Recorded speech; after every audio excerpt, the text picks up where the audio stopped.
We also want to believe that this culture of corruption we have somehow nurtured, we have somehow tolerated, we have somehow let be, can't be reversed. That's the assumption of this workshop today and tomorrow.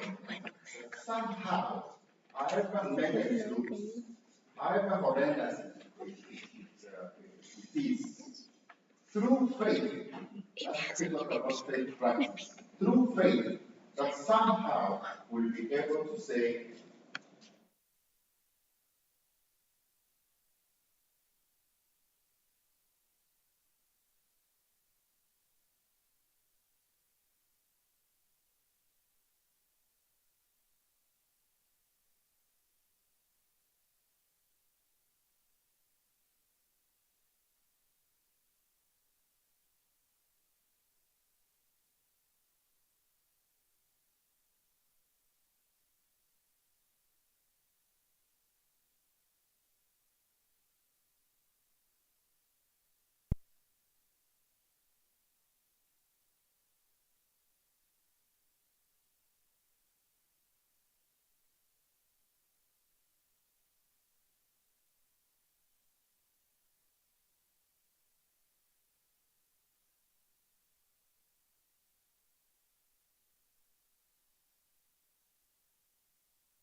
what can we do?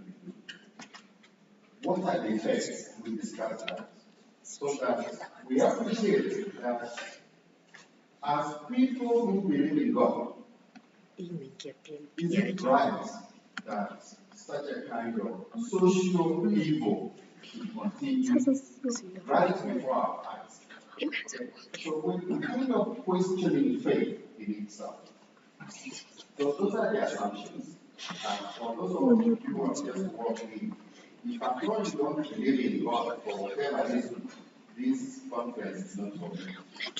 Because then we don't want to go back and begin to say, who is God? No. What if I don't believe but I do the right thing? Okay, that we will have a different conversation, different conversation. But here is for whoever believes in God. Okay? Whether you're a journalist, it doesn't matter, but you must have that element for you to be able to. And we're not saying that you are an active, but as long as you believe in God, good enough, this should make sense. What are the objectives of this workshop today and the conference tomorrow? We want to raise awareness. on the extent to which corruption is impacting the lives of people, the lives of real human beings, me and you, and sometimes we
90. Yeah. So keep that figure 98, about 5, 6. Even if it was just 75%, that's 90 something. How do we put these mega social people on one side, deal with it, and then we say,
conscience.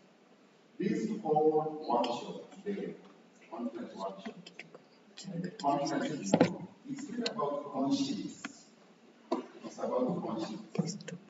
There's so much evil. If there's a snake, a big snake, in your bedroom, do you cover yourself and sleep?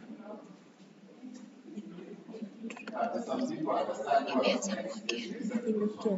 Kwanza tuone ni wapi. So There's a big snake in this country, and all of us are saying, as long as it's not biting me, I'll find a way around it. So we want to discuss and somehow agree by the end of the day, I know that this consciousness of the extent to which corruption is destroying the lives of people, but also the other side, how better we could be were it not for corruption. So you and I may not be feeling the direct negative impact per se, but your life could be much, much better, isn't it? So one is to look at how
you left, you can say, I did my best. You can comfortably say, what I could have done, I did. I'm not doing it. The rest I did for, but I did my best. Okay. So, I don't want to go to the details, but let me just give a very quick definition of what corruption is. The rest I will give to sit here and speak. Remember, corruption, even the word corruption is really bad. Let me pronounce it as it is. Just pronounce it. Okay, now pronounce the friends of God called the angels. Can you pronounce the word angel? It's nice, isn't it? And you can see more of us are pronouncing it. The other one. Yeah. It's a social group. Okay. But really, the main definition, the main books are many studies of international bodies is number 2. That corruption is the abuse of trusted power for private gain. Okay, that is like the dominant one. But this is very secular, as you can see. For us, there are other definitions you can add that talk about the immoral side of doing things. Immoral in the sense of tolerating or making decisions that actually should be moral, and we make decisions that are not moral. Okay, so immoral. Because as we say, faith and moral is, at least in this context, one and same. Because you can't have a faith that is immoral. Does it even make sense? Yeah, it's a contradiction. So, the last number 5, I want to mention number 5. Number 4 and 5 are 1. Some people say, another definition that's very common is that what is corruption? Corruption is when you have a party who has the monopoly and discretion minus accountability. Okay? You have an office, you have authority, you can make decisions. So you have the discretion to make a decision, but you are not accountable. If you remove accountability, you become a corrupt person. Okay? This is one of the many definitions we come across. Yeah, so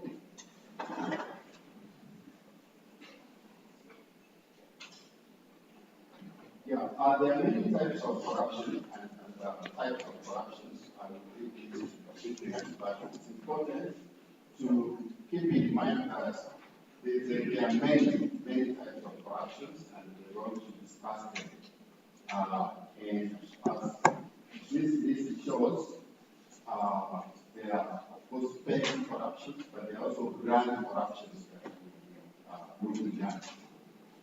And you can read this list and see whether it's something you are familiar with. Okay. Question of bribery. Okay. And there are definitions, other definitions of these terms that are very important for us to understand. So that even those of us who are from the media, when we're talking about corruption, at least you can say, I understand types of corruption. Because if we only make it one type of corruption, sometimes the more specific we are, the better, even for the public to understand what it is. Okay? Number 2 is embezzlement, extortion, abuse of discretion. Abuse of discretion is something that we talk about in the course of the day. Yeah, conflict of interest and improper political contributions. Okay? So today, being a workshop day, and then tomorrow to many conference day, we will go into details of that. So the last slide I want to show, that's the start, is this broad triangle. Before that,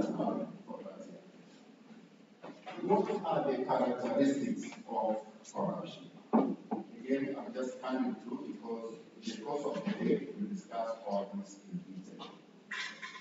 Whenever we talk about corruption, we're actually talking about a transaction, it's a transaction, of any kind, that's a transaction. So whenever we talk about corruption, we're talking about a transactional arrangement, okay, between two or more parties. So it's important to have that in mind. In other words, corruption does not happen with just one side, maybe it is something. But in the social context, we're looking at corruption as involving at least two people, transaction. And it's conscious, it's a conscious act. So when I'm bribing you, I know I'm bribing you. And when you are bribing me, you know you are bribing me.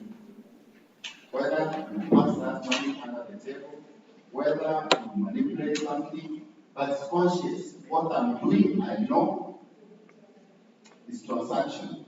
It will gain. To gain you, to gain you. It's an act between two people. Okay? Very important.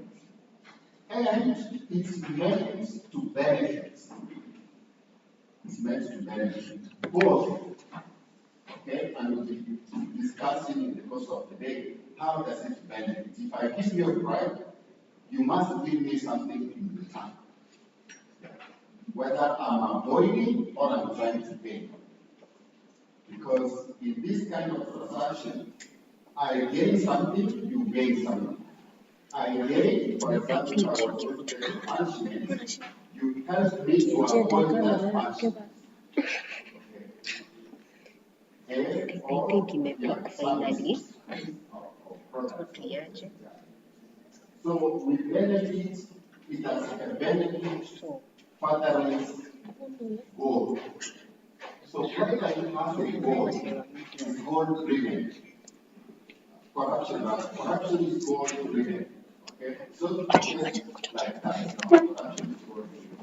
And finally, corruption undermines systems.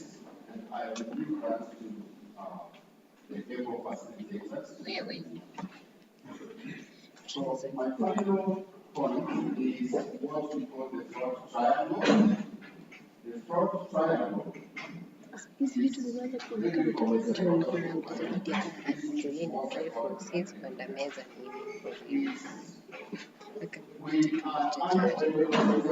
to write or act or to corrupt or engage ourselves in a corrupt behavior.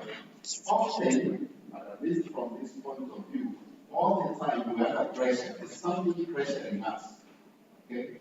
It's pressure that makes us want to act in a way that can be defined as corrupt. So, pressure is the reason why we begin to consider acting in a manner that's not consistent with our faith.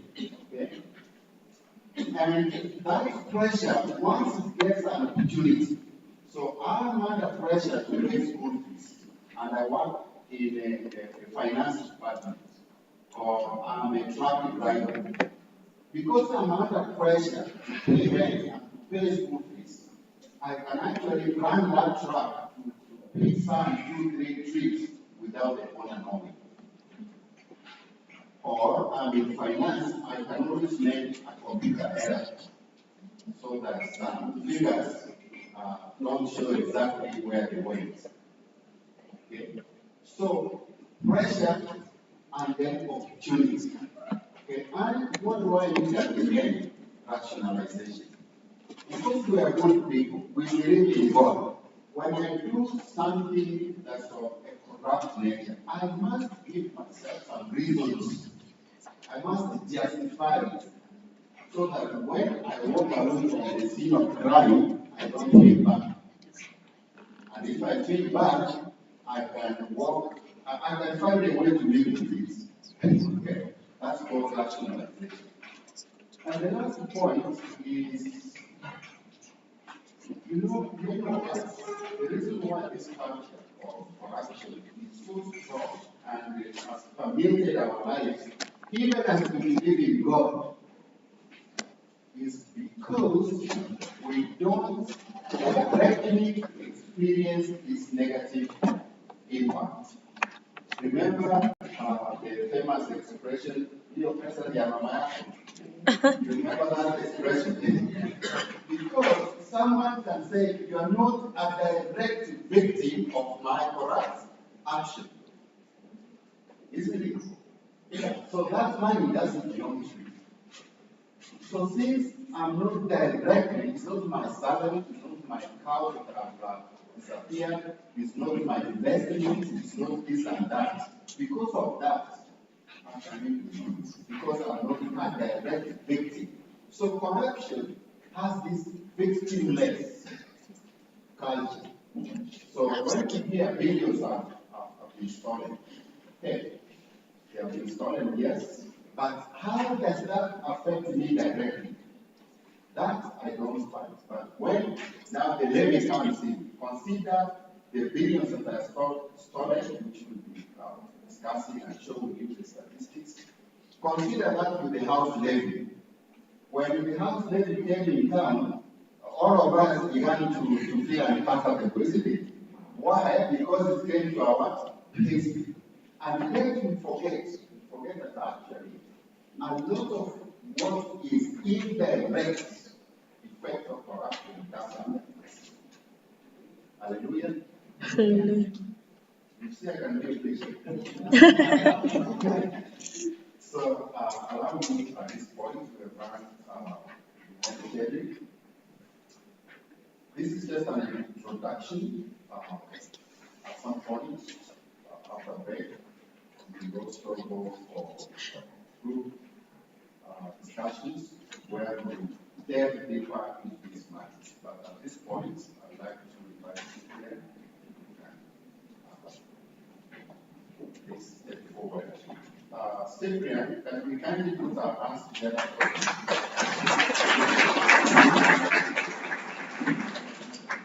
How many have met Cyprian before? Answer. Oh, so I don't need to introduce you. Yeah.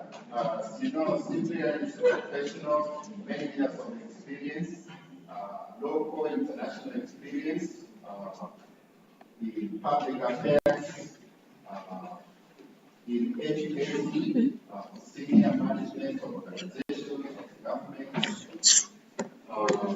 He has great experience in understanding these issues of public concerns, public interest, and in particular the issue of corruption, to be able to bring it better than I can, and therefore I really don't need to waste his time. But Cyprian has done a lot of work for this country. He has put his life on the line. Yeah, he's one of those people who somehow alive. We don't know how. He has put his life, yeah, the fire line, and the bullets missing somehow because of precisely what we are talking about. So with that, once again, let's put our hands together for Cyprian. His famous name is Mtumishi. Yeah, thank you so much. But I call him my president. Thank you so much.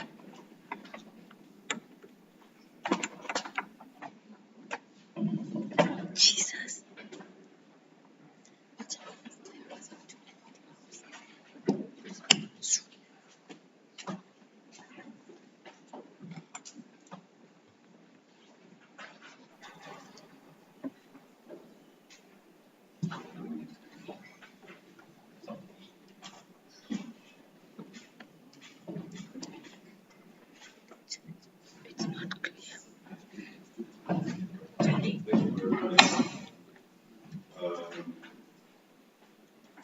Brother Dr. Lcmc, thank you for that very, I felt it was too generous. But I'm very happy to be here this morning, and God is good All the time. and all the time. Wow.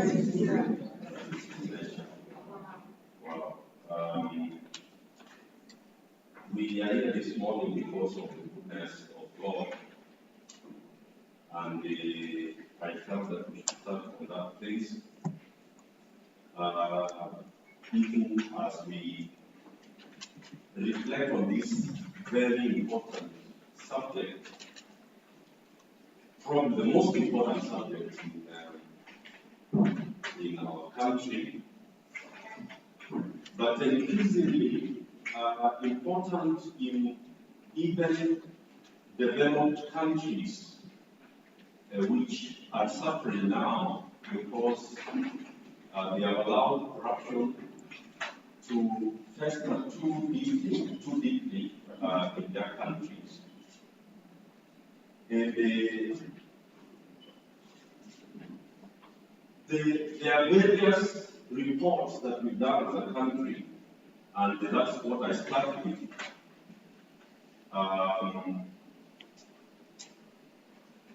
When Kenya developed the NEPA PRM report of 2006, I was privileged to be part of that process because I was the national convener of the NEMA Shame Corruption Networks campaign mascot. The report listed corruption as one of the 6 most important problems that the country needed to consider.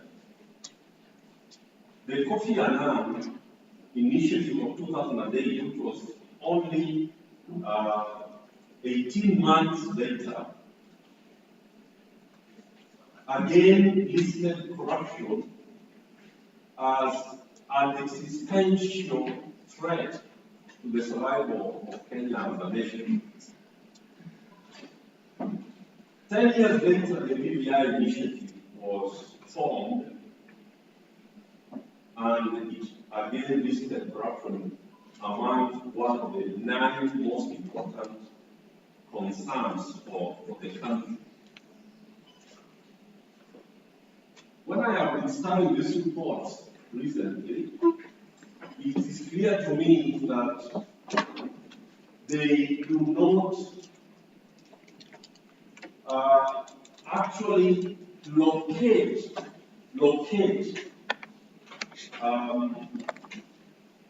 corruption in its proper context and dimension. You would imagine that these reports were sponsored by donors, UNDP, the Americans, the Kofi Annan Initiative, etc. And there is a tendency to give corruption a very Eurocentric, a very external understanding. But my experience over the last 20 years tells me that Kenya's type of corruption is very cultural. It's very cultural. I've gone to the 3rd bullet so that I can come back. Professor Anyang' Nyong'o, in 1997, writes an article which says the following, that the thing about corruption is that it is not seen as a bad thing in society. And why is that so? It is so because the state, the government, is an alien, is an external concept that was brought here. In the contact between the people and government is that government was a bad thing, which oppressed, took away land, collected tax by force, forced people to labor in the coffee factories, etc., by force. So when there was no who left, the ones who took over government understood that this was something to eat from. So that is why mali ya umma, taking mali ya umma is not a bad thing.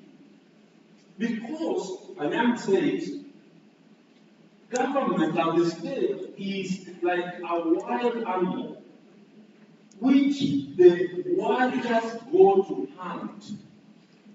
And once they capture the buffalo, or the antelope, or the elephant, do you see how people slaughter and cut the elephant when they put it down? They cut it with such gusto, with such venom, with such dangerous enemy. You will see that they have actually landed on an animal, a wild animal that does not belong to anybody. So it is Mukono na Mukuru cycling. That's the understanding of an African of government, of the state. It doesn't belong to anybody. So you try to be a PS or a director of a department, and you don't employ the children of that village. And when you retire and you come home, you will not even be given a seat in the church. You will not even be given a seat in a funeral because you are useless. You are given a position of authority and power and you did not use it. That is a wild animal, and those who capture it should take as much meat as possible from it because it never ends and it does not belong to us. That is what Dr. Mokua was talking about when he said that it is a faceless, victimless crime. And it is because of that cultural view of government that it's not ours, it belongs to those in government who capture it, that leaders, I don't know why it's checking, leaders have been using very interesting terminologies. At the burial of the late Olentimama, the then President Uhuru Kenyatta told Raila, I remember very well, that sisi tutakula nyama na nyinyi mtafanya nini? Mtameza mate. And when Gachagua, the current deputy president, when they came in, they said that, you know, this government has its what? It is shareholders. That is a very deep psychological, mental psyche which comes from the cultural understanding of what government is. Government is not understood as an organization for service delivery or of employees who are there to serve. It is those who have it is a place for those who have captured the state to use it to their advantage, and it's their time to eat. You know, if you've read Michaela Rong's Our Time to Eat, you know. So that is why we are talking this morning about this idea of, you know, the dimensions and manifestations of corruption. And the attorney has really done justice to the introductory part of this conversation, and he has allowed me to go into the subject without having to spend too much time on definitions and all that. But I have highlighted one of the things that he spoke about. I don't know what is the challenge with probably it's my laptop, or what is it? Could it be? It's possible, you know.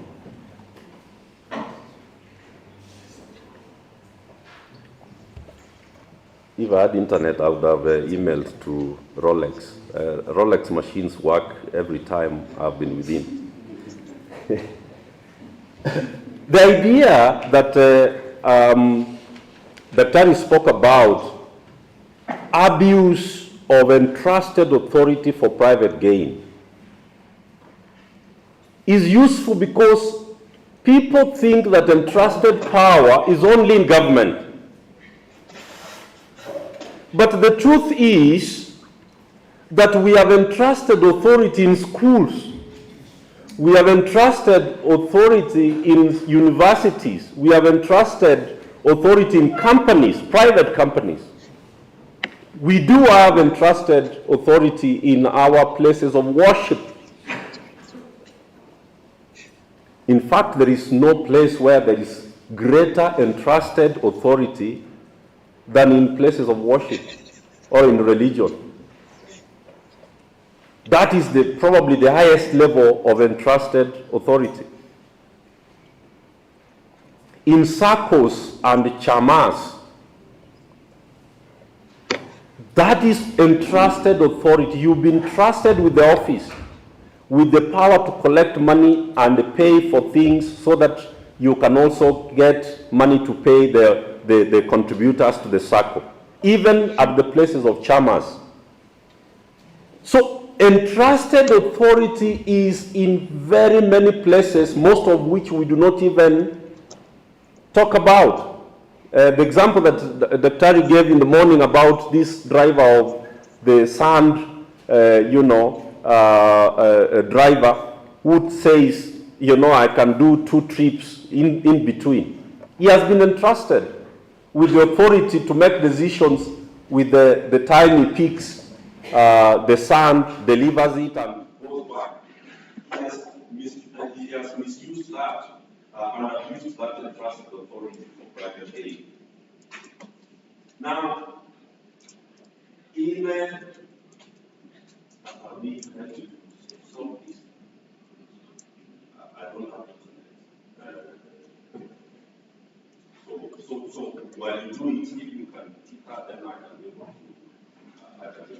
check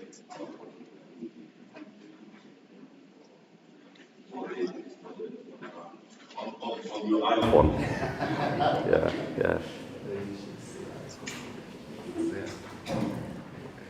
Yeah.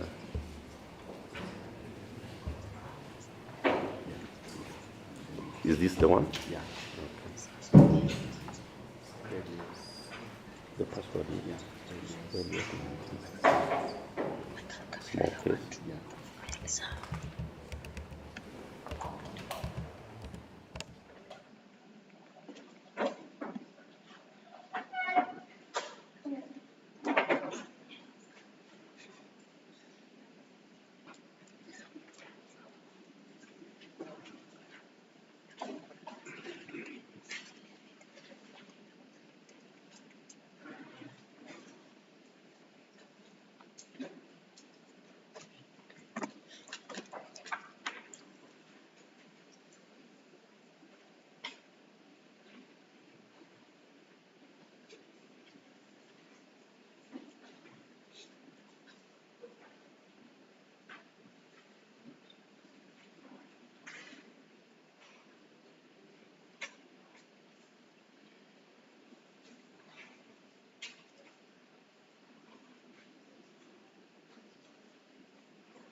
As soon as that, I can look at videos to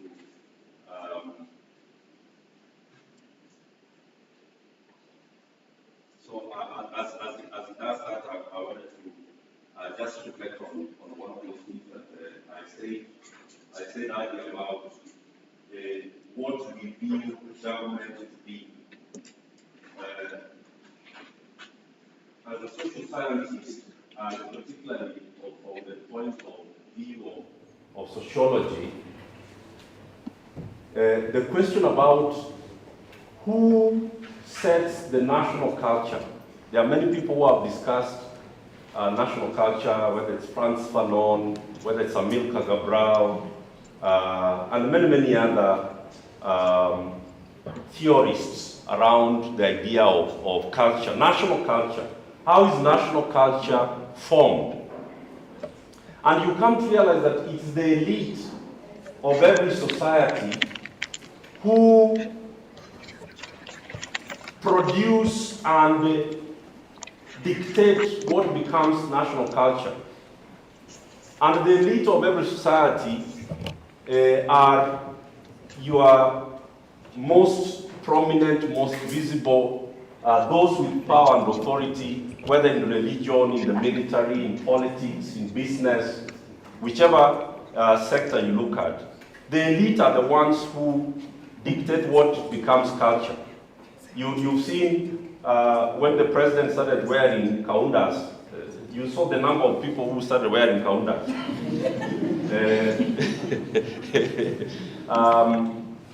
It becomes the national culture. When Raina started to go to places to eat fish with Jonyo and other politicians, you know, I found a lot of people who never used to like fish starting to like fish. The elite are the ones who set the culture. In a country like ours, the political elite are the most powerful elite. That's why everybody aspires, even professors, the universities, bishops in churches, etc. They all want to become politicians because in terms of who the elites are, the political elite in Africa are the real elite. They have power apart from money. So they are looked up to. They are looked up to. That's why they are invited to Arambes, etc. And so they are looked up to. And that is important because if you look at how we understand politics and the state, then you are likely to know how we treat power and how the elite behave in the other sectors of society. Rolex, you succeed now.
I was consulting the Terry so that we have the time we lost there.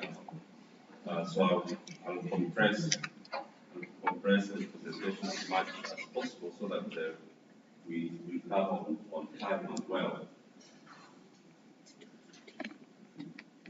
Because I have started to look into the perspectives and dimensions of corruption, not just in Kenya but globally, and we've talked about abuse of entrusted authority and how that is so extensive. We now, I think, can look into a little more of the dimensions of corruption. But before I say more on that, I want to say that there will be a speaker here tomorrow. I don't know whether Professor Kibwana is going to find time to come in today. But in 1996, Professor Kibwana, Honorable Justice Smokin Wanjala, that time they were teaching at the university, Dr. Okech, who was the editor of that book, they published a very important book, you know, The Anatomy of Corruption in Kenya. They did an anatomy of corruption in Kenya. What is interesting is that Professor Kindiki today was an intern at Clarion at that time.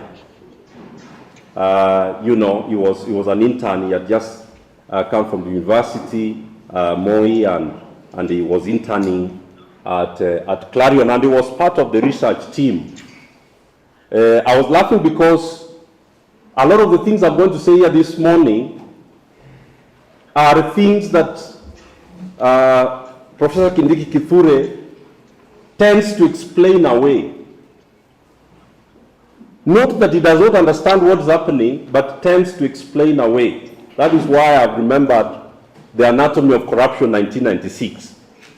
But and you are going to see a lot of Professor Kindiki, not because of the person, but because of the office that he occupies. You are going to see a lot of that.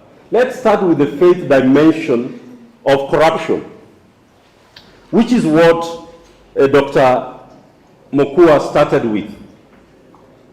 What is the faith dimension of corruption? IRCK published a very important book. I don't know whether Rolex carried any copies for us, on the faiths and how the faiths look at corruption. It's a very important compendium, which looks how do the Hindus look at corruption, how do the Muslims look at corruption, what about the Sikhs, what about Christians, what do their books say about corruption. A very important reading for you. I would recommend it. I interacted with it several years ago when it came out, and I found it to be very rich. The Christians, for example, talk about corruption as rottenness. And you know, the meaning of that is that you cannot rot before you die. So there's something that dies before you rot. What is this that rots in society before individuals commit acts of corruption? That is what I want us to ask ourselves. What is this that dies before you become corrupt? It is your conscience. It is your moral awareness. It is your values that die first. That is how you can justify and rationalize. You find Christians who say, yeah, so Kenyans are so corrupt. You know, they are so corrupt. That is somebody who is telling you that I have committed an act of corruption recently. And they want to justify it to say, but Kenyans are very corrupt. Are you with me up to that point? I want you to understand that faith considers our faith, consider corruption as a sin, as a moral death. It is an act that is in defiance with the order of God. It is disobedience with corruption.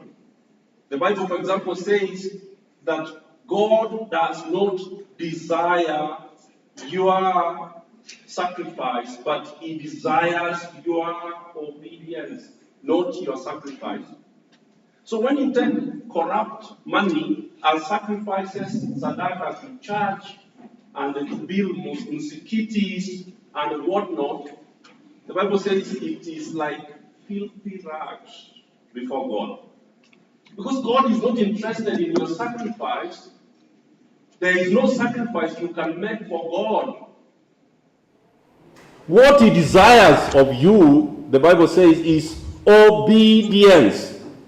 So when you commit sin in the name of corruption, it is an act of defiance against God. The faith dimension, the religious, spiritual dimension as moral failure, immorality in society.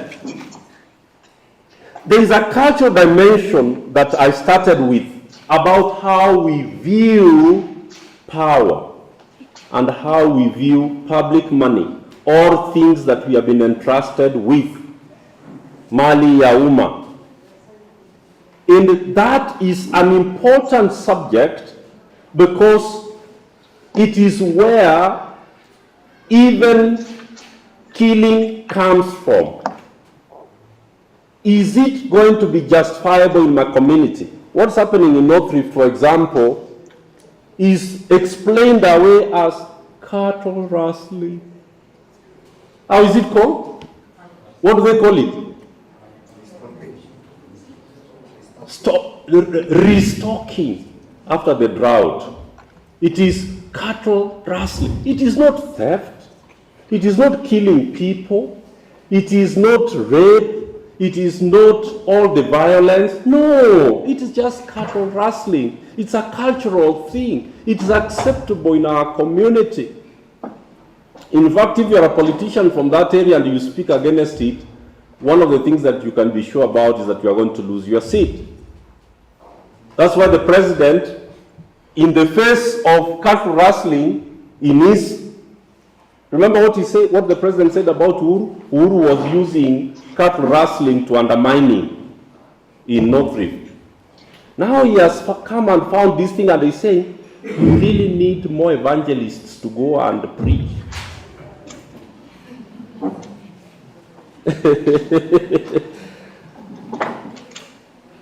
How did I skip the Shakahola story and I highlighted it? Because of time, just look at it. What depth of spiritual corruption, religious corruption did we see in Shakahola?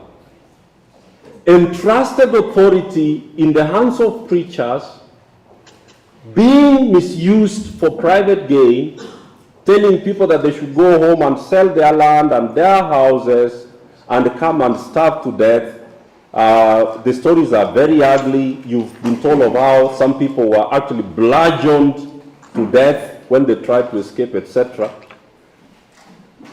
This thing is going to be studied for centuries to come, about how in Kenya religion and spirituality was used, and the power and authority that was in the hands of clergy was used if they were clergy, because some of these people, it is becoming clear they were not clergy in the first place, because you don't even know where they were ordained. But then we've spoken about culture. Let's talk about the social dimension. And before I do the social dimension, I want you to look at this picture. The social dimension, the intergenerational dimension, is one of the social dimensions that I wanted us to look at. The Aga Khan University in 2015 carried out a study among young people, and they were asking them what they viewed, how they viewed corruption. And the young people, 58% of them said they do not find corruption to be a bad thing, except that they should not be caught and arrested. That is the part of corruption they don't like. But generally, corruption is not a bad idea. Do you know why? Because most of the young people in the country born after 1990 never found anything that worked in Kenya. They didn't find universities working, they did not find hospitals working, they did not find anything public working in Kenya. Those of us who grew up in the Kenya where Kenya bus used to work, where there was an health center in every estate in Nairobi, for example, where university graduates, a number of them in this room, I'm not going to name them because I may expose their age, used to get boom, apart from chicken, and they used to riot when there is mbuzi. Do you remember what they used to do? My sisters and brothers, when they were in university, they used to riot that the chancellor is serving mbuzi, not chicken.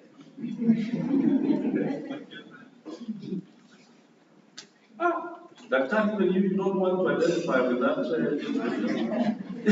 You don't know what I'm talking about. I know that. So Simon, this is what used to happen.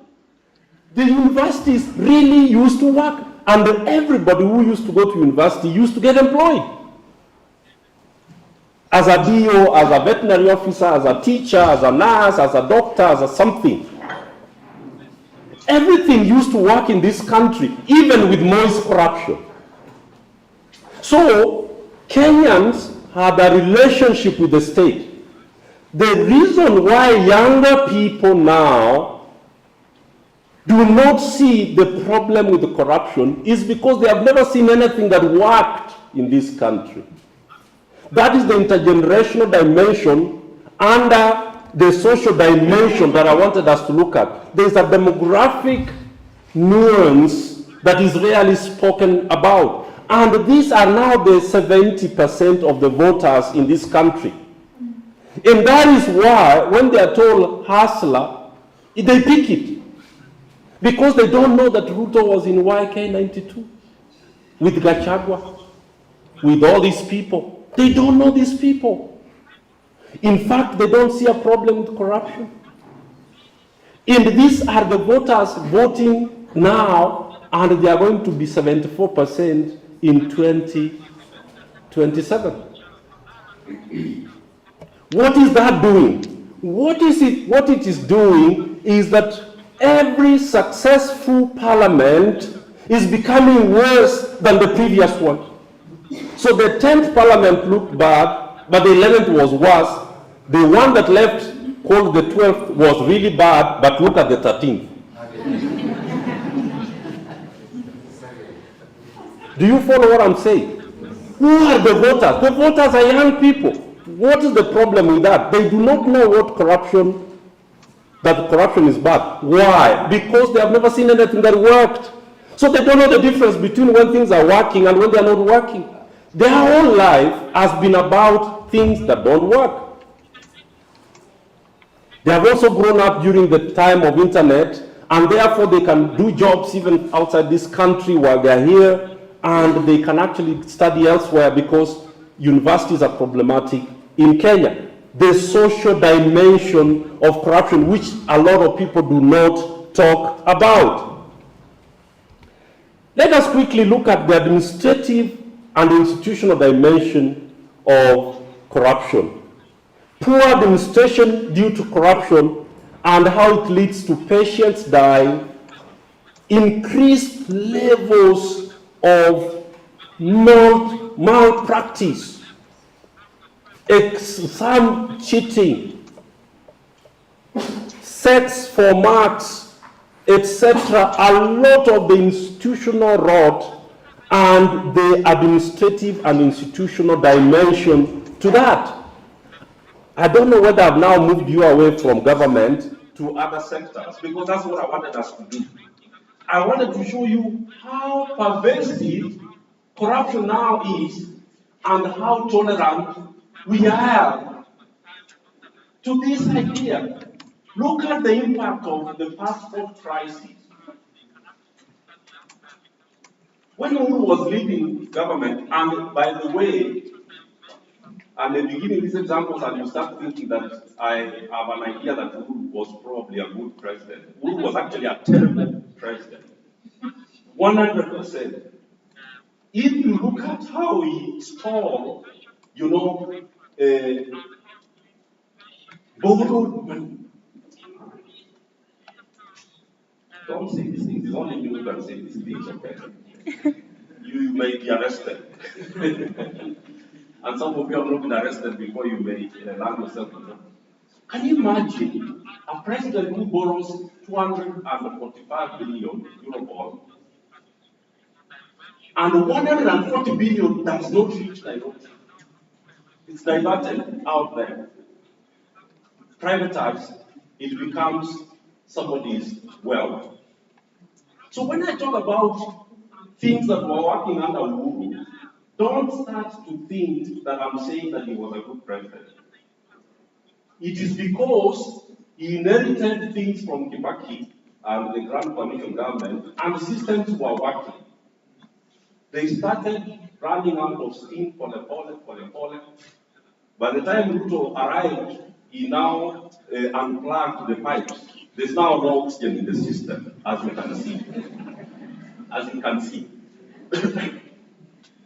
So, but look at the passports and how it was so seamless up to 2022. It was so seamless. I renewed my passport and I was called. And I was told that we sent your passport to the Westlands post office. How many people experienced that? You can imagine. Then what happened when Kindiki became the minister? The machines broke down, all of them. I saw nuns, sisters, reverend sisters. Did you see them in the clip yesterday? They are being rained on at Nyayo House. There are 700,000 passports that cannot be processed. And the Kindiki is there yesterday saying, we've actually managed to process 45,000 out of 700,000. As if that is supposed to be an achievement. Can you imagine? That is what institutional and administrative corruption looks like. The dimension of service that collapses so that people can be able to bribe to get that which was previously actually very accessible and as a right. The political dimension, there's a reason I have delayed with the political dimension. In fact, let me skip it because I am likely to be distracted and diverted if I begin with this one. Let me go to the human rights dimension. Let me go to the human rights dimension. Corruption is what drives and covers for the injustices and human rights violations citizens, especially children, women, the youth, the poor, modern day slavery, human trafficking, sexual exploitation cells, all these human rights violations, the extrajudicial killings that are going on in our estates and in our counties. Bodies are now in Ngong Forest, they are in Taita Taveta, they are in Yala, that is the human rights dimension of corruption. You bring people to police stations, you do not book them in the OBs, you torture them, you kill them, you throw them in Yala River. You throw some, the number of forests that are starting to have bodies that the police are dumping is so extremely large. The number of forests and places where bodies are being dumped. The ones that are in Ruai swamp, Ruai sewage treatment works are too many. We don't know how many they are. We know this through IPOA, we know this through the Kenya National Commission on Human Rights. I hope they were invited to come to this conference. The human rights dimension of corruption, the human trafficking, the modern day slavery, the organ harvesting that is connected to this so-called Airbnb saga that has been going on, the femicides, and so on and so forth. The human rights dimension of corruption. The economic dimension of the corruption is probably the most destructive dimension of corruption anywhere in the world. Because this is not a lecture, I want to tell you that in 2018, when I was helping the religious leaders in the mediation talks to try and resolve the post-election crisis that we had, we were hosted by an ambassador here from one of these important countries, and so we were hosted to a luncheon, and one of the industrialists in this country spoke at that luncheon. All the organizations here were represented, the Hindu Council, SUPKEM, NCCK, the Catholics were represented, and I had the privilege to be there because I'm a civil servant of the religious leaders, like Rolex here. But me, I'm not employed. I am available. When Simon Meruri wants to call me, I'm available. I'm a civil servant, not on the payroll. Now, so I was there. And this industrialist, let me say it was Manu, because then Manu Chandaria, because then that way you'll understand what I'm talking about. He said, my friend in Athi River is the owner of a steel mill. He pumped in 3.4 billion shillings. Every year, he shells out nearly 2.4 billion worth of buying materials, paying electricity, paying labor, but he only makes 140 million shillings profit a year after tax. 140 million. Then he said, a man who does not even have an office, does not even have a single employee, he's told, we have given you this tender to supply laptops. And it is a 1.4 billion tender. He goes and picks the papers, he goes to the bank, he's given the bank guarantees, gets the tender, but of course does not supply. Was he saying about something that has happened in this country? Yes, of course. So, he walks off the street. 3 months later, he has 1.4 billion shillings. He pushes to the minister, pushes to the PS, pushes to the finance and the procurement people in that ministry, and he walks home with 400 million shillings. Is this nation, Manu Chavere said, is obviously to politics. You didn't even have an account. You remember Kafura and the 20 companies that were registered in an evening. And then 23 billion disbursed. The beneficiaries were everywhere. Even my fellow political scientist from Yale, what is he called? This one, Motai Ngunyi got 200 million in his account, you know. Manu asked this: why should people invest and take risk in business? That is what corruption has done to this country. Do you know what business people go through? Do you know what manufacturers and industrialists go through? They don't sleep. They have to look for credit. They have to pay employees. They have to procure materials. They have to get iron ore. They have to get coal from Tanzania. They have to get what? They have the cleans to manufacture the steel and sell 200,000 mabatis and only make 140 million shillings a year. Manu asked, why should people go to invest in business where you are going to you are going to burn, you are going to get losses? Just align yourself with the politicians. Let them be in power and you become a billionaire. That's why when people come to parliament to be interviewed, oh, you want to be an ambassador to Congo? Yes. What is your net worth? 900 million.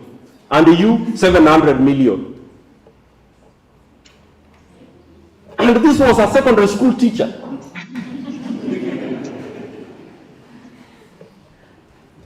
That is why this economy has shut down. I've explained it here for your notes so that we are intellectual in this conference. Look at this. Shrinking manufacturing leads to lack of jobs, but what causes it? Looting, paying for non-existent dams and roads, which leads to lack of revenues. So if the budget is at 3.7 trillion and you are collecting 1.7 trillion, there is a 2 trillion gap. Where do you get that money? You borrow. When you borrow, 84 shillings out of every 100 we collect as revenue. We are not in a political rally, we are in a university. So you must take notes.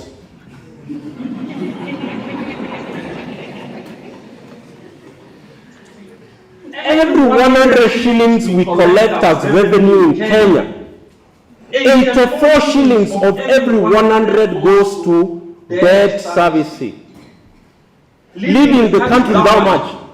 16 shillings out of every 100 to pay doctors, pay teachers, build roads, social protection, pay the police, pay the military, pay judges, pay everybody. 16 shillings. That's why the first casualty is devolved government, county government. First casualty, county government. Second casualty, health. Because when people are dying for lack of hospitals and medicine and doctors, there is no national crisis. Okay, so what's the next one? Turn teachers into interns. Call them interns so that you pay them 18,000 shillings. But these are qualified teachers. That is what this borrowing, Kenya's only economic problem is corruption. Because borrowed money is stolen. Borrowed money is stolen. We don't have money to supply and do services. The economy collapses. So what do? We increase taxes. I don't know whether you are getting the connection, because if you don't get that connection, this conference is not going to help. This conference is not going to help. Let me explain once again. You have a huge deficit in the budget, you borrow, but you borrow money and you steal it.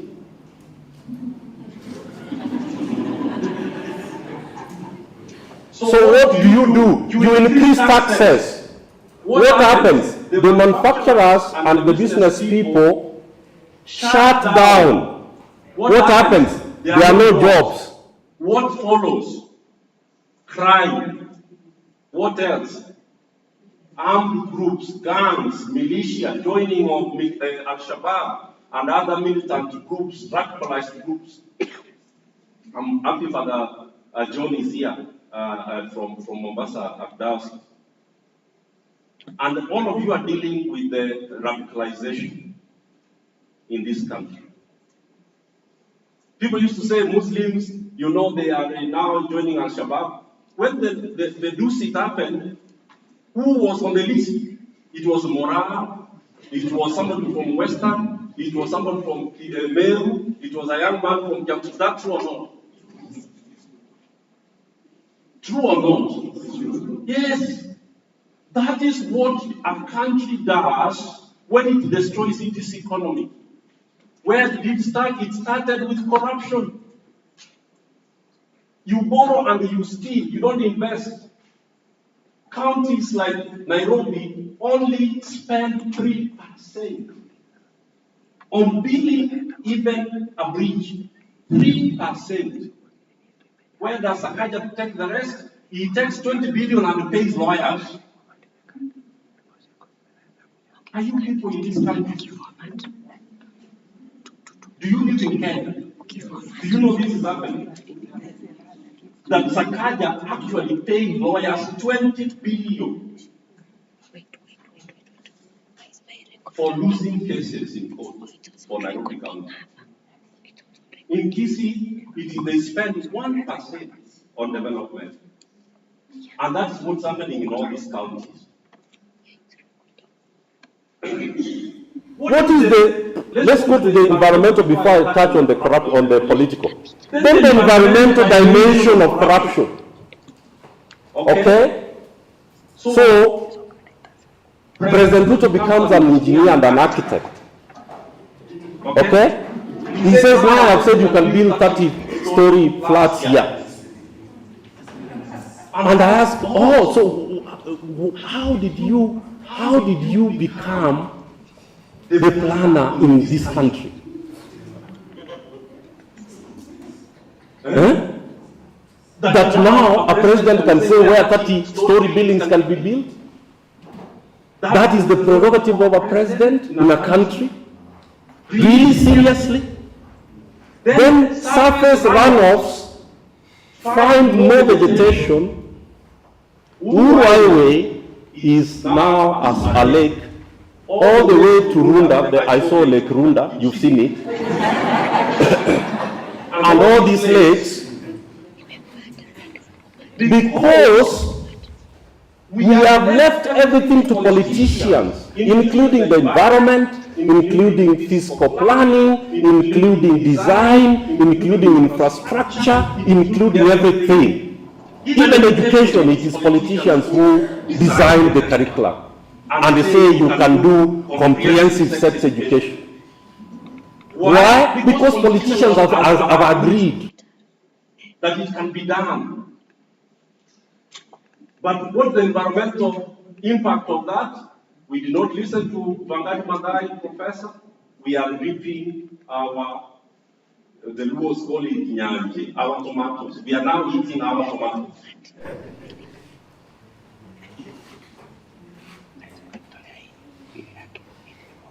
Because Mother Nature is not forgiving. You build on a river and you say, it is Minister so-and-so who gave me this land on a river. And when the river takes its course, what is going to happen to you? Yes. And when you cut trees and the desertification happens, when the rains come, you see what's happening in Isio, in Moyale. The last time I was in Moyale, I was caught there.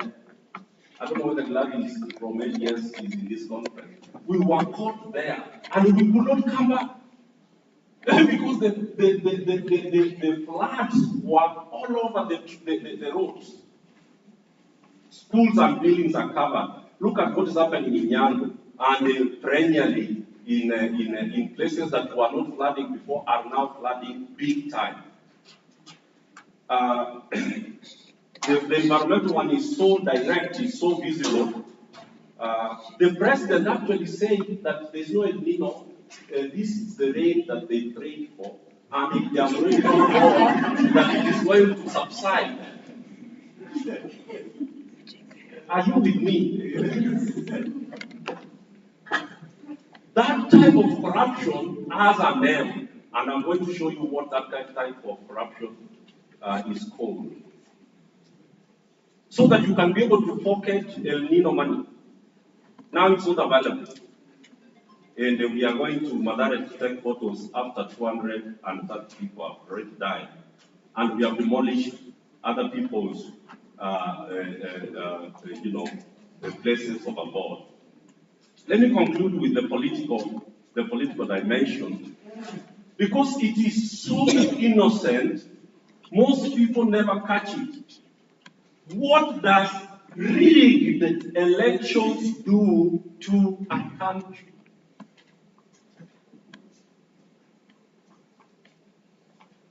All of you are saying the presidential elections were rigged. 80% of these elections were rigged. Most of the people who got elected bribed IBC returning officers. Okay? Apart from bribing the voters, they bribed IBC officers. I know very many places where IBC officers were being called to people's homes and were being bribed. So what does bribery do? When somebody who does not have a degree becomes a governor, what happens? What happens? What does nepotism lead to? Favoritism. You saw yesterday how the governor of Nairobi was there saying, Governor Sipuna has been saying that we employ people who are not qualified. And then he said, them. And then all of them, theology, English, I don't know what. These are the people who are in charge of disaster and fire at the University of Nairobi, at the Council Government of Nairobi. This leads to unstable societies, institutions. In Kenya, all institutions are controlled by corrupt judges, corrupt police officers, corrupt MPs who pass unjust laws. This is the most important dimension of corruption. I spoke about it. Because the elite of the elite are politicians, because they not only have money but they also have power and visibility. And they also own and control the media. This is a media and a communications conference as well.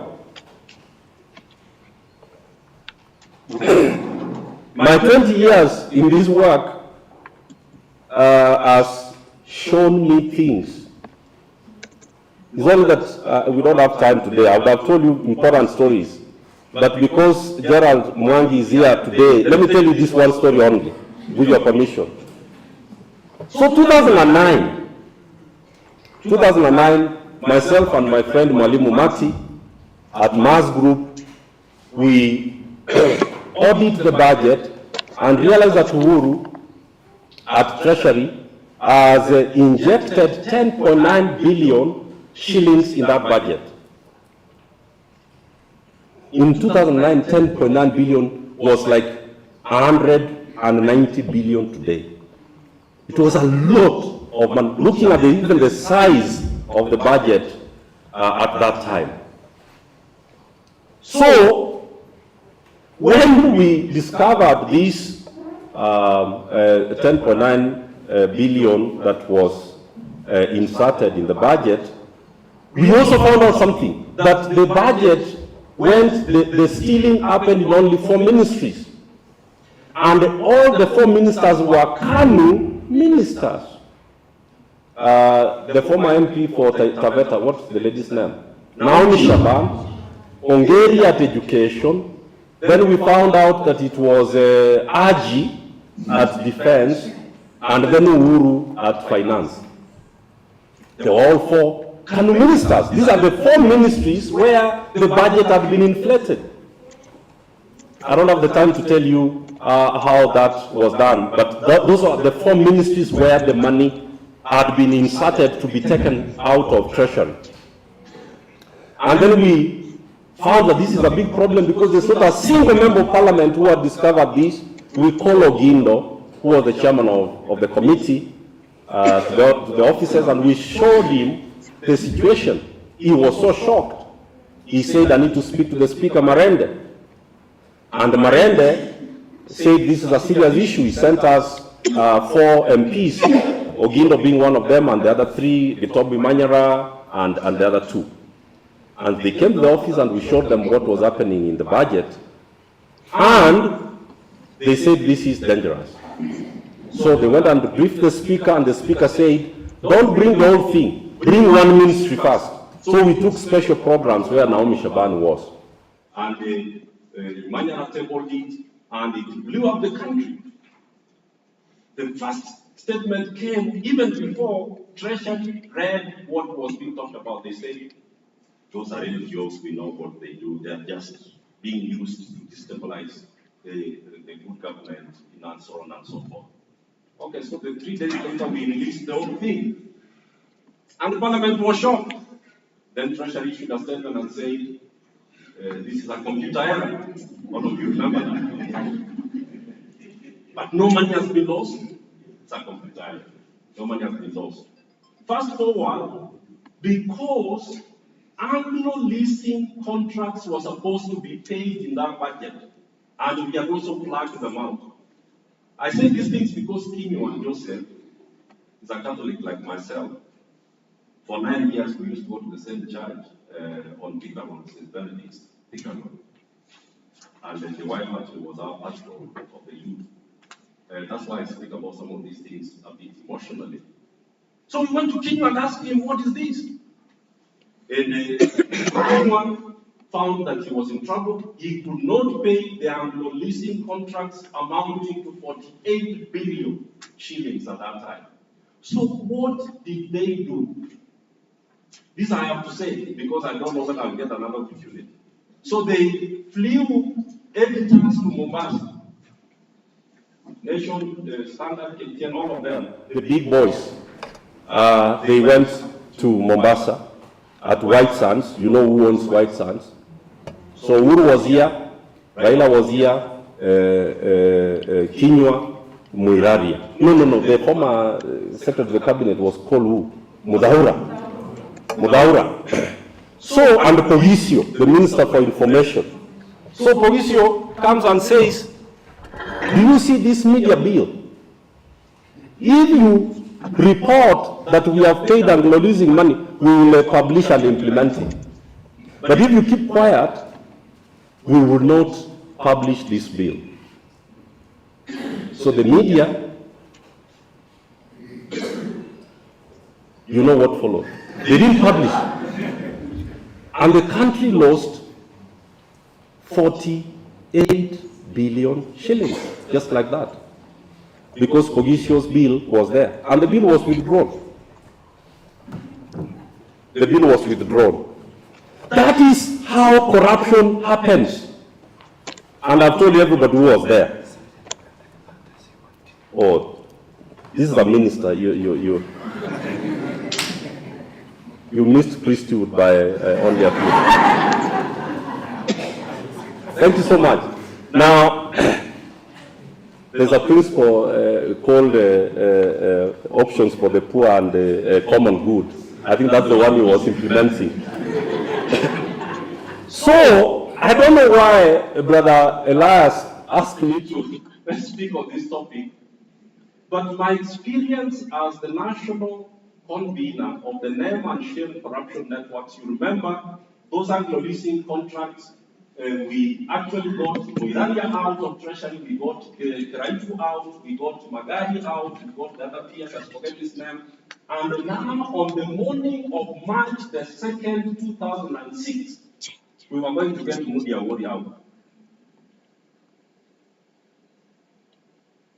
That's the morning the German Standard was banned.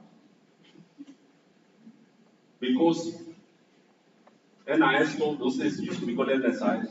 They told them, you let these people continue this way, they have gotten ministers and principal secretaries out now, they are now going for the the vice president, they are coming to State House. Stop this thing by looking for a more scary tragedy and sin, commit a bigger sin to make corruption look normal. And that morning, Standard was banned, and KTN was broken. And that is the end of that trail we were doing as NASCO. I give these real life stories so that we do not come to a conference that is academic. That is that I named the people in that room deliberately for you to hear who was in that room in 2009 when Anglo-Saxon was being paid and how the media was silenced. I hope you wrote their names down, at least in German. So, now that I've done, so let me tell you, the rigging of elections is the genesis of corruption in every society. Because the political elite who socialize the people then make corruption look normal. So the moment, did we invite the chairman of ESCC to this conference?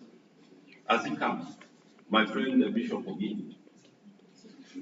Because, Gerald, you know, we spoke to our good bishop, and I asked him, you are going to fight which corruption under William Wood?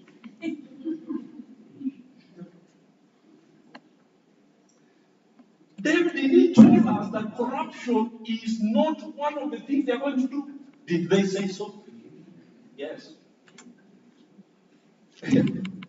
So my friend David Ogita is there, Bishop, and of course you can see that they are not doing anything. Because have you seen the money that is going to Rift Valley in helicopters?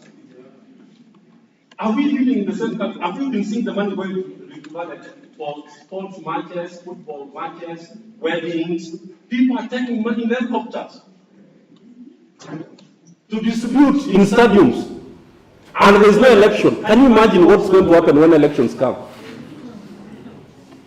Can you imagine what's going to happen when elections come? I want you to know that if the corrupting of people comes from the political elite, that's how clergy were captured and made a part of the campaign for the current president. And you know, they said this is a born-again man, you know, he's a good Christian, he's a God-fearing man. So this is the one we are going to vote for, and so on and so forth. But I actually think it was a good thing, because if it was Raila who came in this time, he was going to destroy his name forever. Because Uhuru had destroyed the economy, he had left the country in massive debt, and he wanted somebody who cannot question him. So let us deal with this one. He's youthful and he's young. We can deal with this one. We are alive. We are alive. We are here. Don't think that we are given up. This country will not go down when we are still alive. Are you with me on that? Yes. There's a point I'm going to make on that. So let me go now to what's concluding, because we covered the essential part of my presentation. We look at the levels of corruption. We've talked about the three levels: the primary at service point, the secondary at societal and institutional level, tertiary at the macro level, the Eurobonds and the KRAs, and all those national mega level of corruption. Brother Elias spoke about the forms and types, and the study of corruption is quite wide now. You will see that we talk about bribery, improper influence, which is lobbying, nepotism, misappropriation of public funds or other resources, which is also called fraud and embezzlement. And then the types, transactive, which Brother Elias spoke about, extortive, defensive, even investive. You are giving people money today because you are planning for the election that is coming. Are you with me now? Yes, so you are bribing in advance so that you soften the ground, so that when you are taking things away, the people will not quarrel too much. After all, this is somebody who is very close to us. Then there's the supply versus demand typology, grand versus petty, conventional versus unconventional, and then public versus private. And remember, even in private, there is corruption because there are people in private companies, private organizations, who abuse authority for private gain. NGO directors, by the way, NGO directors, pastors and their wives. Do you know what I'm talking about? You don't have an idea. You leave it to me. I have done 8 strategic plans for churches in this city. When the 9th one came, I said I don't want to do this work. Yes, everything is registered in my name and my wife and my sons. And when we borrow 25 million, then we build in one of these leafy places, then the church has to pay for the loans every Sunday, every conference, everything for 20 years. There is no worse corruption than what I have seen in churches.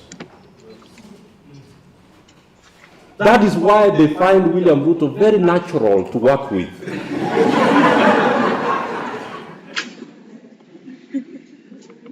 I suspect that this is the reason why Daktari asked me to be the speaker this morning, because I know very few of you can say the things I'm saying here. Although you know that what I'm saying is the truth. Isn't it? Because I'm Reverend Joya's son, and Reverend Joya told me that he gave it to me, and he has given me authority to say these things, which nobody else can say. So I have remained true to the mandate. So, the main causes are here. Even if I end this conversation now, I have achieved what I needed to achieve. The main causes of corruption. Look at the last one, that is the main one.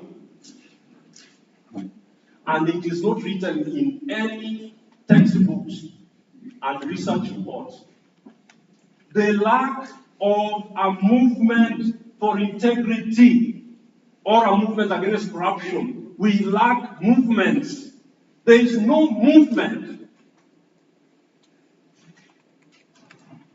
So the Catholic Church asks me and Dr.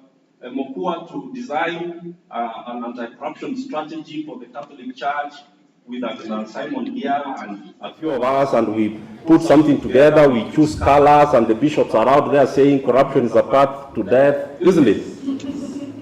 Transparency International is not involved in that. Okay? EACC is not part of that.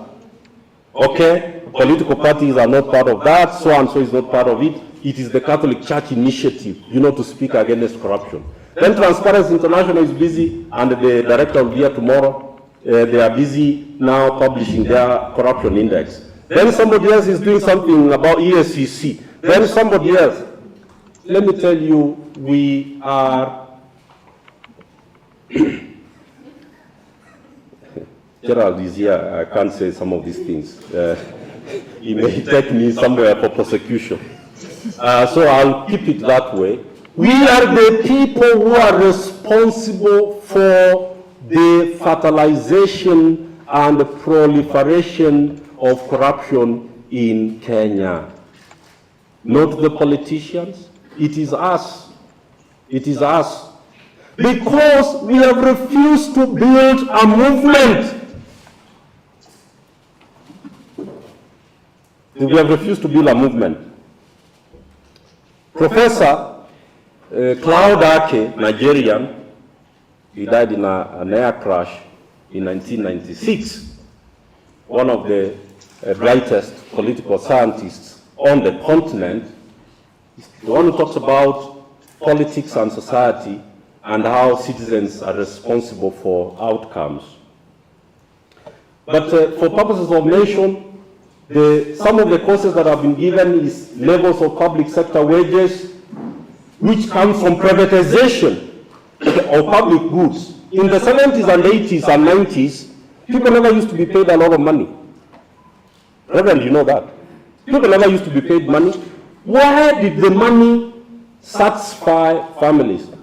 Because families used to have 8 services that were provided and subsidized by government. I've told you about Kenya Bus. They had government houses, Onyonka, Ngei, I don't know what, Jerusalem, Bahati, whatever. There was public housing, subsidized housing. There was water, there was electricity, there was schools where people used to be given milk, and in the university people were given boom. There was a functioning healthcare system. So even if you got 17,000 shillings, that was only to pay to buy food and clothes. Professor Gumbe is an engineer, is a professor of engineering at the university, tells me that they used to earn money in the 80s, and the first week they used to drink at Serena. The second week they used to drink at 680. The third week they used to drink after Domboy. But the drinking they used to drink. Do you understand what I'm saying? Because on top of that, they used to import Mercedes Benzes without paying what? Duty. Is that true or not? So when public goods are functioning, low salaries do not become a factor of corruption. This becomes a problem when you have privatized everything in the country because of the neoliberal edict that Imperial pushes. Please read about bureaucratic red tape, like what the passports is doing down there in Nyayo. Low risk of detection and punishment under the David Oginde regime at TSCC. Weak cultural and family values and our understanding of success, because success has really been redefined. Lack of political will to fight corruption, including the bad examples set by the leaders, and of course I'm saying the biggest problem is the lack of a movement for integrity, which is why this conference should consider that very strongly. The consequences of corruption are there. Please discuss it when Dr. shares with you the slides. Allow me to just talk about the last part of this slide.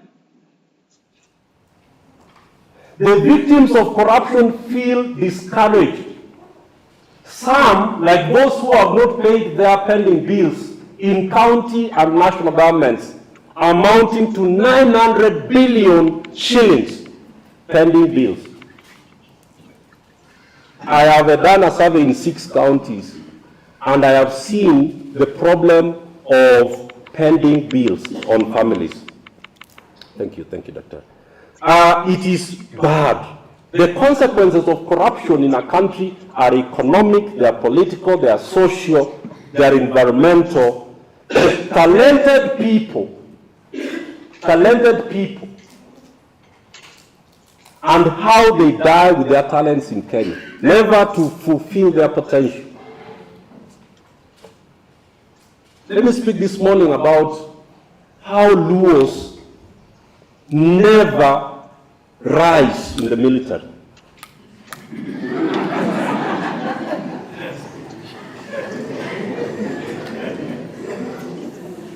I told you that I'm the only one who has license to say these things. You can't say these things.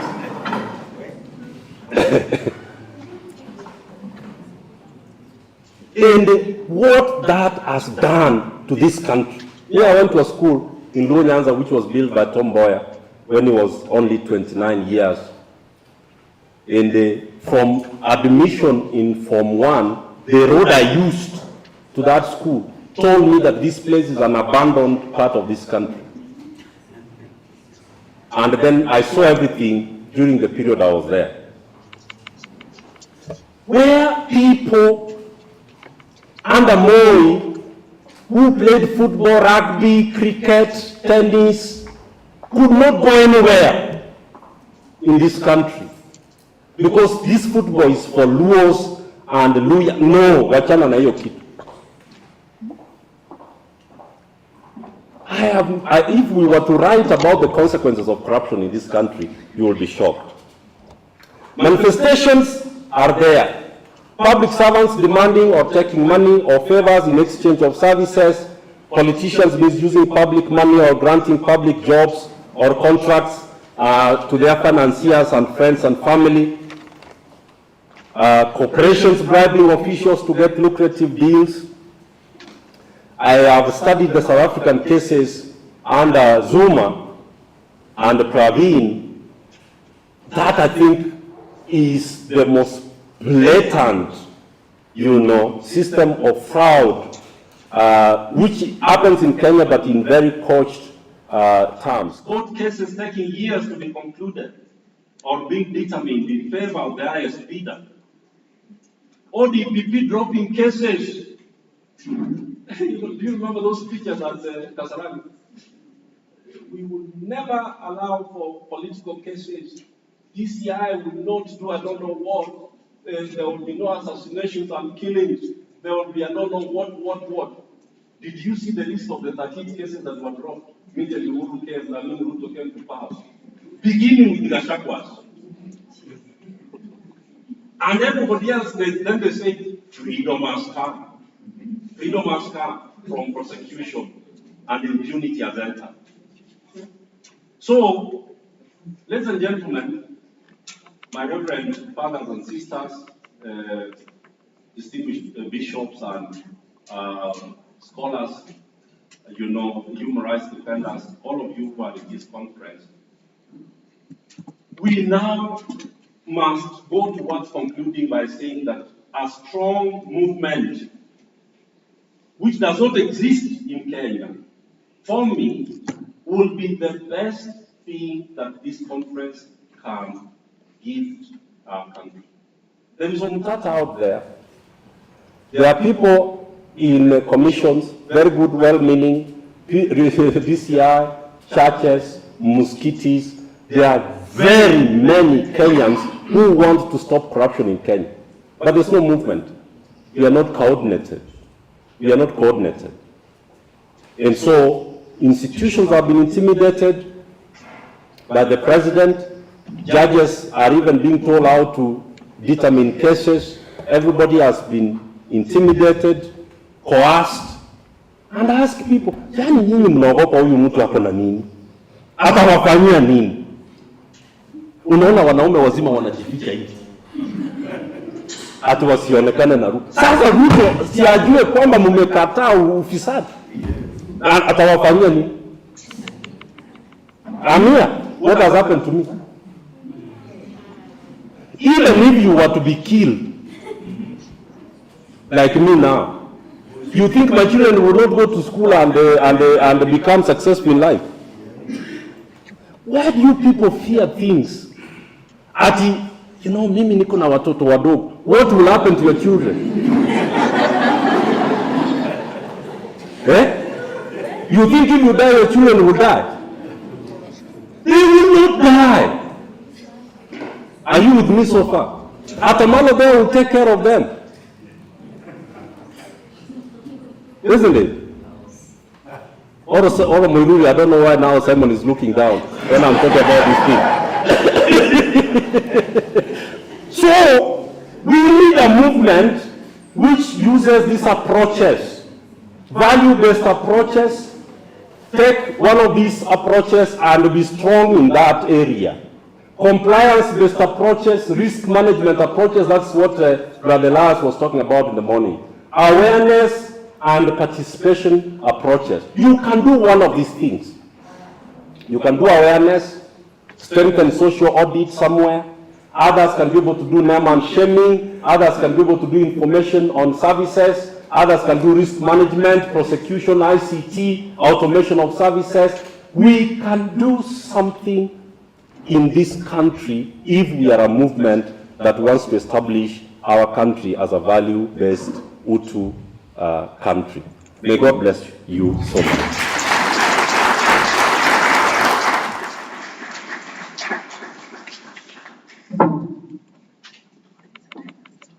Was that one your time? Are you regretting why you came here? Very good. So let's put our hands together once again for Cyprian.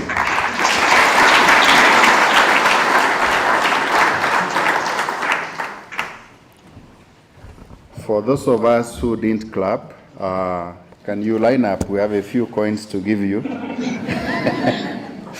Anyway, once again, let's put our hands together for Cyprian. Just before I proceed, the owner of car KAV 250N, you forgot to turn off your lights. They are still blinking, so you may not have a car at the end. So kindly rush out and save your car. KAV 250N. Assuming it's not going to detonate. The owner? All right.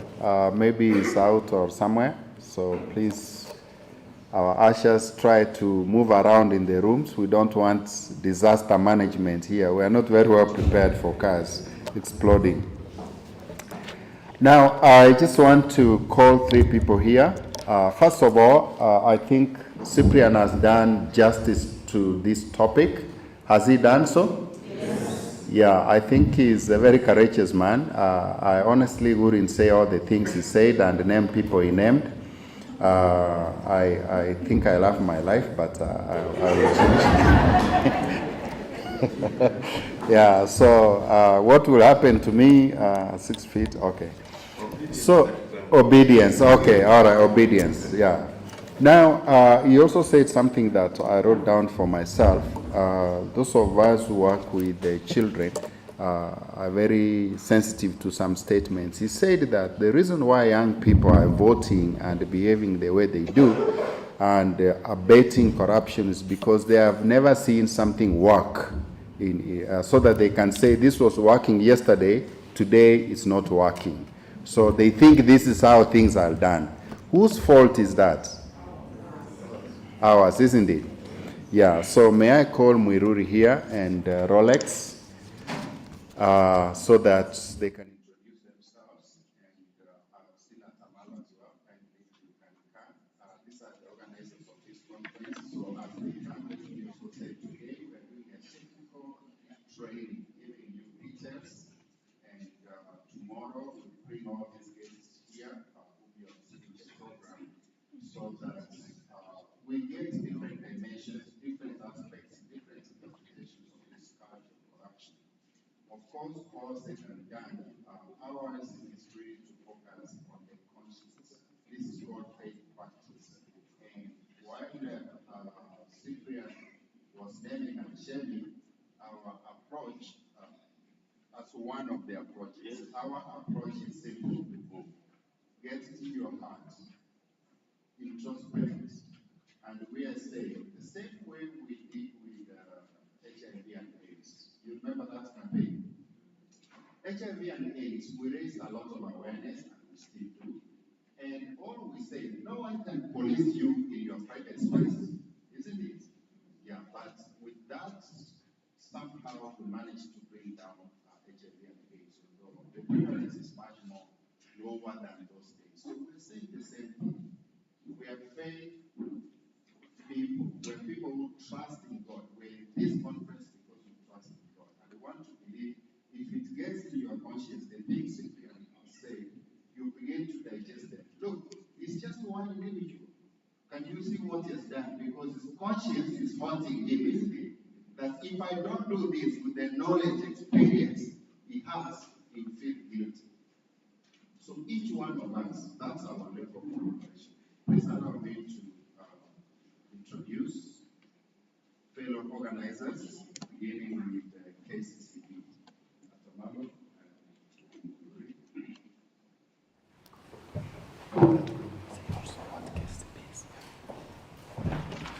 God is good all the time. And all the time. So my name is Eusebius Atamalo from Kenya Conference of Catholic Bishops, Justice and Peace Department. You can see that logo there is written CJPD, because we believe that when there's corruption, we don't have what? Justice. And we cannot have peace also when the corruption is rampant in our country. Then again, many challenges facing this country, for example, even doctor strike, can be attributed to some form of corruption. Fake degrees in this country. You know, there are fake lecturers teaching also some students who are now cheating in exam to come up with another fake papers. So these are all attributed to corruption. So as a church, we cannot keep quiet when all this is going on. That's why as Justice and Peace Department, we are here to partner with my brother Dr. Elias and also IRCK, because we believe that the religious leaders and even the faith-based institutions, we are the conscience of the society. So if we keep quiet, who will speak against corruption? There's nobody. So welcome the CJPD Commission, as I can see, are many here, and other guests today and tomorrow. So thank you very much. Simon of Nairobi is here. The host of this good institution, Hekima University College, and his delegates, religious men and women, my good friend and brother and the facilitators for today, and my fellow brothers and sisters in this field of enhancing a just and prosperous society. God is good. And all the time, tumusifu Yesu Kristo.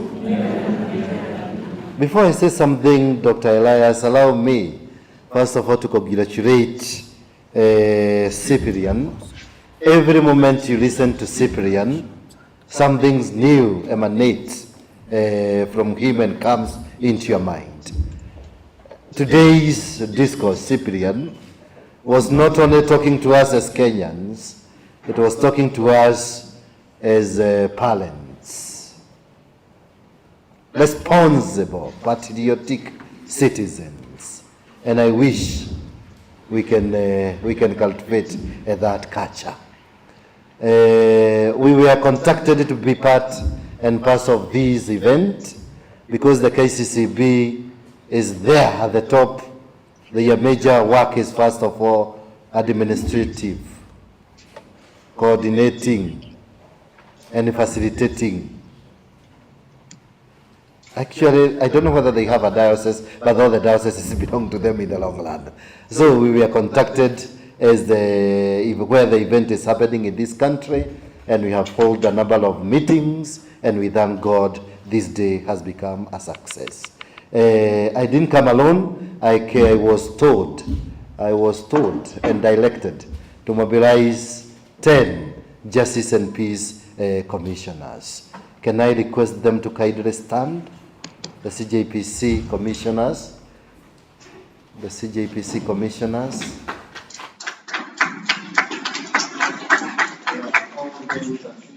Commissioners cutting across the archdiocese of Nairobi. We have one there. Ouma comes from Makadara Dinale, Isri. We have another one from St. Michael Otiende. We have another one from Nawaseti Metoka Githurai. Hata ukiona amekaa hivyo ametoka Githurai. We have another one who comes from the Central Dinale. We have another one from Central Dinale. We have another one from Thika. The name of John Delito is seated next to guy from Kiambu. Hataki kusimama sijui kama huyo wa haki na amani. We have another one from Walaka in the name of Brenda. We have another one there at the top who is black anaitwa Moi, lakini sio the Moi alienda mwingine. And I have a friend of mine because we are trying to mentor him. Sababu wakati kile ukifika tutaacha. He was working in the Kitui Diocese, but now he is pursuing a master's degree in Catholic University, Kennedy, and we are engaging him with the diocesan event. So I called him and requested him to come. Makofi kwao. And I also came with the team of the communication in the archdiocese. Simameni tafadhali muonekane. This is the communication team. We have Dennis there, and we have Janet. we are the communication team, just try to amplify the message that we're going to discuss today. Asante sana, and God bless you, and may we have a cabinet discussion to help this country to have a values.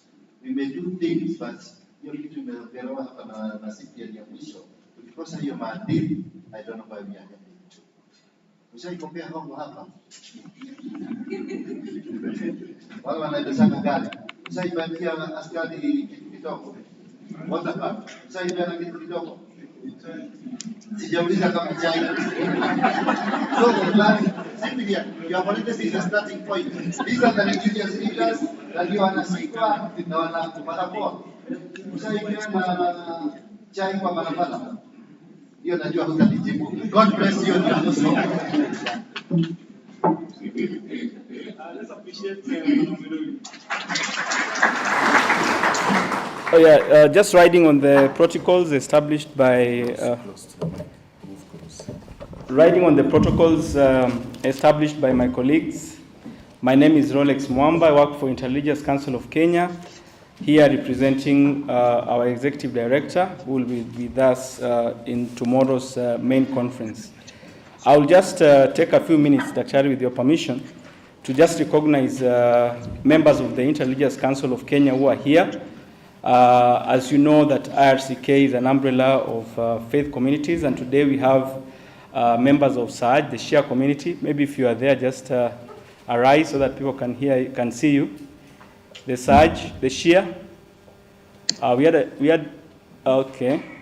Maybe they are coming. The Evangelical Alliance of Kenya, members from Evangelical Alliance of Kenya. Let's appreciate them. We also have representatives from the National Muslim Leaders Forum. Sheikh Salim Charo, karibu sana. And yes, welcome. We also have colleagues from the National Council of Churches of Kenya. Reverend Agola will be one of our speakers in the next session on the freedom of religion and belief and how that connects to corruption. We also have members of our youth network. Vijana kwa.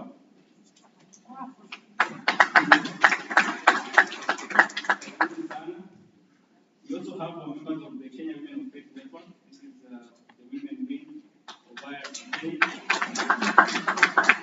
Madam Rebecca,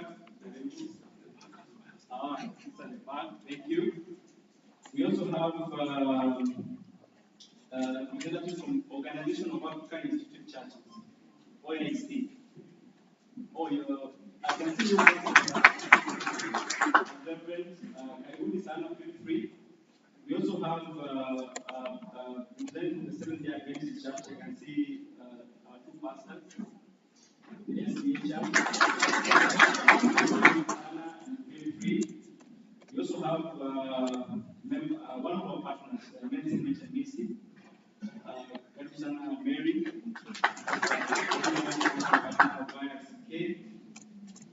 we also have our members of staff from the Secretariat who are here. Secretary staff of YRCK. Outside. So I tell you that's the team that is here, and I'm sure as more come with programs. Thank you.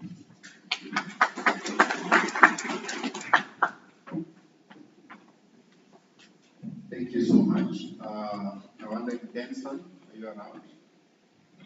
Denson, we might be outside. So we also have this center called Loyola Centre for Media and Communications. And the few staff are there. Can you please stand? They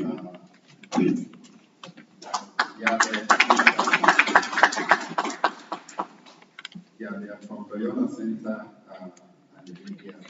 Denson, can you come? So I think many of you may have received also, we can give him a round of applause. Many of you have gotten communication through him, or at least some of you, and many more tomorrow. So he is one of evangelist at Loyola Centre for Media and Communications. And when the booklets come, you will see what we do. So thank you so much. We also have the LSK representatives. This is the Association of Sisters of Kenya. So there are a number of sisters. If you can stand, please.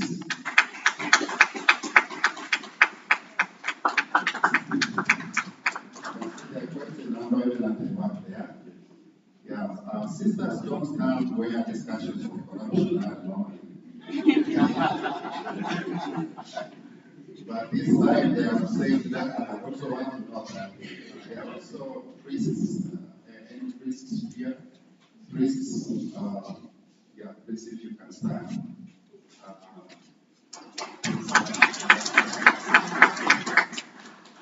A number of priests from Angaza also Loyola. And so you can see we're quite a number of us. Then journalists, all journalists, let's see if you can stand. Journalists, yeah. Okay,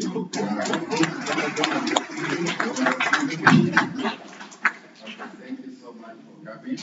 We have a number of journalists, as you can see, so we're quite a mix.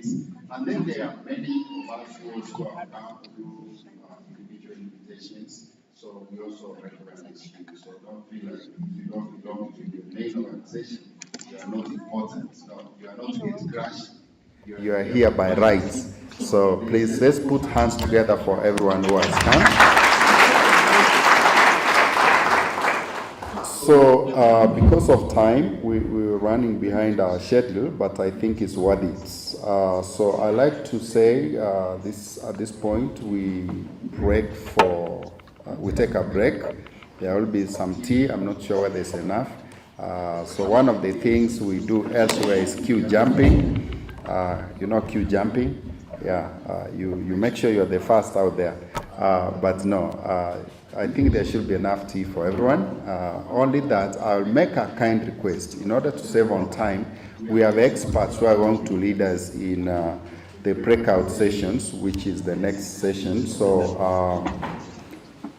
I would like to invite the following. If they are here, they can stand. So we have two breakout groups. One is for media reporting on corruption and communication resources. So Denson, if you are here, you can step forward. There's Sam Gituku from Citizen TV. He's running late, but he will join you. So the media people, if you can come again, just the media people, you see this guy. I think you will be the fewer group. You will follow him after break.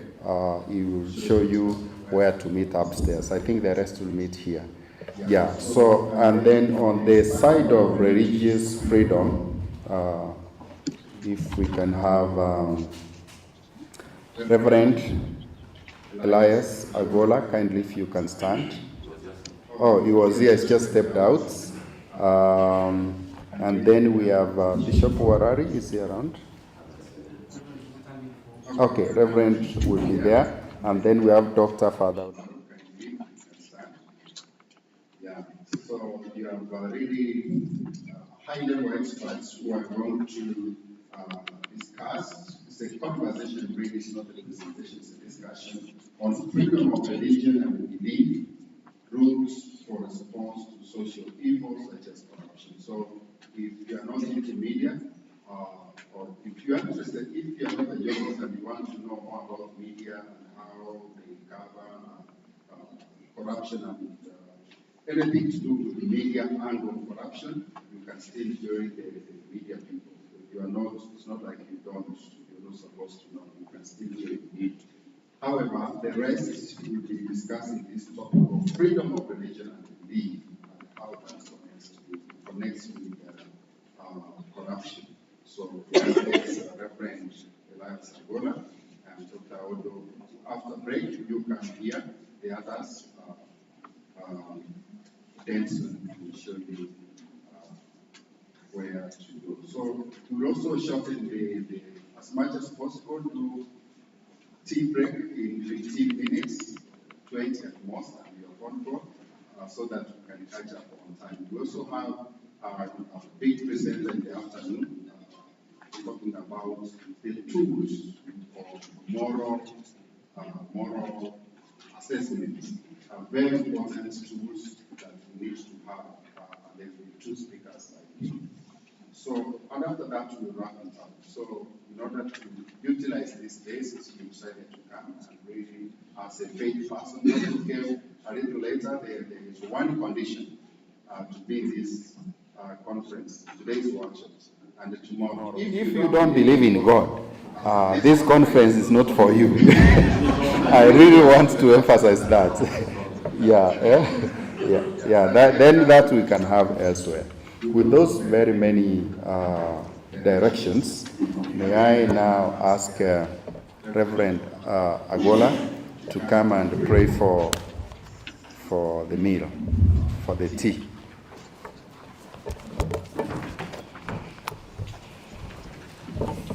Just before I pray for the meal, I used to have a Reverend Father friend who, when he started talking, he would say, "Peace be with you." And the people will say, one day he started talking and the mic was not working. And then he said, "Something is wrong with this mic." And the people said, so, yeah, nothing is wrong with me. And yeah, Isaiah 40 verse 1 says, come for tea, my people. So, I want to give thanks for tea. So let us pray. Our God and our Father, we thank you so much for this opportunity we have, even to gather here and to learn from one another. We thank you for the sessions that have passed. And now as we break for tea, we pray that, Lord, you bless this tea for us, and that you also remember those that do not have. Hear our prayer that we make in the name of the Father, Son, and the Holy Spirit. Amen. So something.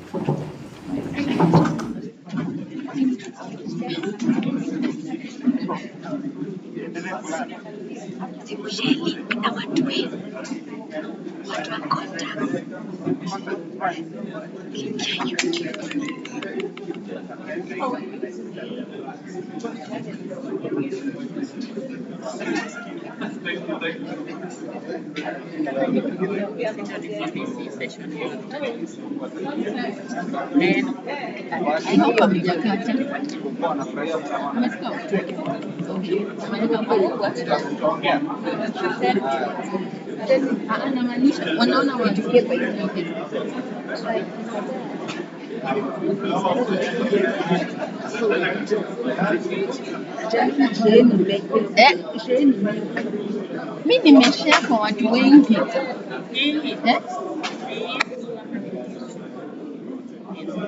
Atili, atuko na watu watano.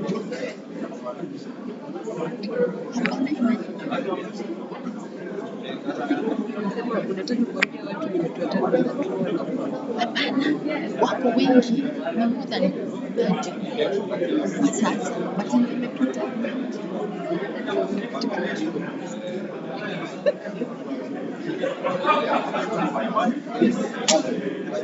Hello, Maurice. Hello. Niambie. Beba your hand drive.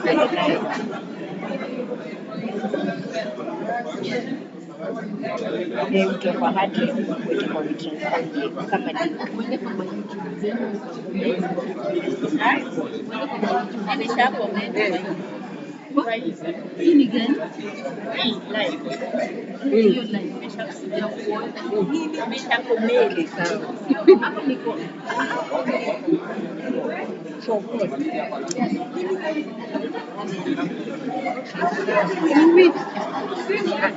Sawa basi. Nitumie tu hiyo bill. Ndio. Haya. Ndio. Hello Francis. Hello Francis. Niambie. Haina battery. Uko vibaya? But iko na kadi kila kitu, but you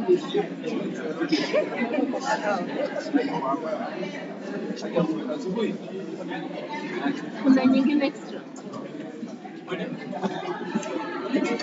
Nyinyi akitubeni vizuri.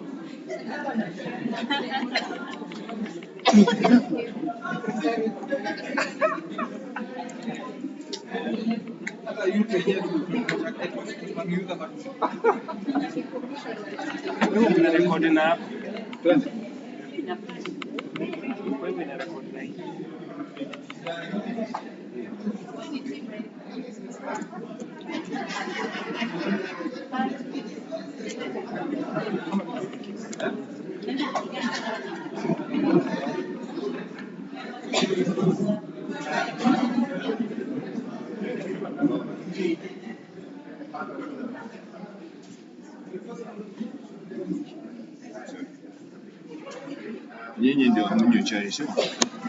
Umeacha simu yangu pale nyuma yenu. Niambia hao ambao hawanywi chai.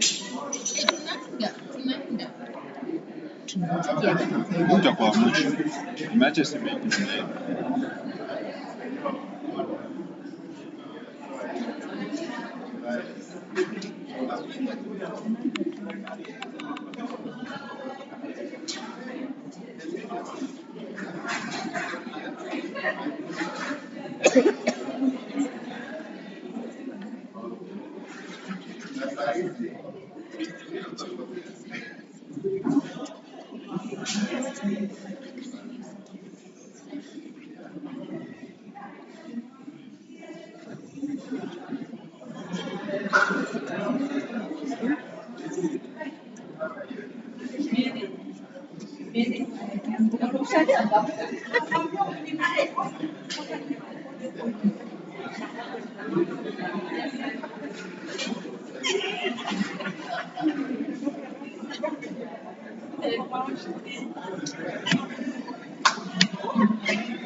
I think nimekakubwa ndio maana kanachukua chai.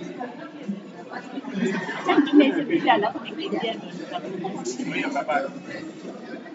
Hiyo tu hapo sawa. Anatuma kalipa na maliza wa kwanza.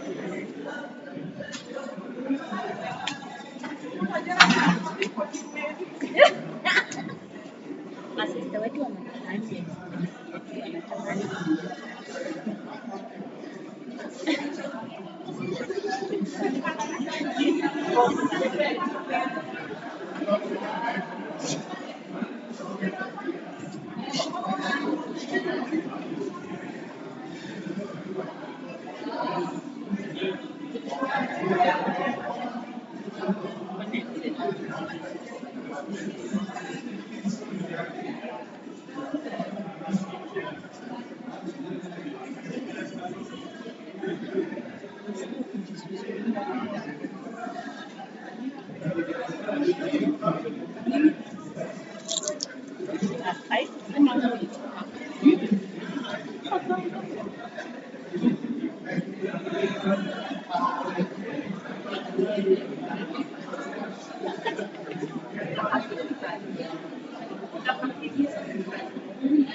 Amelinka, ndio kitu important.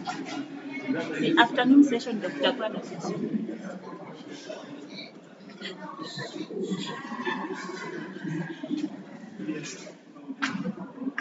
Akifanya haraka nikimbie hosi kabla sitaki kumisa afternoon session. Neno kumalizia. Itakuwa kwa nikienda saa hii wakienda breakout. Akamaliza haraka. Sikuwe na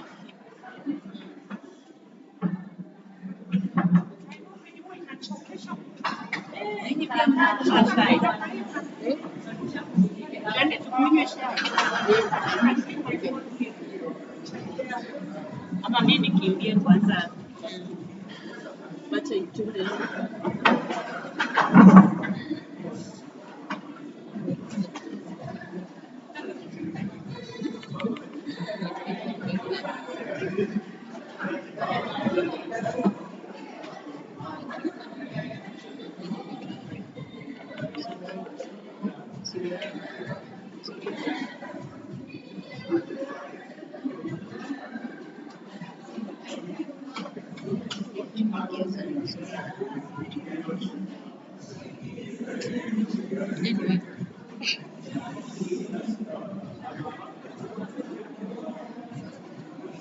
Tutapika, ina shida, no problem.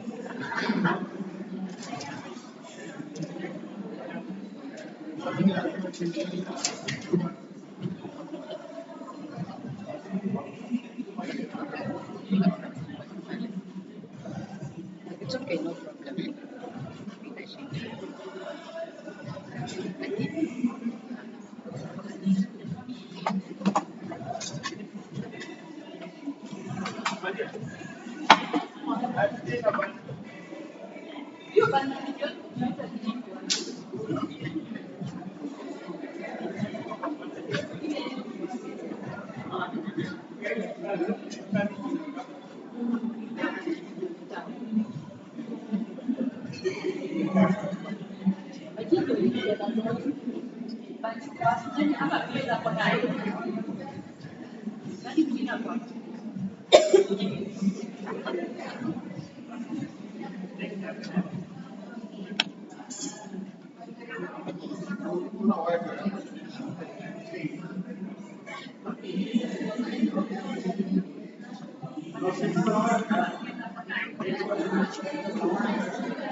Lakini sasa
hivi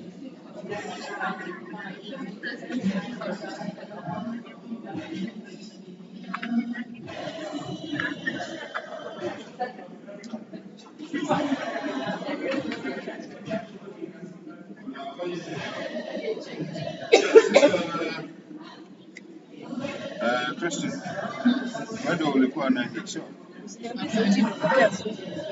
Unaweza piga picha? Si nini nafanya? Mimi niko kwa kamera pale. Nani?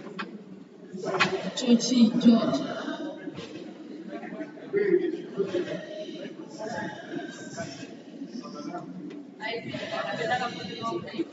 So, nimetuma hizi video hata nikiingia alafu nirudi nitatuma more. Ndio.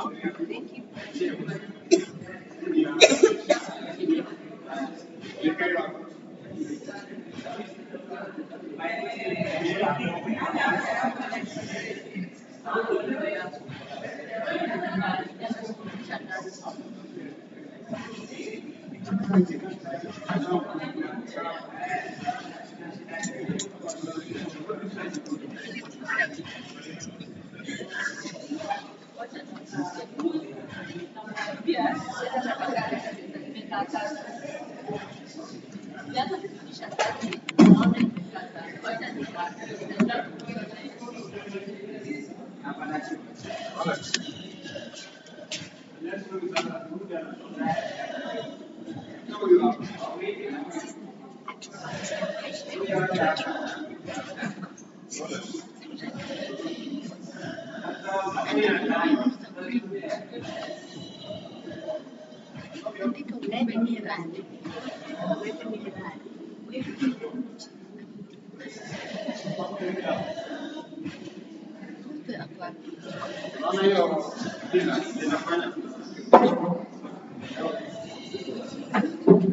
Make decisions better before them.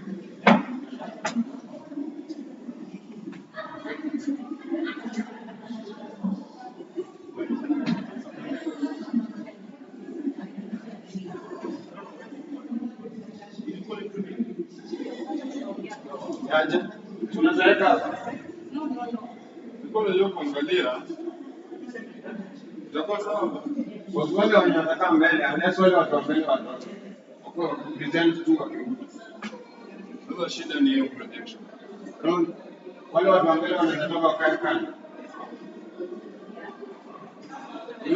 Wakae hivi. Lakini projection tunafanya hapa. Sio wanaproject hapa. Kama watu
hata nilikuwa naomba unaweza print your print around.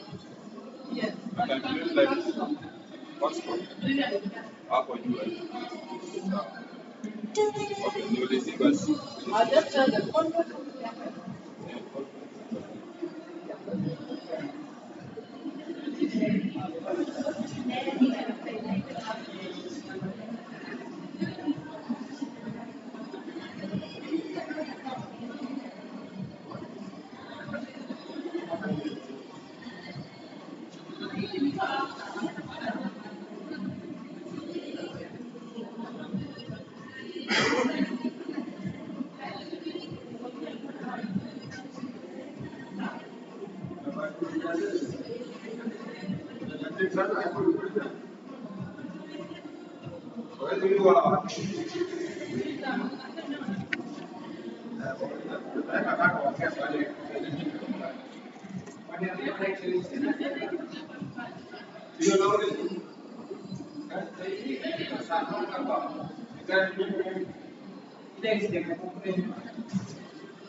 Umetokezea wapi ukaja huku? Mimi ni mwenyeji. Unasomanga hapa? Catholic University. Oh, usiweke hii.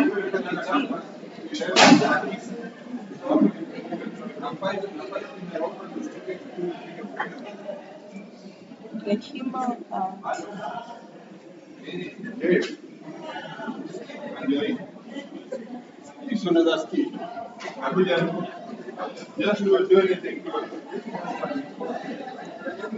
Ulikuja huku lini?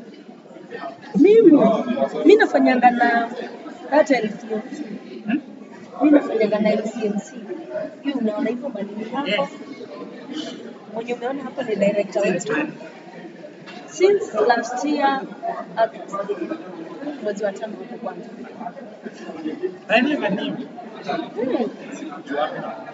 Nafanyanga. Ndio wale wanarika wetu wa dance tumepotelea. Hatujapata. By the way tulikuwa na wana build Nairobi. By the way tulikuwa na jibu. Aliniambia anaenda home. Ako. Aliniambia ataenda sijui leo ama kesho. Aliniambia kwa Nairobi. Anyway.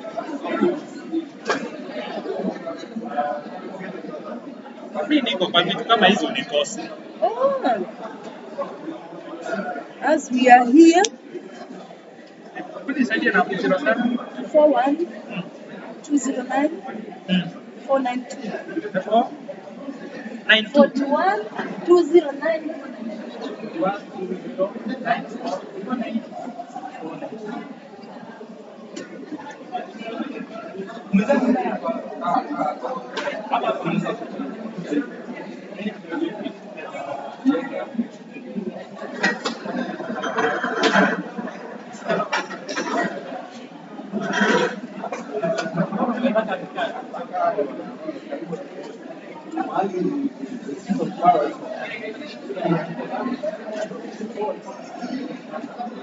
So what happens?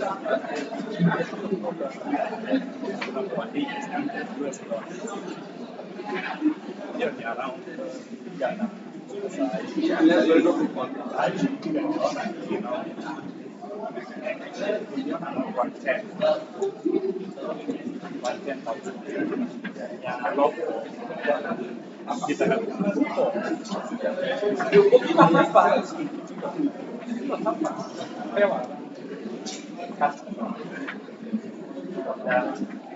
Yes, nachukua basi kieleza movie ya Longo Baba kama kwenda kuendelea. Kama wewe ni wa Kisumu unatolewa na ndege unaenda Nairobi.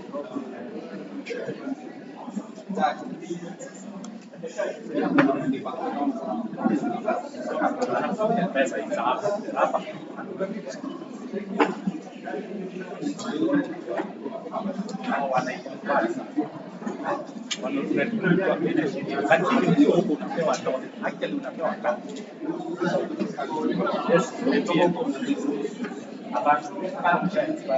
Hiyo kamera ingine akiwepo on.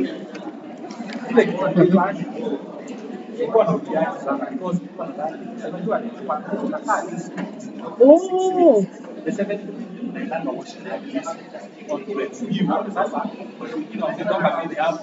Nimebasuweke. Hii ni mbagani ndeka.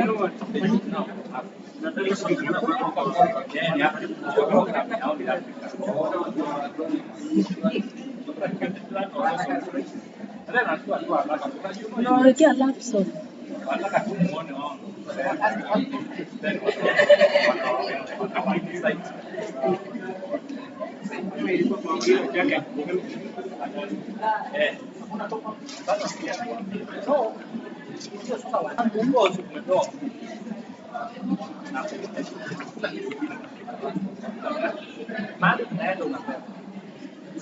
Kama Georgia alikuwa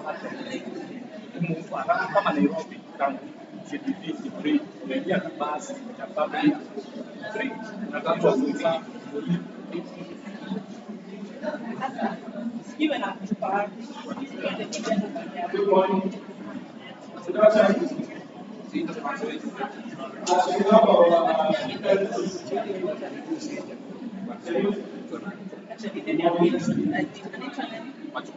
alikuwa shaniambia nilimuuliza ile time.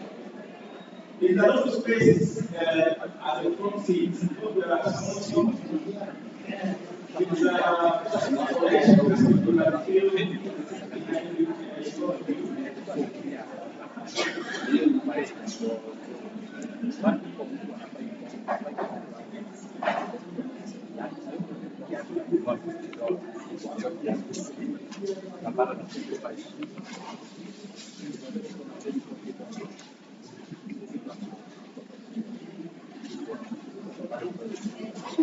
Smoshi hiyo kamera ingine.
just share our views before we begin.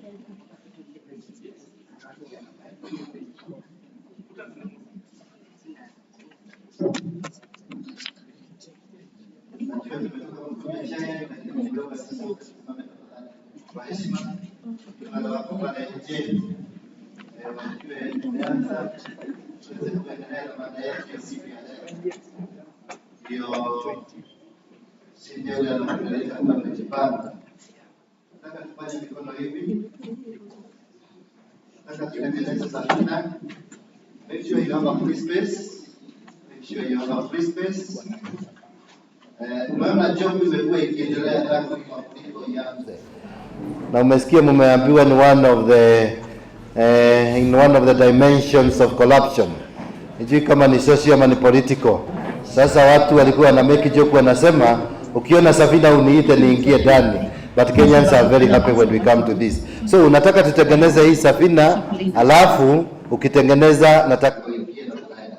Mungu ni mwema. God is good. Na tutaitengeneza na mimi. Piga masomo kidogo.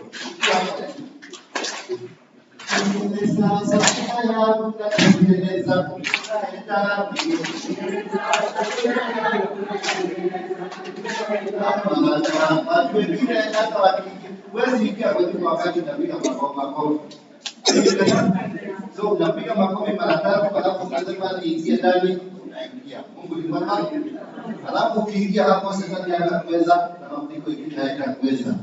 Tengeneza safina yangu na tengeneza nikaenda ndani. Tengeneza safina yangu na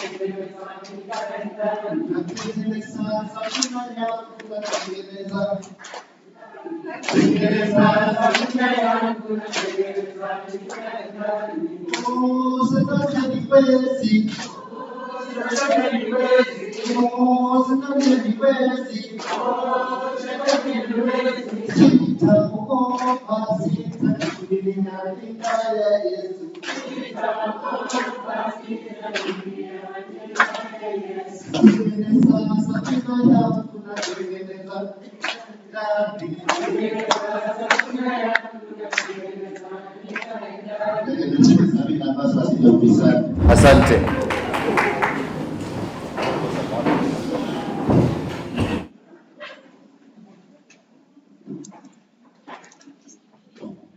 Thank you once again, and welcome back to the session. We are going to have this discussion under the topic of freedom of religion and belief. Route for response to social evil. The social evil we are talking about today is the evil of corruption. And just to give a bit of a highlight of how we will handle it, we have three speakers with us who are going to speak to us briefly in terms of just a reflection from number one, their various faith traditions or faith communities with regard to that topic, and a message or two on how the people of faith can come together to respond to the challenges of corruption. You remember in the morning, and Tumishi Cyprian spoke about it, and Dr. Mukua also spoke about it. There is this challenge that we have that despite being a very religious country, where almost every Kenyan is affiliated to one faith or the other, however, the challenges of corruption still persist and keep growing and entrenching itself day by day. How can people of faith respond to that? Present to assist us in this discussion is first is Reverend Agola. I'll just mention something briefly about Reverend Agola. Reverend Agola, seated there in the middle, is a clergy, is an ordained clergy of the Presbyterian Church of East Africa, that is PCA, which is affiliated to the National Council of Churches of Kenya. He is a graduate of St. Paul's University, Kenya. He has a Bachelor of Divinity, and Queen's University's Belfast, UK, where he obtained his Masters of Art degree in conflict transformation and social justice. Reverend Agola is also trained and qualified in corporate governance and is a professional certified mediator. Reverend Agola is a seasoned ecumenical and interreligious actor. He has also been instrumental in developing spiritual materials as a lead Christian theologian. He is currently the parish minister of PCA Our West Parish and director of PCA Department of Peace, of Justice, Peace and Reconciliation in the development and the government consulting. Next to him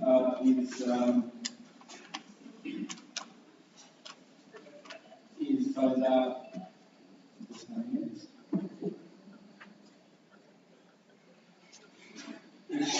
Odomaro Mubandis.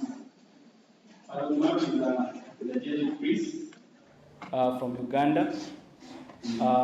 He holds a diploma in philosophy and religious studies, cum laude from the Philosophy Urbanian University, and also a Bachelor of Theology from Queer, and a Master of Arts in Social and Political Philosophy from the University of Zimbabwe, also a Master of Arts, Sociology and Ethics and International Relations, Boston College in the United States of America, and a PhD in Social Ethics and International Relations, also from Boston College in the United States. Father Dr. Odomaro served until recently as a lecturer, and is a researcher and a lecturer, and he served as a Dean of Philosophy Department and also editor of the Justice, Peace and Environmental Bulletin of Capuchin Franciscan Institutes and Philosophy and Theology, and also is serving as the Deputy Director of the Academic Affairs at the proposed Hekima University College. We'll have the speakers go first, then I'll introduce Sheikh Salim Charo after the two speakers have gone first. So we'll hear from the three speakers, and then we will open up the plenary to hear feedback from ourselves present here today. I will come up with questions after they speak on how can we take this fight against corruption from just talk and from talk and speech into action, and what are those missing gaps that are there as people of faith in terms of how can we take action against this vice called corruption. One of the things I took away from Tumishi's remarks in the morning is that how can we be part, or how can we create a movement that is both sustainable and that is in a position to deal and crush corruption in our society for good. How do we do that? So this is our workshop, and we want to see what are those answers, what is the way forward that will pick up from here, that even if that will be taken from this workshop and presented tomorrow in the main conference that we'll be having at this particular venue. So at this juncture, allow me to invite Reverend Agola to come first, and then Father, and then Sheikh Salim Charo will be close to us, then we'll start with them.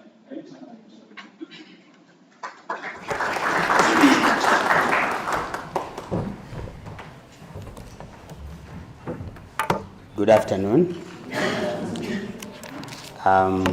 Thank you so much. I'm delighted to be here and to represent the voices of many with regards to the topic that has been given to me. Just to do a little reflection so that we are able to plug in and add our voices to what we would want to see in the country of Kenya. And after listening to Cyprian, and after he has captured the stage, it's sometimes very difficult to stand and say what he has said in your own words, because it becomes a little bit difficult to step into his feet. But knowledge is shared with an understanding that you have the truth, and I also have the other side of the truth. And yours and mine becomes a contribution to knowledge. To take you back to what I heard him say, especially when he was handling the dimensions, maybe as a form of a recap of what I heard him say, which forms also the basis of what I would share in the reflection, is that there are 8 dimensions of the corruption we are talking about, the social vice that we are trying to handle. If you would remember him say that there is a faith dimension, there's a cultural dimension, social dimension, political dimension, human rights dimension, economic dimension, environmental dimension, and administrative and institutional dimension. I don't know whether I captured what he said, but I took note that there are 8, and I would plead with him to share the notes with us, because it is something that can help us in our simple way and in our complicated way in trying to address these issues, even without mentioning names, the way he was bold to do it. And so here comes our topic, which I'm going to share briefly on, and the topic of freedom of religion and belief. Freedom of religion and belief. If I would take you back down the lane of history, you'll notice that the biggest problem of the church since time immemorial has been governance and theology. Governance and theology. Governance, simply put, is how we rule ourselves, how we select our leadership, how we have institutions of governance, and how we hold these institutions accountable. You miss it at that, then you have already missed something big. In fact, it is already half. You have already missed the half of what you are supposed to have. And so, looking back into the church history, for example, I'm aware we also have Muslims, but looking back into the church history, the Great Schism, those of you who know the church history, in 1054, the issue was governance and theology. How do we rule ourselves? We're supposed to be in charge. And how do we operate within the space that we occupy? And even when we come to the 1517, again the question was how we rule ourselves, and then how we practice our faith. And even today, when you look at churches, even the other religions, including Muslims, including other Eastern religions, you still find that the biggest problem is governance and theology. So what is this theology? Theology is just the discourse of God, the understanding of God, and how we explain our faith. So this is based on the principle of freedom, that I am free to think the way I would like to think. I'm free to express my thoughts, and I'm free also to express my feeling. If I'm not going to express it your way, then you have your say and I have my way. I will go my way, you remain with your say. You get that point? So that freedom is what puts us in a quagmire with regards to how we can bring our heads together and handle issues as people of faith. Attempts have been made to bring all religions together. That is what IRCK stands for. And those of you who may not know, I may remind you that IRCK is a collection of 9 religious coordinating bodies. The SDA, the National Council of Churches of Kenya, the Kenya Conference of Catholic Bishops, the Organization of African Instituted Churches, the Evangelical Alliance of Kenya, and who else knows the other? I talked of the Seventh-day Adventist. Who else knows the other one? We have the SUPKEM, we have the NAMLEF, and we have the Shia or the SAJ.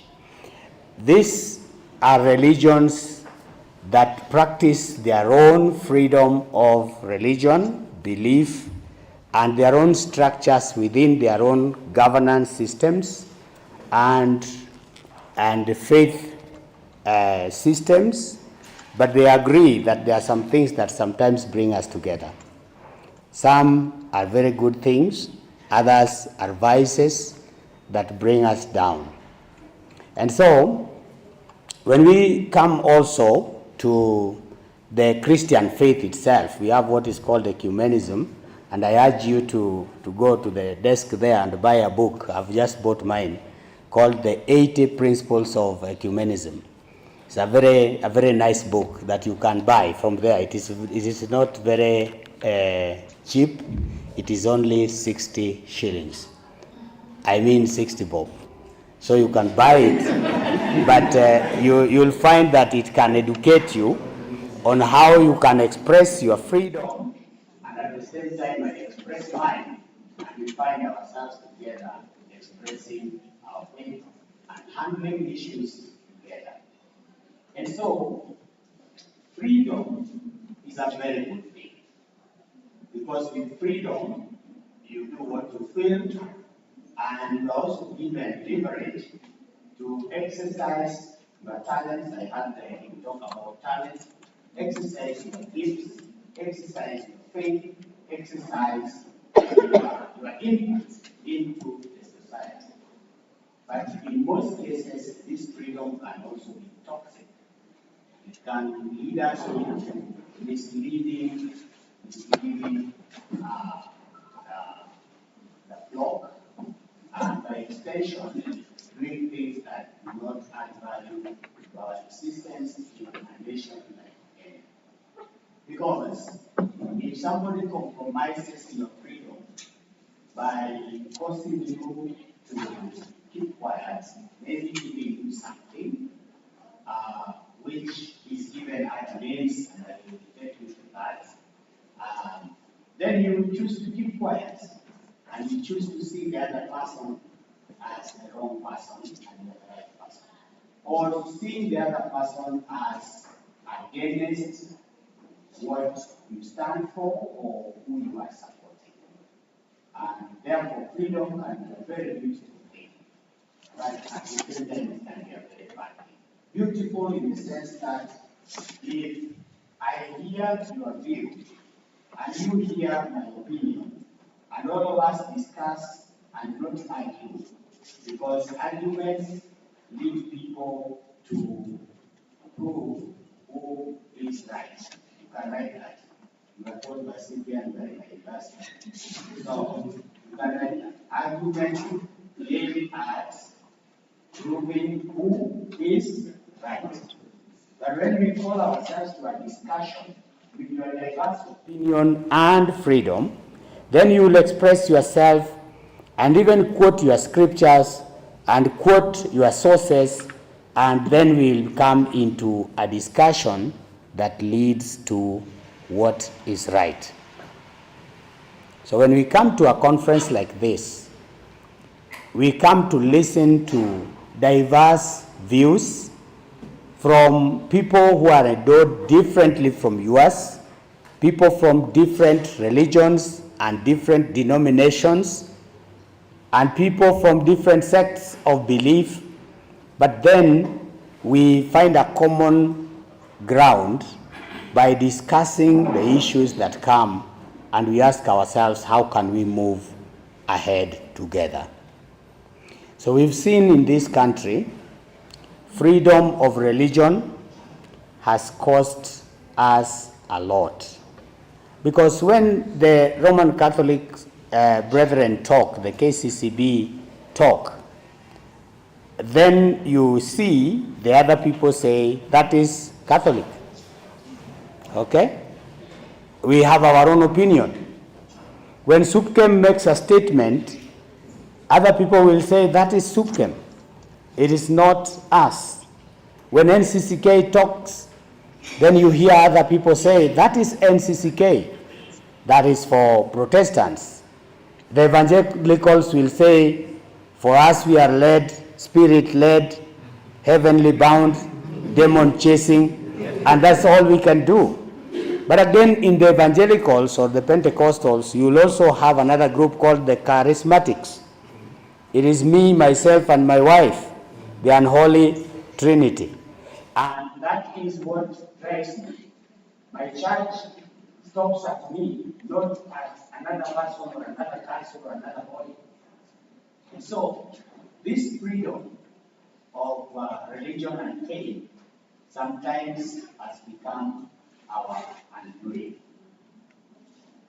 And until we call ourselves to a table like this, where we have people from the Hindu Council, we have people from the SARC, we have people from the Organization of African Institute of Churches, NCCK, the EMK, the Kenya Catholic Bishops, Kenya Conference of Catholic Bishops, and we bring our heads together and we say, we need to fight this. Then that is the time our freedom will be working for us.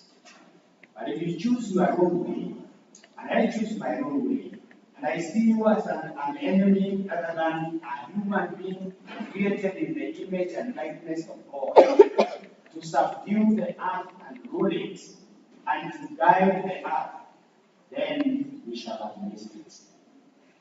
And so, what has this freedom done? You can see this freedom sometimes has caused us to be divided and has caused us to be used separately by these politicians. Sometimes we think they are the only leaders in this Republic of Kenya. You are the leader, that's why you are here. You are a potential leader, that's why in your youth you can see some things and get a displeasure and say, I do not want to see this. I was sharing with not with myself only, but some people. We were sharing with the recipient. And he said that when he went to high school, in fact, he said it here also. When he went to high school, that's the time he started to think some things have to change in this country. And he's been in that battle for so long, he's been there. And he's ready to pay the ultimate. And that's what patriotism is all about. When you can say that I'm not happy with what is happening, and I will be happy when it is done, not my way, but the right way. And that is what our freedom aims to achieve. And so, some times back, in 2016, the IRCK and the National Anti-Corruption Campaign Steering Committee, we came together, and I can see, I'm happy to see some people here who are part of that initiative. And we were convened as theologians, and we had experts from the anti-corruption, we had experts from all over, and we had people from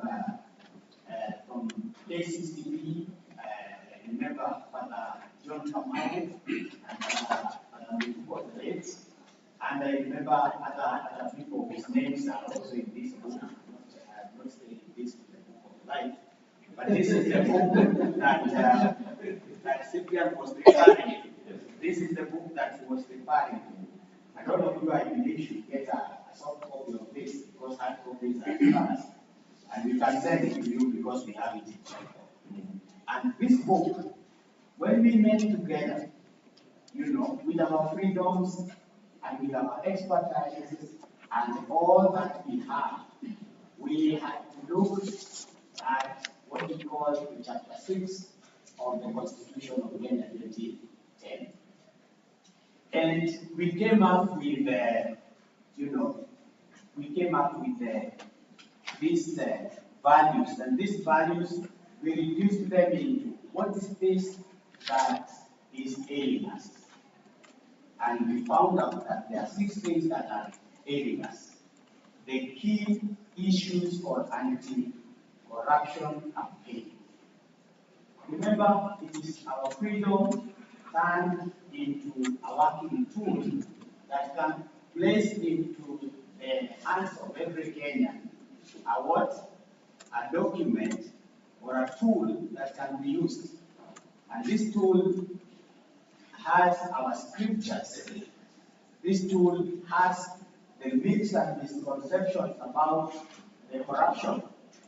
And so we singled out into 6. Number 1, we say there is inadequate preaching and teaching against corruption by the faith communities. So even when we have this freedom of faith and freedom of religion, there is still inadequate preaching about this corruption. We stand in our pulpits and we don't talk about it. Instead, we even baptize it, and I've come to that also. We even baptize it with very sweet names. The other thing is branding and labeling corruption with sweet nicknames. Can you attempt to mention a bit of them? The sweet names? Chai, kitu kidogo, kitu kikubwa, ya macho, uniona kando, and another one? Yeah? Boka, another one? Appreciation, another one? Yeah? Facilitation. Hey, those people up there. Sweet names. Cyprian, it will please you to confirm that these are the 80% religious people. And they know these names as if they used them yesterday. They know them because it's like they used them yesterday. So, you can imagine how we baptize this this corruption. The other one is, our nation is being destroyed by greed. Do you believe that? That we have a nation that is being destroyed by greed. Floods were sweeping us, that dimension of the environmental, you remember? It is sweeping us not because of some things. Some of these things is because we have done a lot of soil erosion and the soil has become so loose. And we have destroyed our own country. Remember the 2009 story that he gave us. How many billions just going like that? 48 billions, because somebody is trading in the country and a bill. And then the Editors Guild would just look at one another and say, do we agree for this bill, or do we agree for them to have their way? And finally, they have destroyed because of greed. Then there is lack of patriotism in exposing and fighting corruption. How many times have you been in a matatu and the police just stops the pickups, the canters, the lorries, and who was inside that matatu? Me. And I said nothing, as if I didn't see anything. And yet you say, I'm a Christian, I'm a Muslim, I'm a Hindu, I'm practicing my what? My freedom of worship and religion. And how are you practicing it? So that is one of the vices that we pointed out. And the other one is unfairness and injustice in our nation, resulting from what? From corruption. You are taken to court, and what happens? The judge looks at you and says, what did you give me yesterday to warrant you justice? And we keep quiet. Yet we have heavenly bound, spirit-filled, demon-chasing, going to heaven by faith, and kuchelewa tunaenda na And so that is something that we need. And then there is another one, continuous engagement in corruption, in total disregard of God's presence. It's like God is not watching. And when you get this book in Psalm, it is very, very graphic, and you will be able to see something. You see, when we come to that chapter 4, this woman here is saying, no, don't give this, and you see somebody is already doing, but somebody who is patriotic enough is saying, no, this should not be done. When you do not say no, when the police is taking this money, as if you are not there. And sometimes you are in your corner, sometimes you are in your country, and tampering and sometimes you are in your scouts, sisters. And these people just do, they just do it. Sometimes you are dressed well, and you are going to, in fact, even carry your Bible or your Quran, and on your way, again, somebody is listening. This is the photo I wanted to show you. Can you see? Who is this? A police officer. Look at the dummy. It's as slim as mine, isn't it? But here, he's taking it, and the pockets are full. When we said with this, you see it. Okay? We are doing it as if God is not watching. Yet, and sometimes we are practicing our rights. And so, finally, what should we do? We are the people. Say we are the people. We are the people. And we have the platform. Say we have the platform.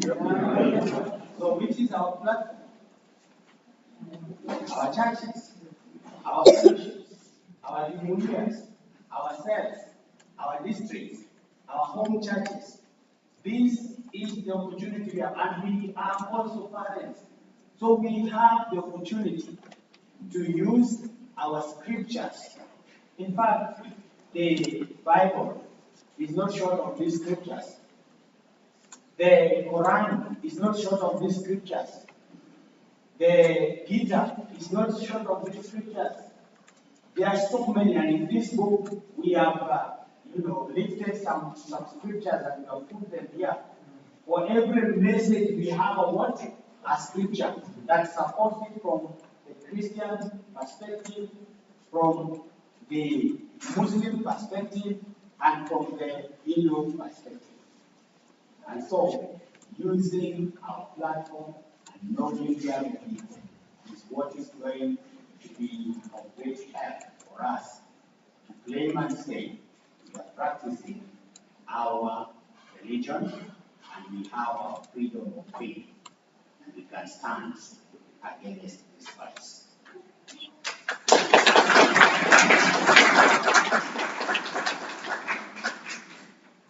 Thank you very much. Let's appreciate your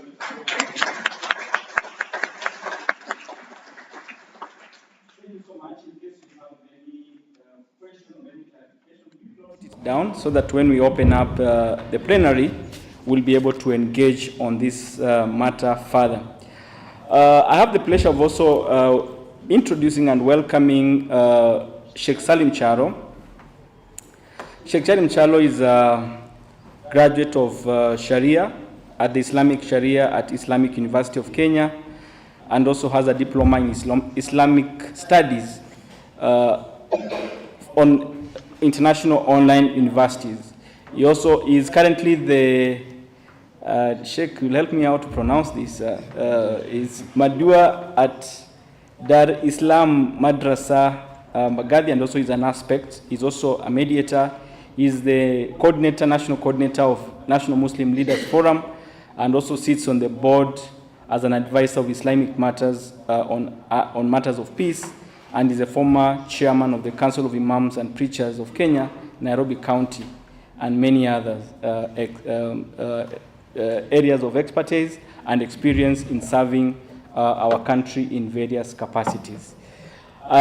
Before we invite further, I will invite Sheikh Salim Charo to adding on to what Reverend Agola has said, just briefly also from an Islamic perspective on the topic that we have today. What are some of the reflections that can help us to start to dig in this very, very difficult topic of corruption, but being people of faith, how also do we position, how do we angle ourselves to be champions of anti-corruption? Karibu sana Sheikh Charo. Let's welcome him.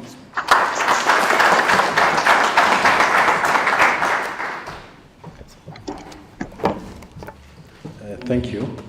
Assalamu alaikum once again. Tayari mshapata salamu zingine, kwa hivyo tunatia msisitizo. So I'll start by reciting a verse in the Quran, chapter 4, Surah An-Nisa, verse 29, where Allah says, "O you who believe, do not consume each other's wealth illicitly, but trade by mutual consent, and do not kill yourselves, for God is merciful towards you." So, and what we call we don't have Islamic theology, but in Islamic studies, dirasat, you say mahalu shahid, where now the point that we are discussing is that we should not consume each other's wealth illicitly. And I think from the presentations and what we know from the experience, this is what has been happening in our country. And the other time I was saying that we have normalized it. Ukisimamishwa na traffic, you know, unajua hii ni 50 hii. Siku hizi kidogo imepanda kwa sababu ya ushuru, siku hizi ni 100. Sio? Yeah, so unasimamishwa tu, ushamtolea umemkunjia. Yaani hakuna kesi despite what you've done. So, and also you see the Prophet sallallahu alaihi wasallam said la'natullahi ala rash wal murtash, meaning that may Allah's curse be upon the one who offers bribe and the one who takes it. So don't think that ati nilimpatia tumalizane, but you are also a party to that. So you gave it and he received, so both of you are cursed. So with that in mind, I'll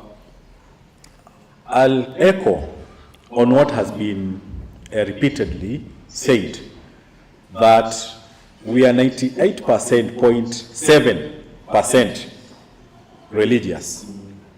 And this is through our practice. There's nothing that can proceed without, devotion.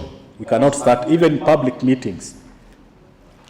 We've seen a number of times where the president, opens his cabinet meetings with prayers. So ni kuonyesha the level of how devoted we are.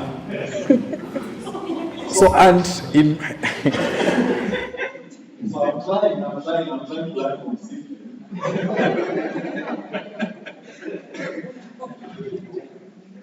but let's say inshallah to graduate. So, and that's how religion shows that we are. And as people of faith, I think we are custodians of morals. Now we should be at the forefront. And I think we're going to refer to what also Sylvian said. What do we fear as people of faith? What do we fear? Fear God. We ought to fear God. Na tukifa hapa hivi kuna mtu anaenda motoni. Yeah, if sasa tuseme the worst that can happen is what? Death. Na kama ni death, kuna mtu hapa motoni kweli? So definitely we will be fighting for a cause. So kwa hiyo hizi ndio watoto na nini also refer to it. He says that Allah is the sustainer. Kila mtoto anazaliwa na sahani yake, sio? So whatever we fear, sijui pengine loan in Islam, those who are going to come after you watafanya nini? They know how they are going to settle. So, but at least we stand for a cause. Tuna watu wakina sijui nataka nitumie the right nini, but the late Archbishop Dingi Mwananzeki walikuwa ni watu wamesimama very firm, akina Joya na wengine.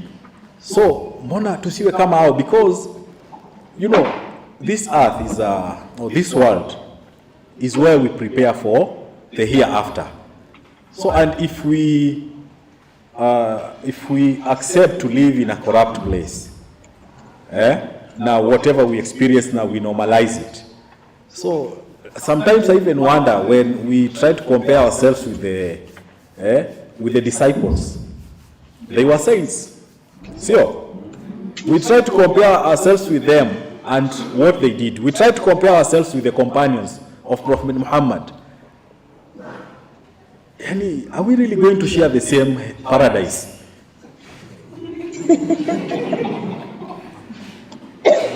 Yeah, if we are to put ourselves into that comparison, are we going to share the same paradise? Ama itakuwa ni mambo gani? So I think we should lead by example. Na tena uzuri, our Christian brothers and sisters, considering that our president is yuko na kanisa pale anaenda, sio? Ndio najua tu ni kukumbushana, despite Cyprian kwingine tukiofungamano alisema he also considers himself who? A bishop. But ujue tuna kazi huko tutafanya. So because also looking at the same politicians, the same government officials that we criticize every day that they are corrupt, the civil servants and everyone are also they are also religious. They go to a place of worship. Sasa tukiongelea kina aitwa nani, Nurdin Haji, sio anakuja msikitini. Yeah, I used to be imam somewhere here. I used to be imam wa baba yake Yusuf Haji. So he used to come to my mosque and he used to pray there. So ikiwa watu kama hawa watatukujia, and at that moment they don't come as head of state ama sijui nini, they just come like any other. So at that moment we have that authority ya kuwaambia na kuwarekebisha, because sasa tunawakumbusha go uishi maisha ya nini.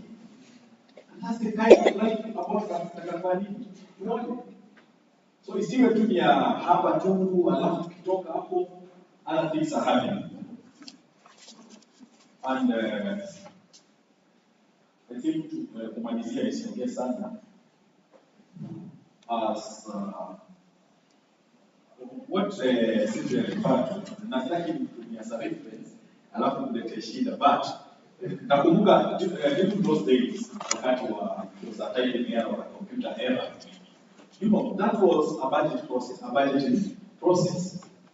Na hapo ndio mambo yanafanyika, and in processes we faith leaders sasa hivi tunaletea hiyo kama unasoma, you don't go to detail. Mambo ya accounts hatujui. Why don't we involve experts in that process? We have accountants, we have experts in that area. How do wanatakiwa kuwa waende waangalie waone ile kitu iko tusije tukaanza kuambiwa ni hii kulipitisha. So and this is where it has emerged in the recent past that corruption inafanya nini? You have to put in a fight during the budgeting process. So if you don't take part in public participation, so for the work that lawyers said that 20 billion. 20 billion, even a family business. Last week I was seated with former municipal council, mayor of Garissa, former mayor of Garissa. I said, huge. Yani alikuwa receive 40 million. Garissa, municipality at that time. Na akifanya kila kitu huko na nini. And today as a county, it receives billions. Na nini ambao kuona sehemu kama zile. So with 40 million, he could do everything na lipe mishahara afanye kila kitu. Sasa hivi billions, nothing is being done. And then now here we have Nairobi. So tutakuwa tuchague governor na sisi tutakwenda mingi mambo ya pata show kuna nini sasa. So thank you very much. Na kama mkuswali tuombee na maombi haitoshi, pia tuombee Mwenyezi Mungu abadilishe nyoyo zetu. Amen. Thank you.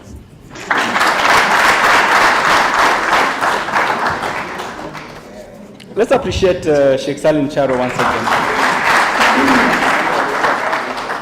And thank you, Sheikh, for those inspiring but also challenging messages to us, or people who identify with faith or people of faith. I'm sure there'll be a lot of interactions and questions based on that submission. Finally, and in no way least, allow me to invite Father Dr. Odomoro Mbagazi to also share with us his reflections and perspective on this topic, and then we'll open it up after that. Karibu sana, Father. Let's welcome Father.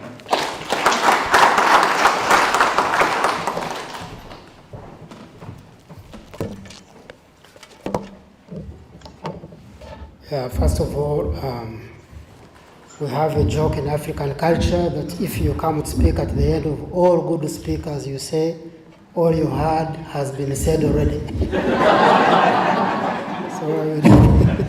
So welcome to African culture. Secondly, I am also a disciple of Cyprian who took us through how to be a bit open and frank. So I hope you are ready for that.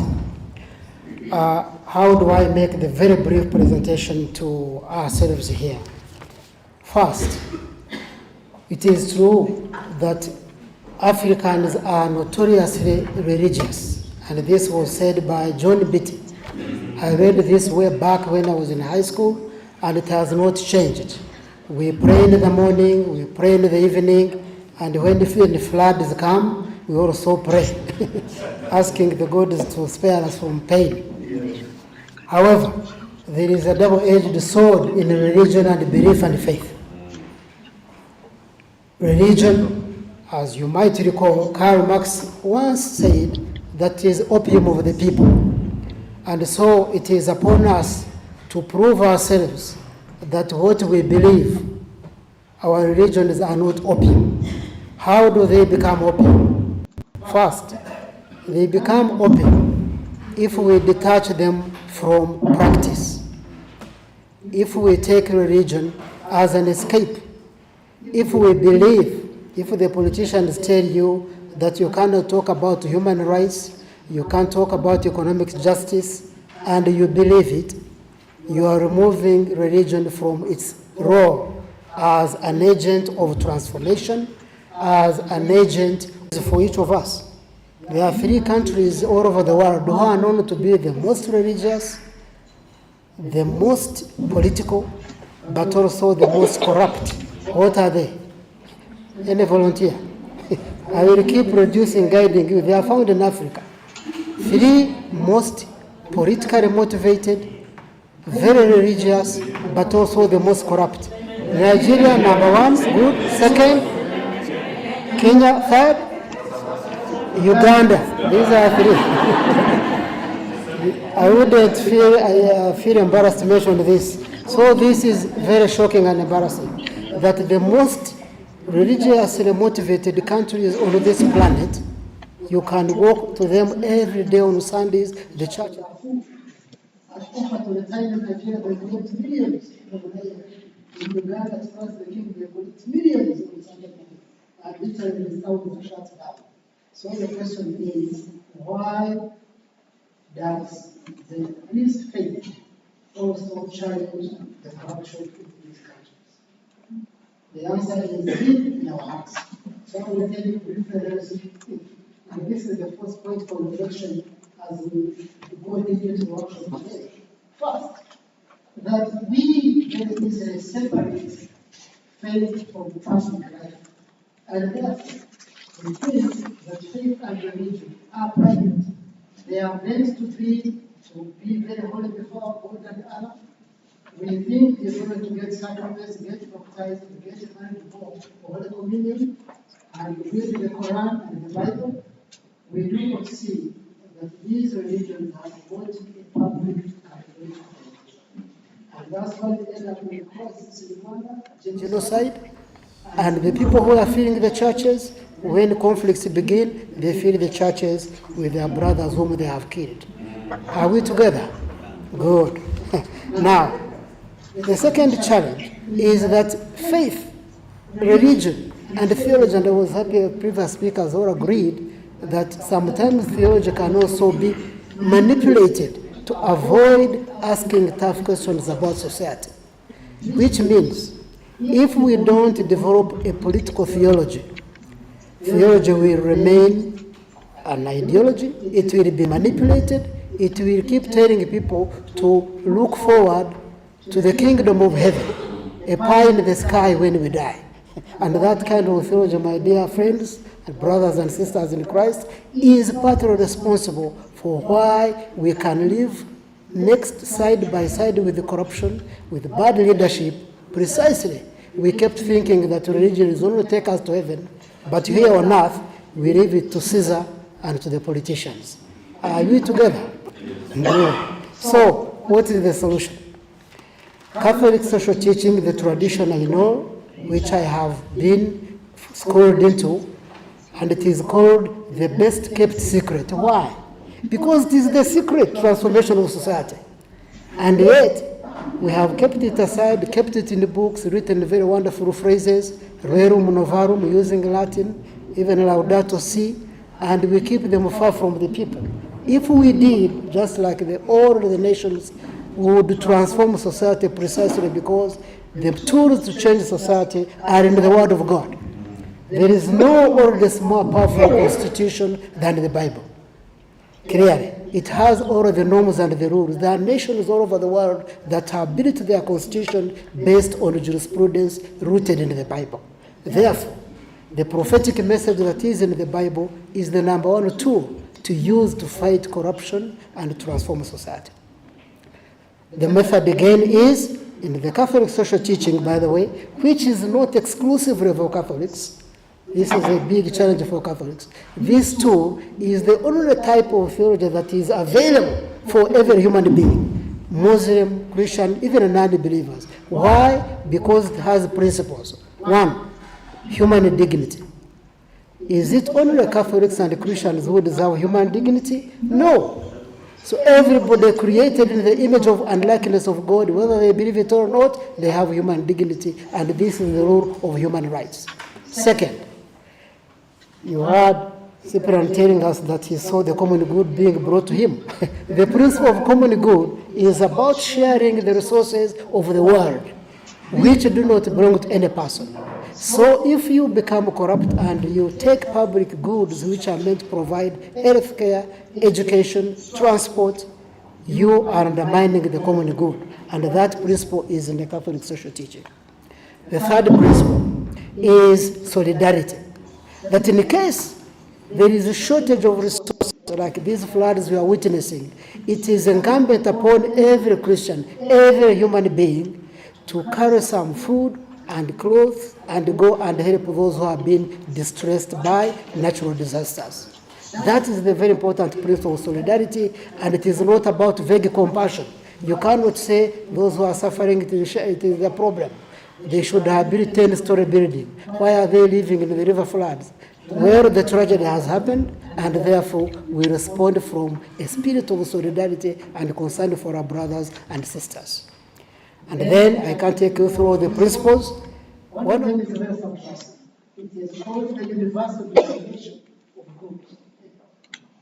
Universal destination of goods. Everything on this earth that is created by God the Creator, or even by nature, belongs to each and every being.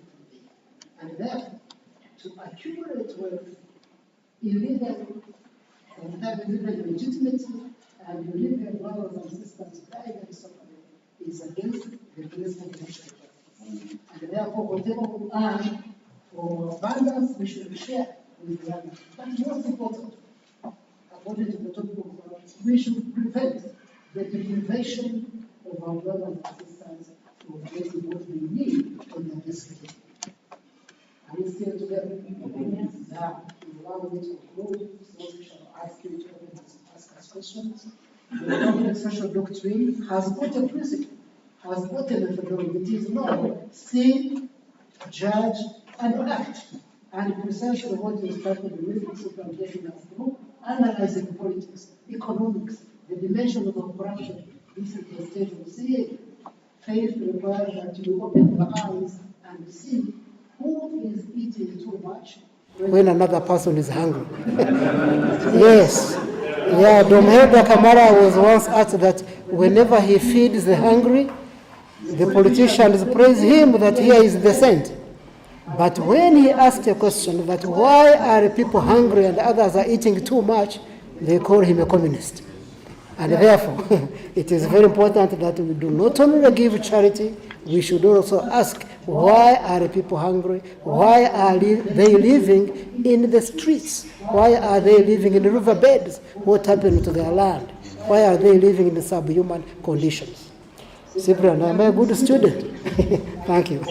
So we'll conclude by saying, yes, the tools we have as people of faith, they are not political tools. They are the tools we have inherited from our faith. These are God-given. And when we use these tools for the good of society, even the politicians should be very happy that you are contributing to the common good. And you are building the seat of God to which everybody is happy and free. With these few remarks, the debate is open for each of you to discuss and interrogate. Thank you very much. Thank you so much. Thank you so much, Doctor, for those reflections. I think the first question we'll ask the plenary is that do we have the courage to ask why fellow Kenyans are going through what they are going through? Do we have that courage? Do we have it? They're quiet. Do we have that courage?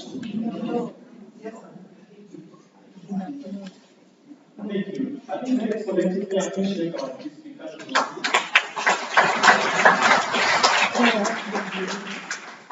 Okay, those reflections, and this sets the tone for the discussions. And just a bit of a guidance in terms of how to handle the conversation. I think we know the problem. We know the issue, we know the effects. But I think the missing link is how do we get out of where we are. So in our reflections and in our engagements to our panelists and also to ourselves, let's try to target that to getting out to where we are. So the floor is open, and we will have like 2 rounds of reflections. So if you have a question, can I see by a show of hands? Can I suggest, we have time. Yes, fine. That's fine. I think we can manage 2 rounds. We will take this row first, and then this row and the other row in that order. So we have some roving mics. Can we have them? Let's make the reflections very concise and to the point, so that we can have as many contributions as possible and also get the answers. The mics, please. So just tell us your name and then the question.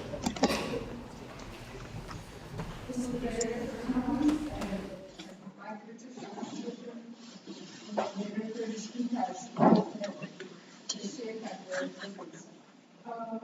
question goes to the three of them.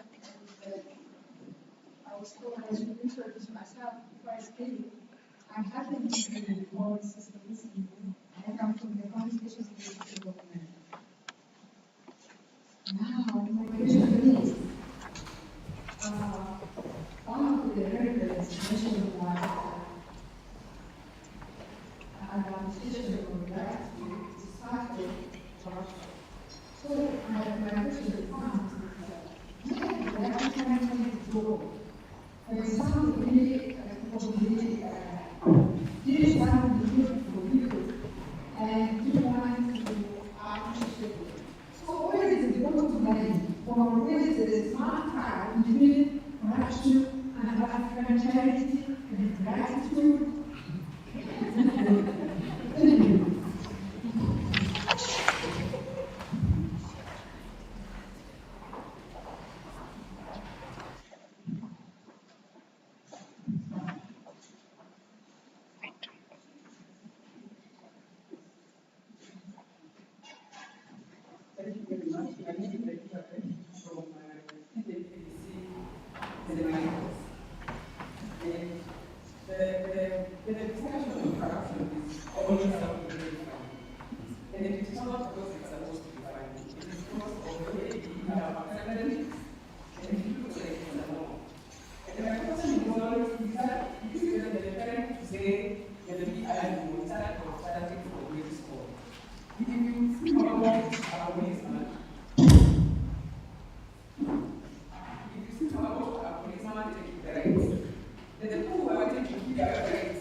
for lack of a better word, what we call the culture status quo. And my first question, without being so much biased, I want to use the Catholic Church as my base because I'm a Catholic. My Oxford dictionary tells me that culture is ideas, customs, and social behavior of particular people or society.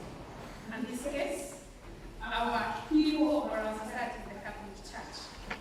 How can we inculcate the culture of freedom in respect to theology in our day-to-day life?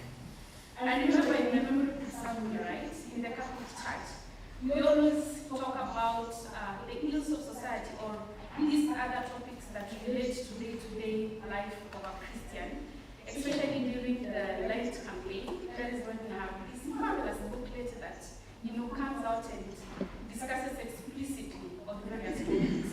Or when you're listening to sermons from the clergy.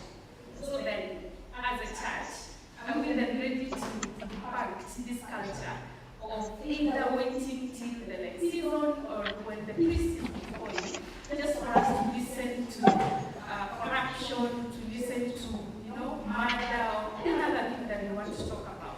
Because then I believe you want to make this known, even within the Christian way of life, then we should look for ways of inculcating this as a culture within our religious communities.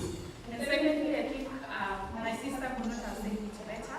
I wanted also to talk about the thou shalt not shout, commandment. That even within our churches, we then feel safe when we reprimand corruption, even to the lowest cadre within our leadership. So that kama ni moderator or jumuiya alikuwa anunue mkate ya 50 bob, ameleta risiti ya 100, and he easily tell the moderator, lakini mkate ni shilingi 50, mbona risiti yako ni shilingi 100? So that you feel safe, you are not reprimanded, even before we observe this conversation.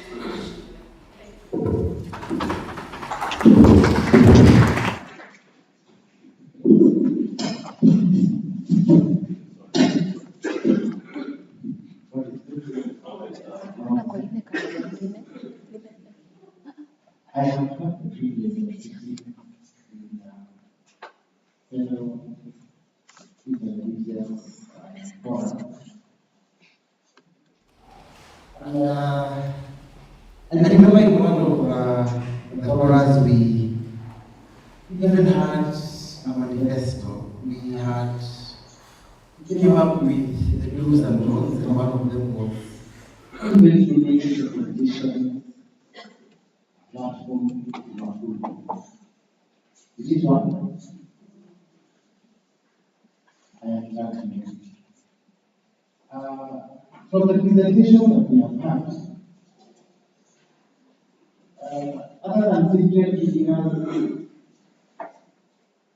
examples in English,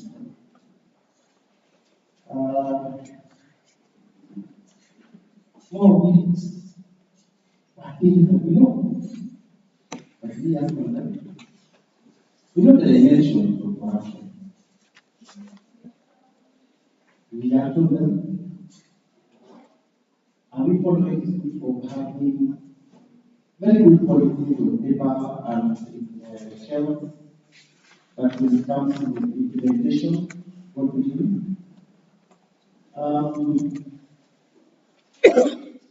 I was being immediately after one of the religious forums, and the majority of our institutions were represented. And I think it was that before I saw a politician fighting, before I saw people receiving cards from the politician, and you know the effects of it. So my worry and my question is, and I like what Father has talked about, the Catholic tool and the Catholic church. But the question is, how many of us Christians are even aware of this doctrine? What are we doing to make sure that my mother who cannot see the light knows about common good? talks about the privileged right for the poor and the most vulnerable. I'm not going to give a lecture, but have you not the same one who will not see it as corruption when I am going to look for the best food for my child? Yet they do not matter at all. How guilty do I get when I part with that? Nimesikia kuna tax, sasa imefika 100 shekeli. Because I have an important meeting to attend to, and so I do not want to roll with the wheels of justice. Mahatma Gandhi said, we must be the change we want to see. And the truth of the matter is, we are not ready to be a change. We will sit here in this boardroom. I don't have any review.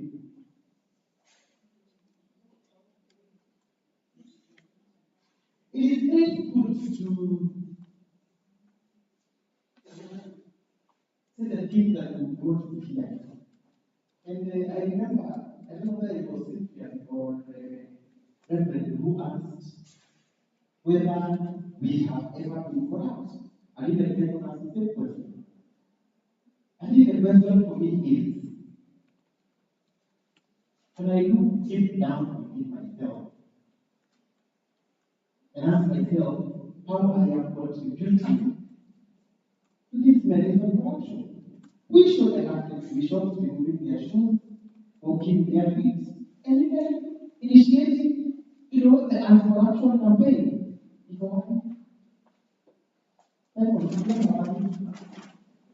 So my question, my contribution to this is, will this be another exercise that will be behind 4 walls, and after it we have press release, and I still see our priests, our pastors, and our Christians still be part of this menace. Where shall we stay this time?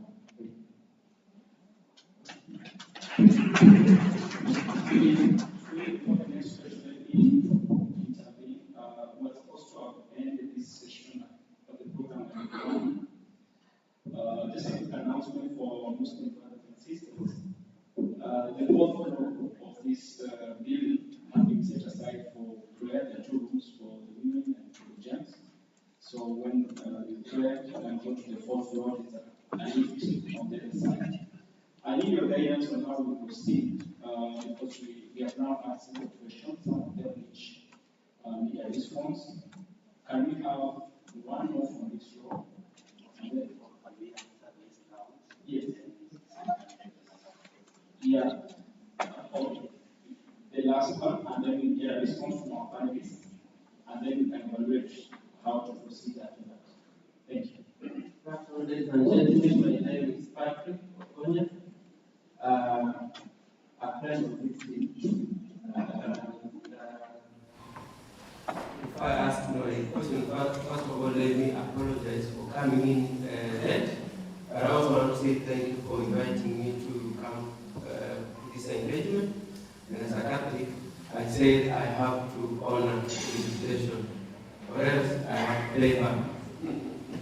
Now, I'm glad to see the many places that I know, but also glad to see the many places that I don't know in this room. Patrick Okonya has interacted with government in very many different quarters and with politicians in many different quarters. Until then, I have been a senior public officer also, and when I talk about corruption, it becomes even more interesting. I will not start from that having been a senior public officer, but I will start by asking a question that needs to get an answer. But in a question format. Some questions, my sister from behind it asked a similar question about being generous and being seen to be corrupt and getting an award. We would like our leaders to every other day remind us the difference between being religious, being generous, and being able to see rewards. being good religious, being generous, and at what point you receive what. Because there are differences. And when you keep reminding us in our religious pulpits, and the young men and women and the older ones will be able to understand and start living that life. Because there's a difference. When you receive a reward, you don't receive in secret. Thank you. Another one, I would like to say that we have normalized corruption. We have normalized corruption because when someone makes a mistake and we come from where I come from my family, we say, the first people who should come to the defense of the entire masses is to say, come with me. And we call him or her by their right names. Let's not give corruption very beautiful names, as our leaders here have said earlier on. And then I would like to give free advice, because doing the same thing over and over again without seeing any difference is just being mad. We cannot be repeating the same thing over and over again and expect different results. It's time to change a paradigm on where we do things and why we do things. How do we do that? That from Monday to Sunday, our leaders meet all of us, somehow, somewhere. The Catholics and other Christians will meet on Sunday, the SDAs will meet on Saturday, the Muslims will meet on Friday, and other religions will meet the other days. Kindly, back to center. Our religious men and women keep preaching to us Monday to Monday, so that the message remains consistent. My brother mentioned about removing the shoes. We can decide to remove shoes every other day as a protest. As I come to conclusion, politicians and elections and chapter 6. Politicians, elections, and chapter 6. I think our religious leaders, sorry to say that, and we those who call ourselves religious, we have abdicated our duties. When did chapter 6 become a tool to toy around? When we say these politicians are not fit to hold public office, what I mean, we as religious men and women come and say, tunaambia wananchi wa Kenya wachukue hawa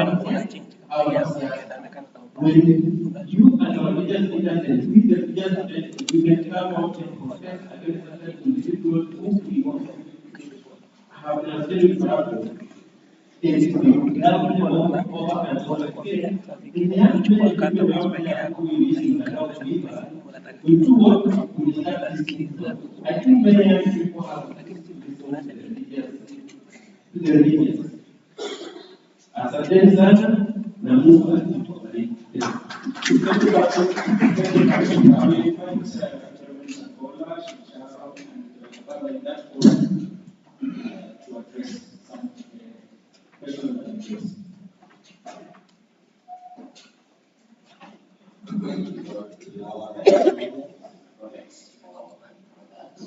And thank you all of you for proving that you are attentive.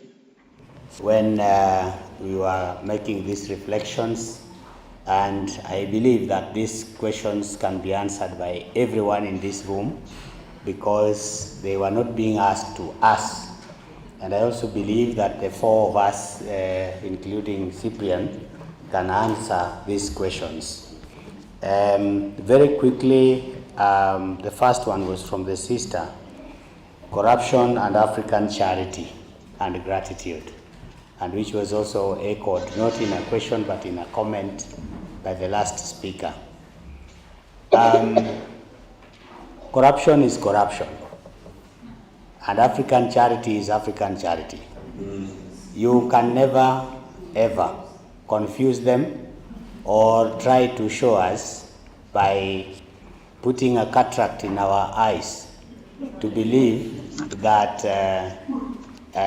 corruption can be confused with the African charity. In African charity, it boils to what the Father has just told us.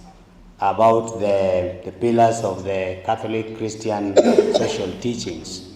In fact, he has given us 5 of them. Allow me to remind you.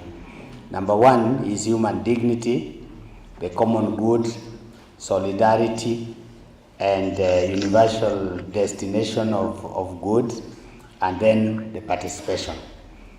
If and when you are exercising African charity, you are only trying to say, I am living these pillars of Catholic social teaching.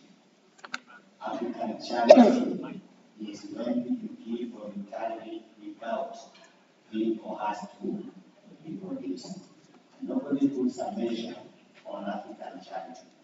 In African charity, if you come to me in the morning, you come with a bottle of medicine, or you come with a goat, or you come with a bull, depending on my culture. Or you come with is it a bunch of bananas, you know, what is it? A bunch of bananas. Yes, so you carry it and you say, here we are coming to mourn with my brother, we are coming to support this child to go to school.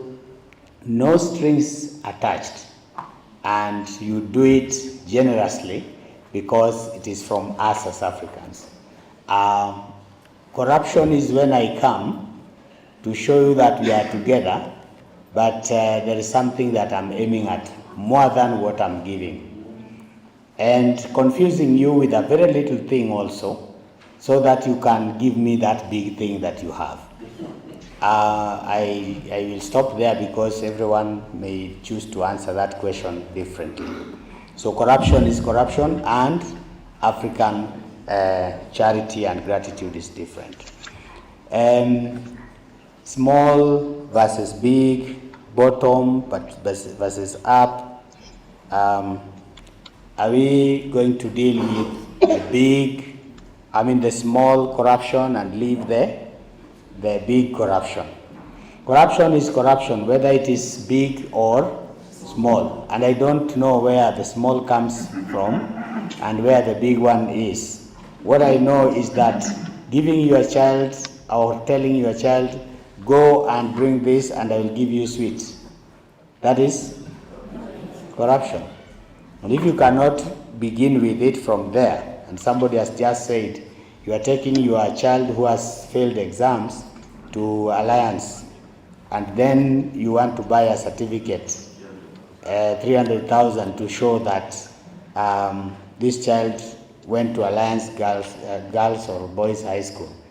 I would rather take my child to a school, a Harambee school, and let them work hard from there and earn what they have, and they will be happy with their D, or they will be happy with their C, and your child who has an A is not happy the rest of his life, because they will never perform, isn't it?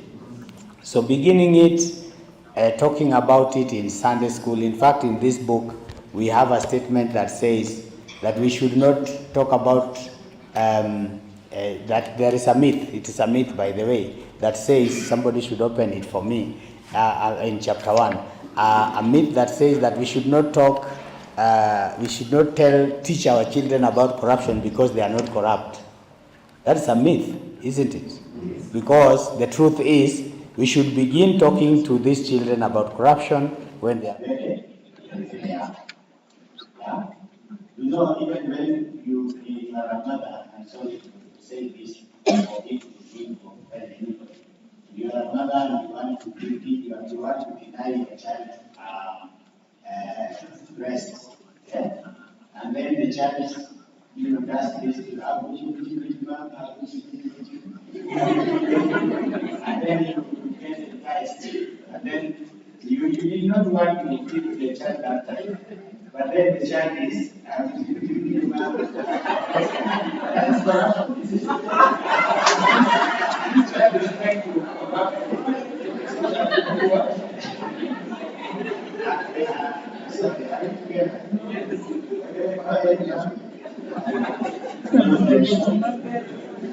That can be corruption, because the child is trying to corrupt you so that you do what? you offer that issue and say, no, I'm not giving you this. I mean, you have to eat first. Okay? I'm talking about 2 years, 1 year old, and they want to, if they don't want to eat, but they want to, just eat. Okay, so there's nothing like big corruption and small corruption. Corruption is corruption and should be left with this ICP. Culture, status quo, that's one is funny you answer that. I don't know that you will answer that. But again, we also have corruption in religious institutions. And it is wrong for us to sit here and think, or even begin to imagine, that we don't have them in our religious institutions. They are there. Let me tell you, even in your church or my church or another church, even rising in ranks in the church, you may find that there is somebody here who is suitable to become the leader, but is not being the leader.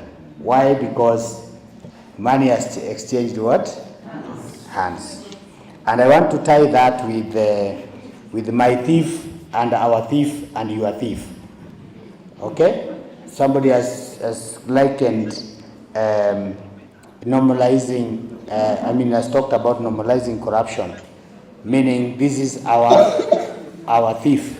Don't touch him. When you touch him, you have touched us. So you find it in the church, you find it outside the church, and it happens. But why are we here? I think that should be very clear. We are here so that when we get out of this place, we become the agents of change that we want to see. We are here to be stirred to the point of anger, so that we get angry with the status. And we say it is us that is going to change the status and not any other person. When are we going to do it? Immediately. Who is supposed to do it? You and any other person that you're going to meet while you get out of here. I think you have gotten it. Which one? Yeah, it is somewhere here. Where is it? Yes, this is a misconception that says children are not corrupt, hence do not need to be sensitized on how to fight the vice. That is corruption. That is a myth, isn't it? You can't say that children do not know what is going on. They know. That's why that child will tell you, yes, I want you to send me, but give me something. What is there for me? And when they start from that young age, what will happen? And there's another misconception here that the fight against corruption should be left to the government and established institutions. Is that true? That is a myth. Another one is the values systems is outdated, not cool, and has no place in modern day society. That's another what? Another myth. What is the truth? The truth is if you are a Christian, be a Christian.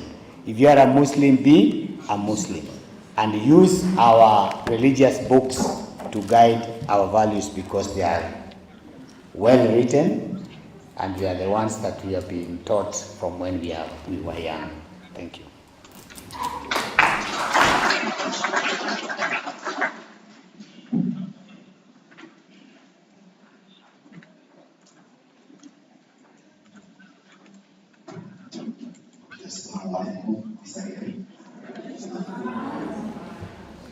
Okay, I think I'll just go straight to the answers, and I'll try to answer the first one. Do we have the courage? So I think there is will. There is will, inshallah. At least when you gather here, it shows a bit of commitment that we are heading somewhere. And also to answer the connection between the corruption and African cultural, that's a gratitude and generosity. There's that appreciation. And in Islam, we are also taught man sana ilaykum ma'rufan fakafi'u. Whoever does good, appreciate them. So, and you know, when I don't know, ni hapa mani huko. Sasa. Yeah, so when someone does good for you, you should appreciate them. So, and that's not corruption. Now, you know, you are not coerced, you know, for that. Inaeleweka, and that's you know, that's how those are some of the values we have as Africans, and also that we are taught as we are taught by religion. Lakini sasa pale itakuwa okay, I'm going to do it for you, but utanunua chai, so at least you understand where I'm coming from. Na pia let's not also forget that where we have also normalized, because in matatus what do we see? Askari stays, raise your hand, unafikiri ameshikwa, conductor anashuka, wanasalimiana, alafu gari inaenda. Yani vile siku hizi tuna ukarimu hadi unasalimia askari, sio? Yeah, so hizo salamu sasa. So, and pia sahi kidogo wame advance. Nowadays they don't pick it themselves. Kuna wale wanatangoka magera pale, yeye ndiye anaachiwa, anaipeleka na anajua hiyo inaenda kwa askari upi. And the question also that was asked by a sister there, going for the small fish and at some point focusing on the skies. I think it should start with ourselves, that we are not going to be part of corruption and bribery and so on. So when we start by ourselves, definitely tutafika pahali, because unakuta most of these movements, why are we referring to Mahatma Gandhi? Alikuwa ni mtu peke yake, sawa, but he did something ambayo in fact alitufanyia hapa Kenya. Alikuwa huko kwenye alikuwa, but at least the effect of his good work is felt here. So when you start by yourself, alafu definitely itaonekana, na those are the values that ambazo zinahitajika in the community. And also we should also focus on low-lying fruits, kwa sababu unajua huko mbele hatuwezi fika. Tunajua huko hatuwezi fika, but at least tunaweza address this wow. So at least lazima tuangalie, na hii haimaanishi ati hatuwezi fika huko. Sisi ndio tunafikisha huko. When there is will, there is what? There is a way. Now, to answer on Bishop's question, also the same. Culture status quo. What I also think is, do we feel safe?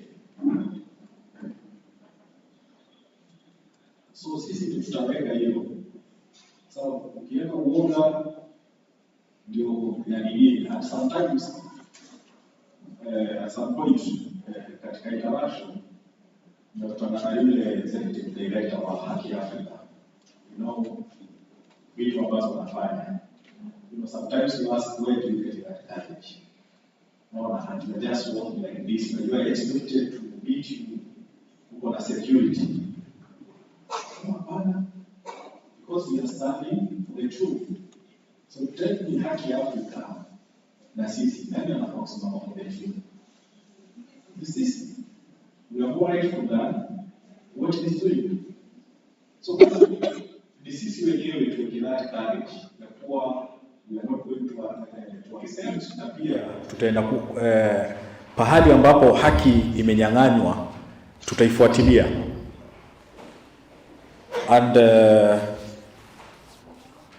I think answering Patrick, all these engagements, easy forums, workshop, conferences, and whatever,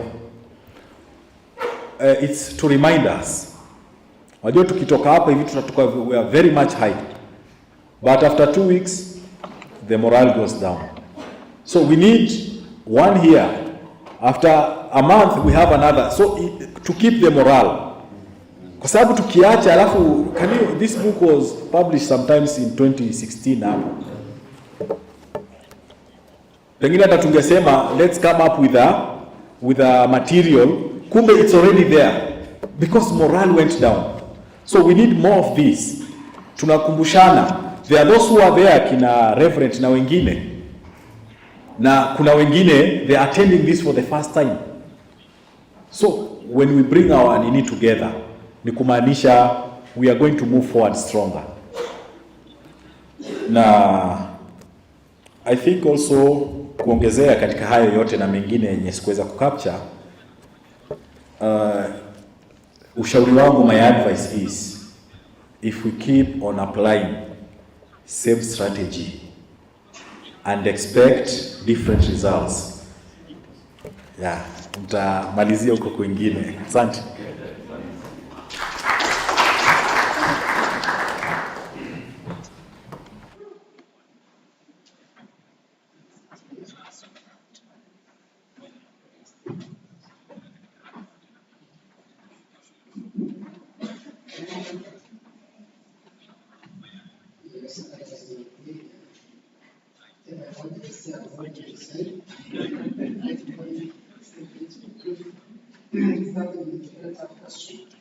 About Africa and philosophy of gratitude and appreciation.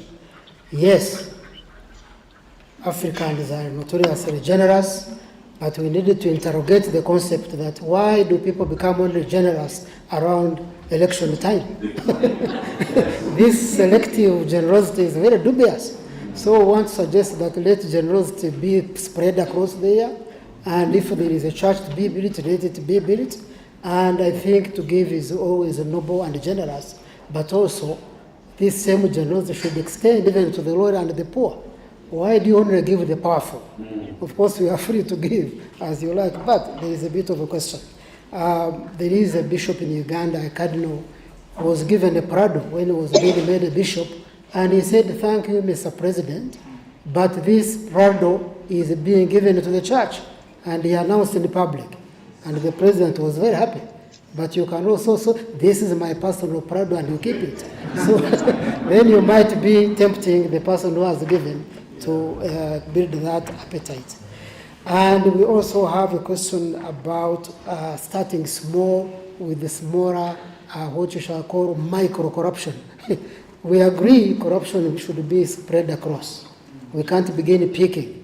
However, also in the Catholic social teaching, there is what you call structural and systemic corruption. The type of corruption that might deprive the nation of maybe agricultural inputs or industrial education, that should not be played down in favor of looking for the smaller corruption. I think both are dangerous, but the one that causes greater harm, which disrupts the greater common good, should be addressed even more aggressively and more really persistently. We have the question of course, religious being corrupt too. Absolutely true. In this workshop, we have desisted from pointing fingers. We are all included, and the Catholics know every time we begin Mass, we say, mea culpa, mea maxima culpa, that we have all sinned. So we are included in this. However, there is also a fallacy in logic that you have been caught doing wrong, we say, but you are also a thief. It is called et tu quoque. So two wrongs don't make a right. We should, I think, be careful of the proposition that in order to fight corruption, you must be a saint. No, at least the one who is a sinner and corrupt saying, let us begin fighting corruption. That's a good step. And then finally, the question of normalizing this corruption, it was a comment. We need also to check the euphemisms we use about corruption. Some were within the church framework, others are within politics, illicit financial flows. This is a word for corruption. Then we hear other words like graft, words like corporate fraud. These are big words used to disguise corruption. So we should be able to make them simpler so that the ordinary people know when you say illicit flows, it is the money that they stole from here, put it outside the banks in the other places, offshore, and let us be able to know what it is. So culture of our democracy. It is the culture and it is the system. Thank you so much. I can see Dr. Mkoa is here to remind us that we'll be getting into the next session we have. So we have hours to wrap up this session. I'm so sorry for our speakers that cut off, but we'll try to see when we come. Actually, it's good we're here.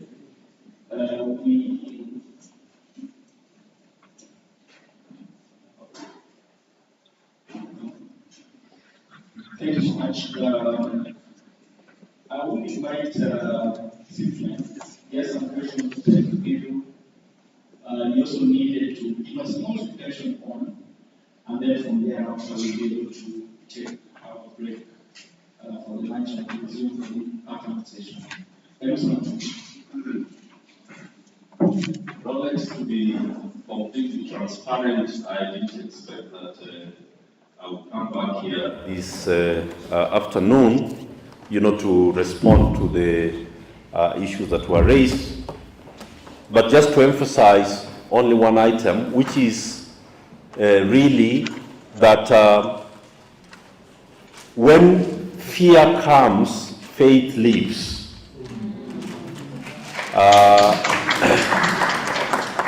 So you get paralyzed completely. You cannot exercise your faith in fear. Then that way you are not depending on God. You are looking up to yourself and saying that, I can do it. No, I am not doing it as a person. It is because I am relying on God. The Bible says in Proverbs chapter 3 that do not lean on your own what? Understanding.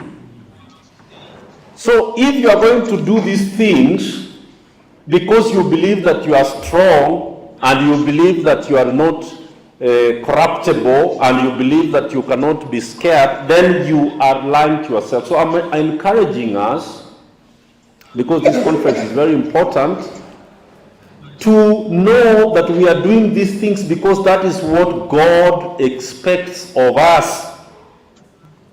Not because we are stronger than Rolex or I am braver than the next person. No, I'm doing it because I believe in God and I am not leaning on my own understanding. That's the encouragement that I would like to, put out there and remind Dr. Mkoa has left that the study they published in 2019 said something that is very important. It said that the church has drifted away from justice, whereas the church found itself in the area of service provision. The study was very important. That study, Dr. Mkoa, please, I don't know whether he's hearing me, the study that they conducted was very important because it showed that there is a general trend where the church is moving away from issues of justice and going to the issues of service provision. More of building hospitals, more of schools, more of car parks in city center, more of banks, there's nothing wrong with that. But the church has found itself in the market and so the church has found itself in the world. Instead of getting the world to the church has left the church to the world. So there is a problem there which we need to really contextualize, and I hope that Father would focus on that a little bit. I hope it will be focused on in the afternoon and tomorrow. The problem is that the church has left its theology and it has gone to the market to compete with banks, insurance companies, schools, hotels, conference centers, whatnot. That is where the problem is. Thank you so much. I think that's a good point to end this session. However, the discussion continues. I don't know if Pastor Parker is around. Yeah, you can come and just prepare for the lunch, what we invite, and then we'll break after that and resume at, we are supposed to be back here at 2 p.m. I don't know what miracle we'll use, but let's.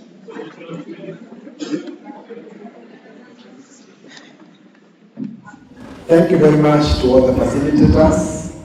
Kindly let's stand for prayer.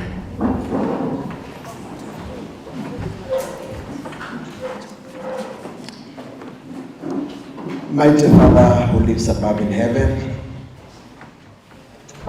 thank you for reminding us once more that the principles that you said since the creation of the world should still remain even now.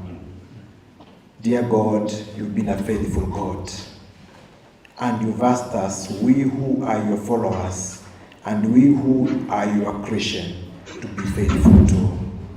This day, Father, through the facilitators, much difficult topics have been discussed here. At times, we say we have indeed the will to do so, but how we pray, because, Father, it is you who gives us the power to do the exact thing that should be done in the society. Help us this day, Father, for we know this power comes from you, that we change the society from the little things that you should do, but do them in the right way. So that, Father, we should also be able to influence even the bigger things that people think that they cannot be done in the right way, but through the example of the small things, we be able to tell them, indeed, we can live in a corrupt-free society. Dear Lord, now as we go to partake our meals, I want to ask you, Father, to bless the meal. Now and evermore, Father, we will live praising you in the name of the Father, and the Son, and the Holy Spirit. Amen.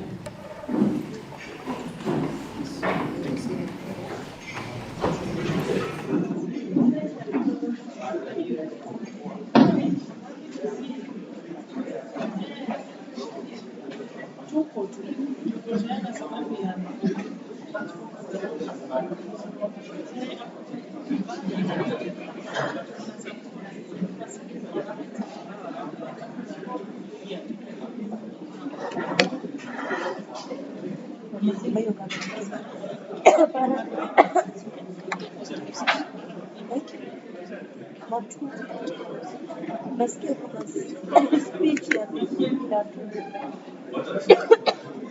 tutakula 10 minutes. Naandika hii hapo. Africans are notoriously generous, but we need to interrogate why they are generous during elections.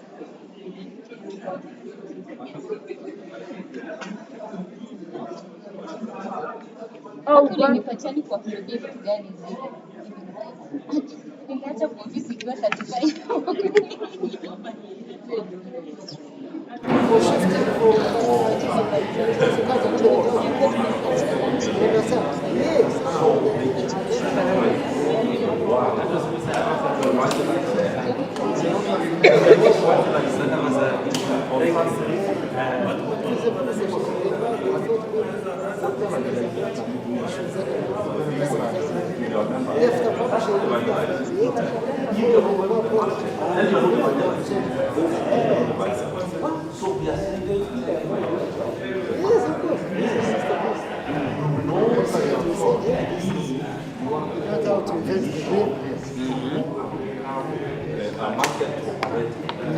No, but it's not there.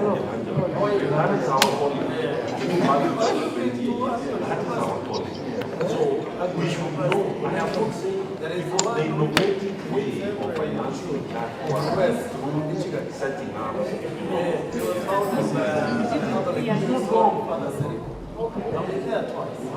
It talks about That when we are going to market is when we are our policy. So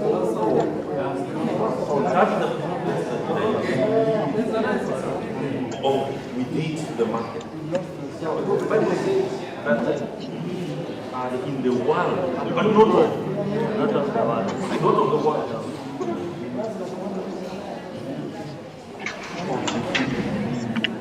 The library charge. that was also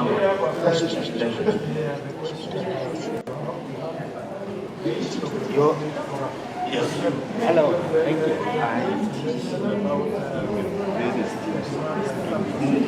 Which one is this? Where? Yes. Yeah, at least. Oh, great. Oh, that's great. I should come and sit there. Come. Yeah. That's yes. Thank you. So I want to ask them to escort him. And then I have a request that you escort him to follow.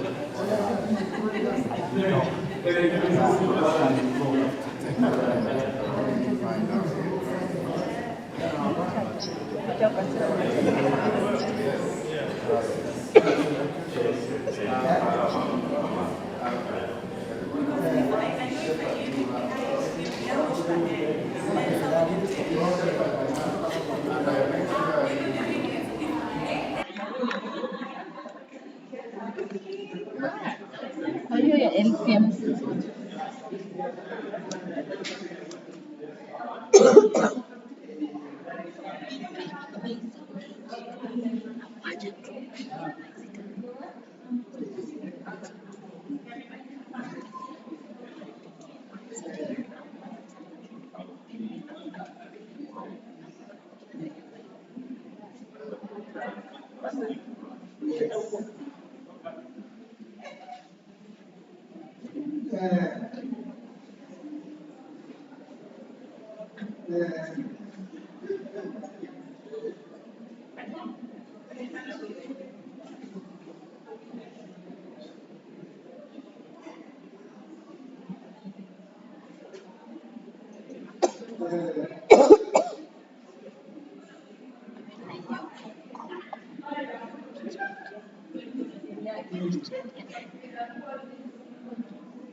Iko na slot ya card. Iko wapi? Naweza nikajaribu ama ita distract it.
Why didn't you put these things up there? Come on, side.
You guys were not anxious.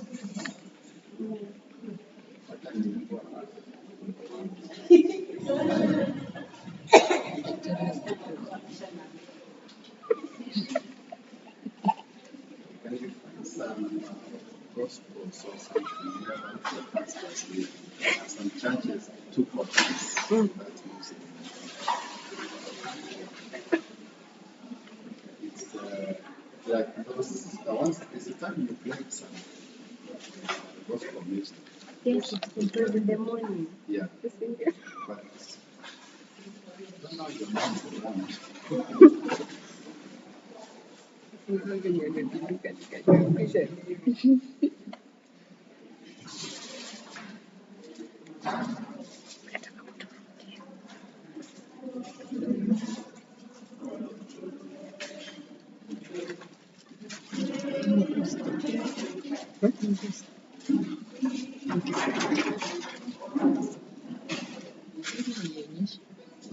Ukiona kama ikitaka kulia kitu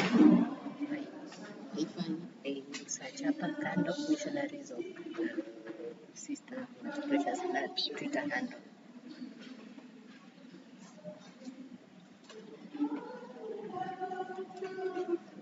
Sasa nimeokoka.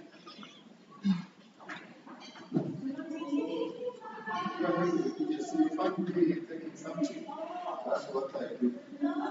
So,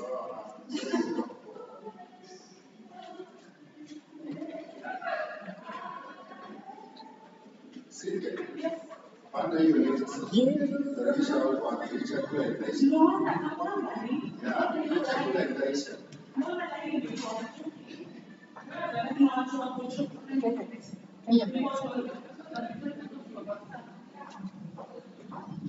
Nisaidie bwana yangu.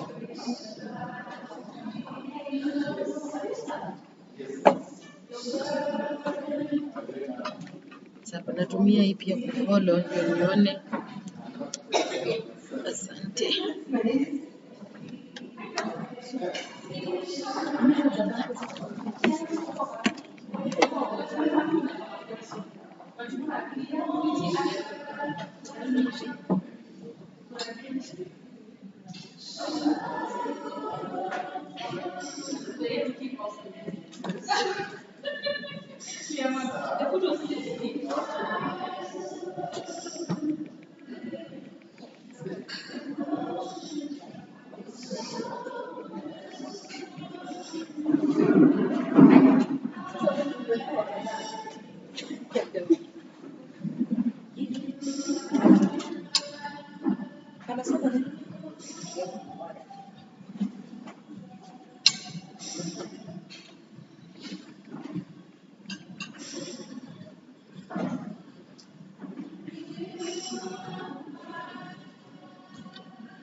Kufa hapa.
James, you are not aware. Mama yangu huwezi kumbuka. Daktari, umetoa chakula kwa? Unasema target. Bwana complicated diet.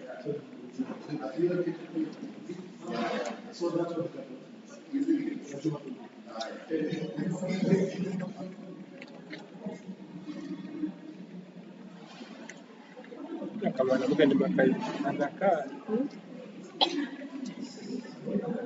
kiera na nataka watu wasije ndani.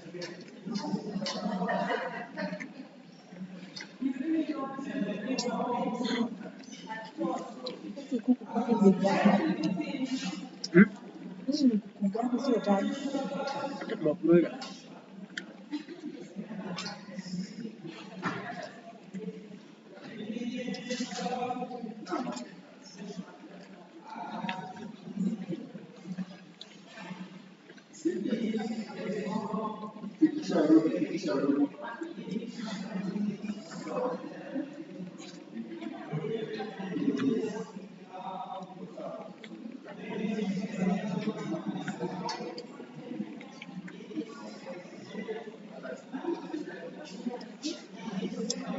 Nimemaliza kukopi.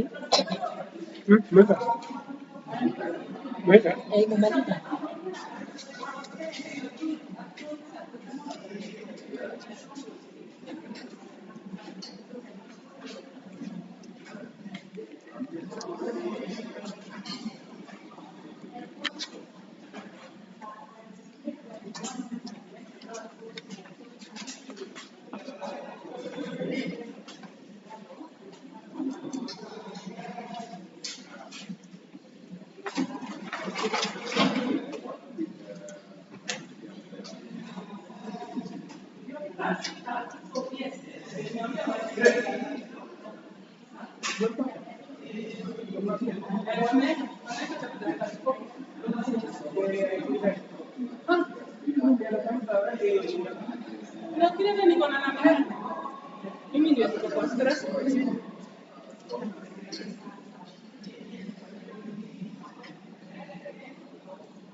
Marcus.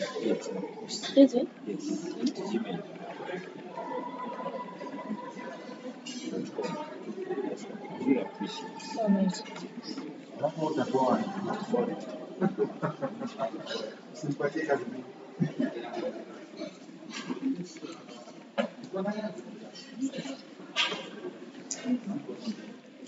Alright. Yes. There is somebody who wants to attend tomorrow. Is it possible? Yeah, it's possible. It's possible. Yeah. Yeah, my friends are asking me why did I come alone? Oh, you should have carried them I'm the along. only one who's seen it. Oh. Yes, so let me to forget. We should have added tell a friend to tell a friend. Sure.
TikTok sasa hawafanyia ni kushoot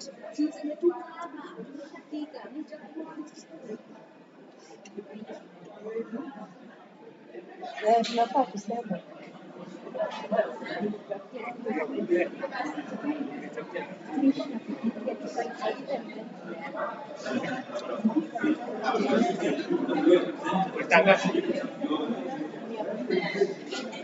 tuko hapa na watu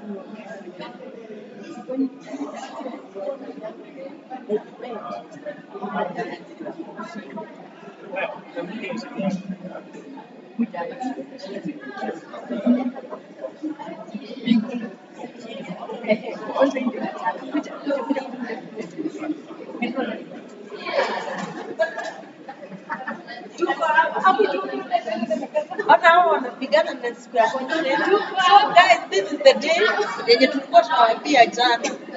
Jared is fighting hard not to be seen in this camera, but he has no choice. So this is the day. Yes. The room is full. Jared, Susan, ile siku. Na mamu kwa wapi? Mamu siwaambie hii ile siku ya conference. Waambie ni ile siku ile. Jared tutai. Hii ile siku tulikuwa tunawaambia tunawakaribisha. Waambie room imejaa. Karibuni, room iko jaa, kesho itakuwa overjaa. Sisa Lydia. Vijiko 5. Sasa Christine. Room imejaa fuja, hii ni ile siku. Watu wako lunch by the way, msiangalie vitu mpate ziko empty. Watu wametoka lunch kidogo. They are coming back. Yeah, so today is the big day.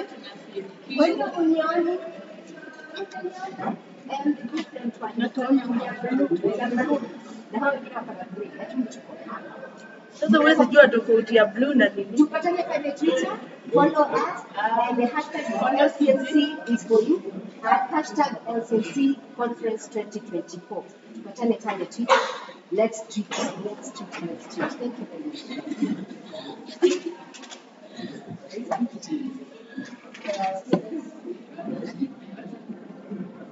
I had water.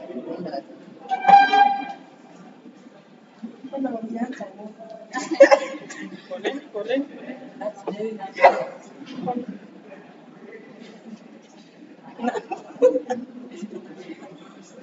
Naambia tutakaa conference anachapa.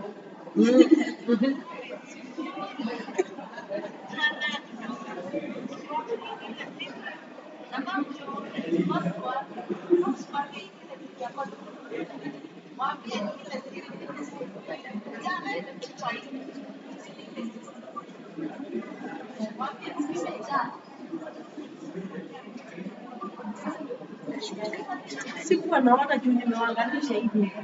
Sasa imeshuka.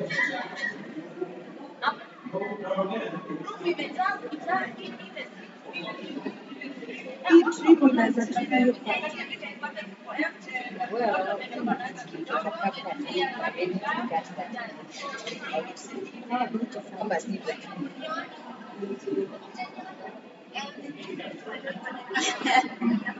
itaenda hivi. Tupatane pale Twitter, follow us, and the hashtag LCMC is for you. And hashtag LCMC Conference 2020. Tupatane pale Twitter. Tupatane sasa. Iko tu sawa. Naambia wewe so hata timu ya kupigana haikuwa. Kwanza ndio naweka kama ndio kwanza unafaa kushuhudia media ikisema tunafollowiwa wapi. Si resilient hashtag zetu tupatane wapi. I'm like a serious one now. Unajua hii ni kwa job. Short alafu mwambie kesho ndio D-Day. Wazito wanakupea. Na kesho kuna wazito. Wazito wanakuja shida. Tuko na Tukue. Yaani uzuri inaanza kufanya. Yeah. Kesho tutakuwa na decoration kama jana. Nikaona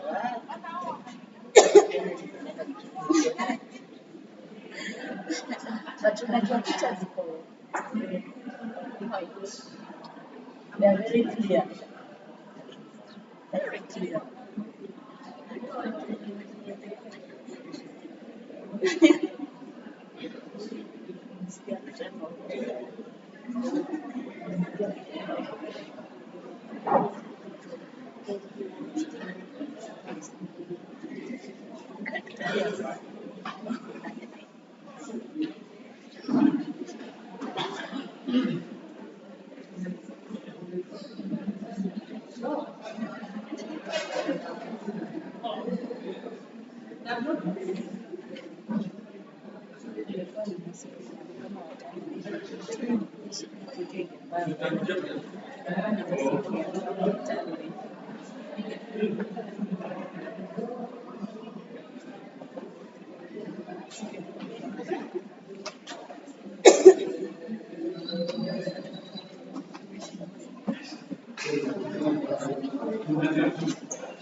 Hali yangu na kunywa dawa nayo kwanza.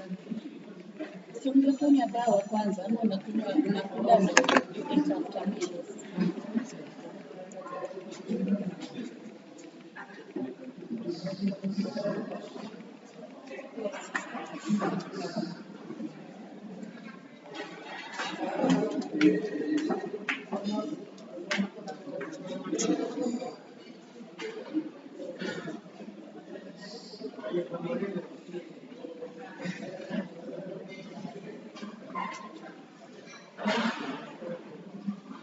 Basi ndio ilikuwa Lcmc kwanza.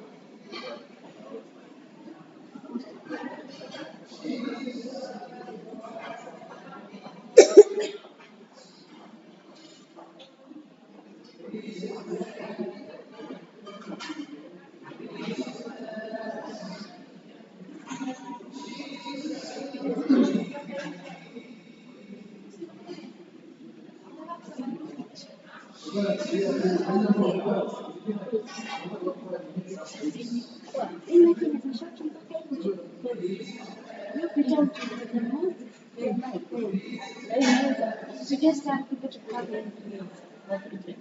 It's time. Yeah, it's time. Na yuko hapo anaenda kuongea.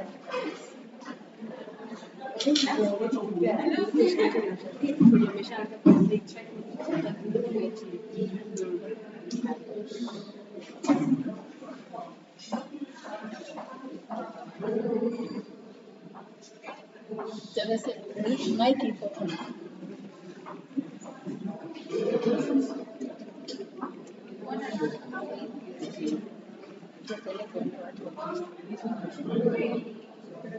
Ngoja kwanza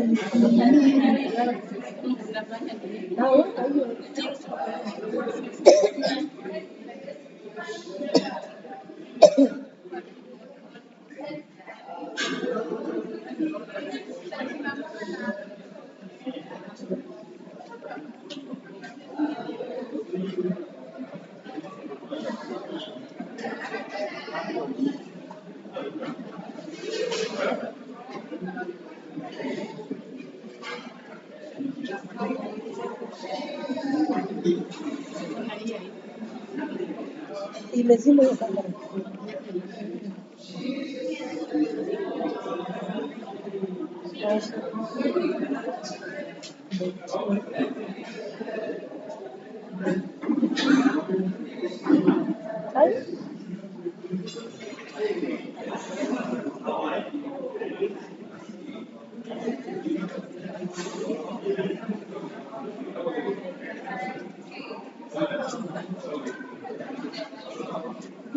Meanwhile,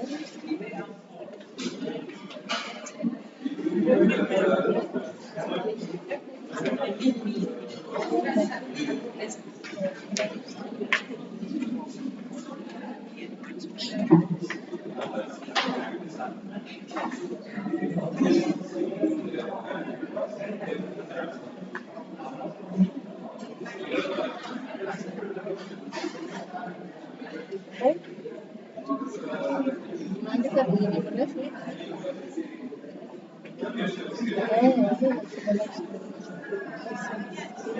Twitter.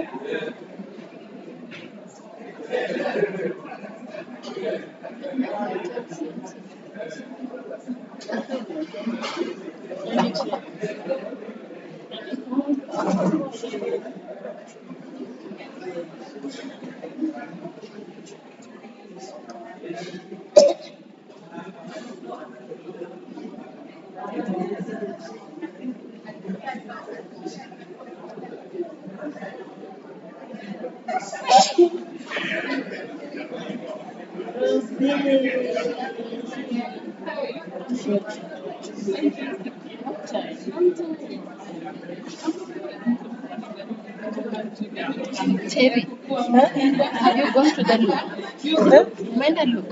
Ni safi? Ziko safi lakini maji imeisha. Serious?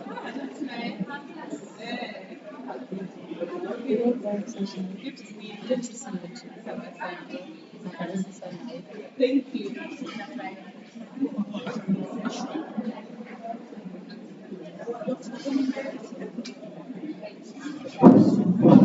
We're resuming now.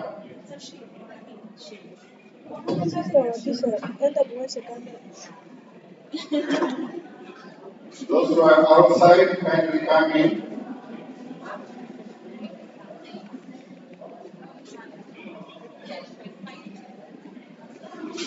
We are resuming.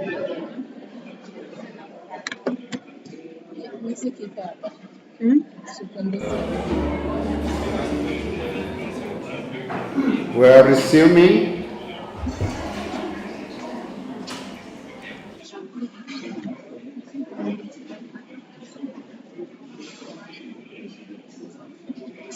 Those who are outside, kindly.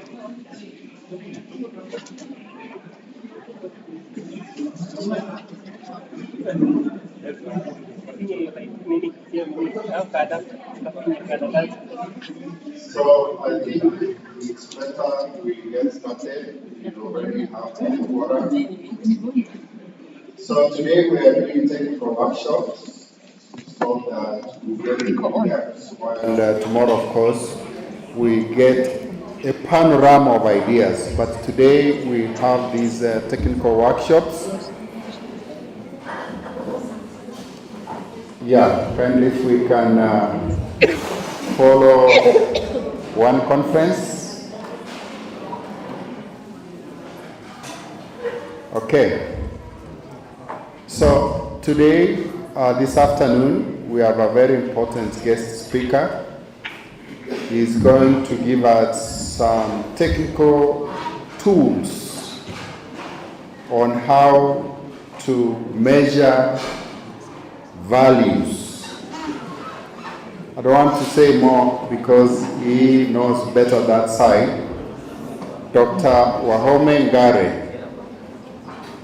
I think we have 3 conferences going on at the same time. So we have to choose. Okay, can we put our hands together for Dr. Ngare? Simon is not here. Simon, come here. Yeah, I was wondering where you are. Please introduce. Yeah. Please carry on. Thank you. Thank you. And I hope you had an appetizing lunch. By look of eyes or your gestures, I can only say you ate and you ate very well. This afternoon, we are privileged to host a good friend of mine. He is a medic. I have to be very careful because the people from the mountain, when you put S, C, Z, sometimes you don't pronounce them properly. But he is an obstetrician. Have I pronounced it correctly? I knew it. But the beauty, I can write it very well. Dr. Wahome Ngare has a vast wealth in terms of the governance and other KCPF, what is Christian Professionals Forum.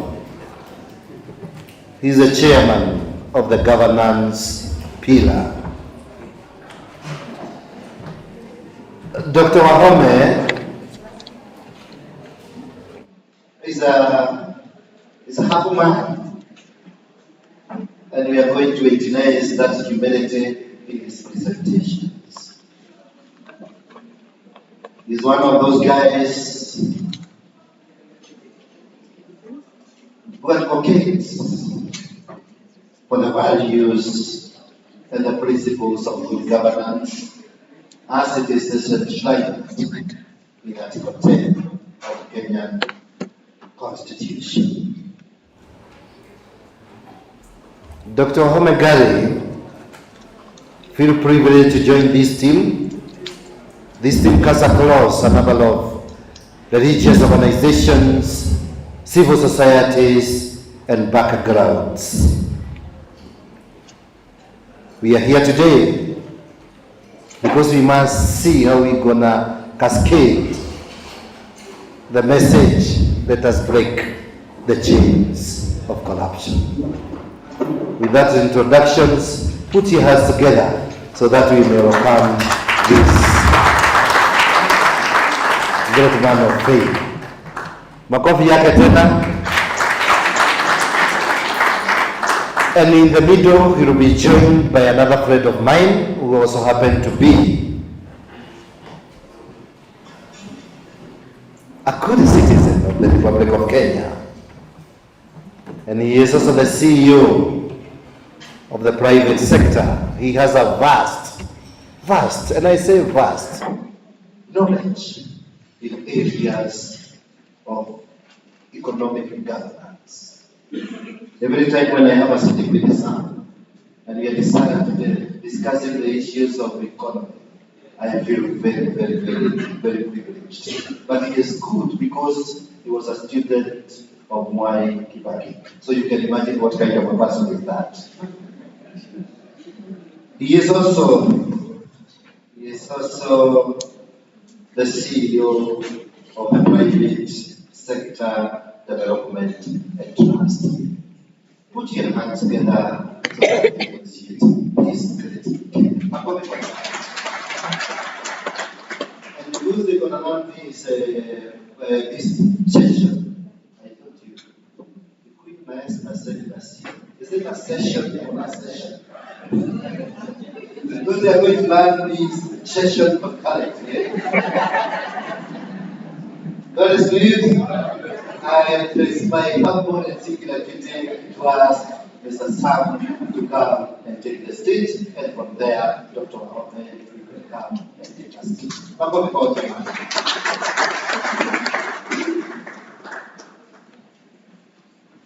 God is good all the time. And all the time. That's his nature.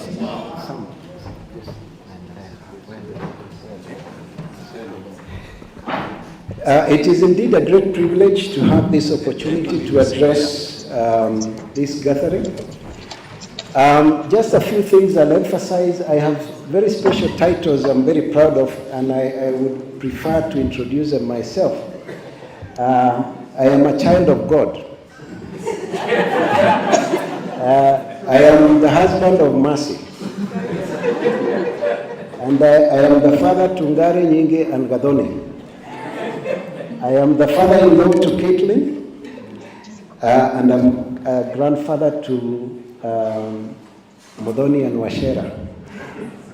So those are my most important social titles that have brought me here today.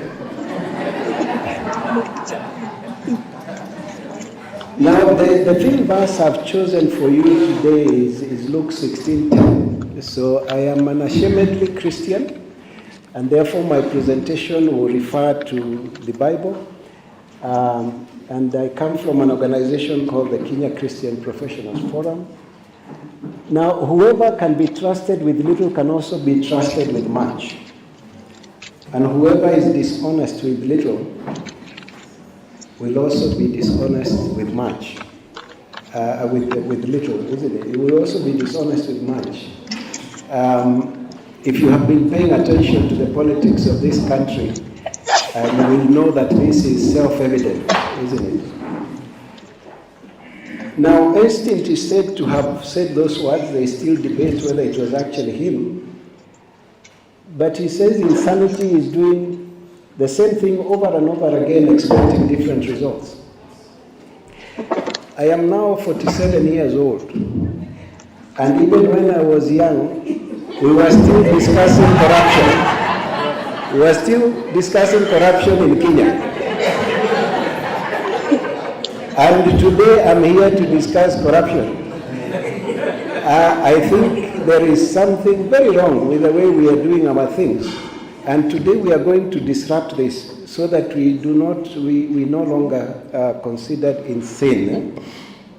So, corruption, different things, but basically what we are saying is if you are fraudulent, if you are dishonest, or you make others dishonest or immoral, or you are corrupt, and corruption then becomes systemic. When those holding power also use it corruptly. So there is no systemic corruption. There are corrupt people running systems that would have otherwise been good corruptly. Now, the most important thing about the fight against corruption is that corruption is at a personal level. And that's what I want us to focus on. Corruption manifests at personal level. If we are to fight corruption, each one of us in this country must introspect. And before you point a finger at somebody else, ask yourself just how much you're contributing to this problem. Now, I would like to invite you to think about corruption as godlessness or immorality, so that we understand that the antithesis for corruption is basically morality. That is the solution the country has been looking for. Corruption is therefore a spiritual problem, and it requires a spiritual solution.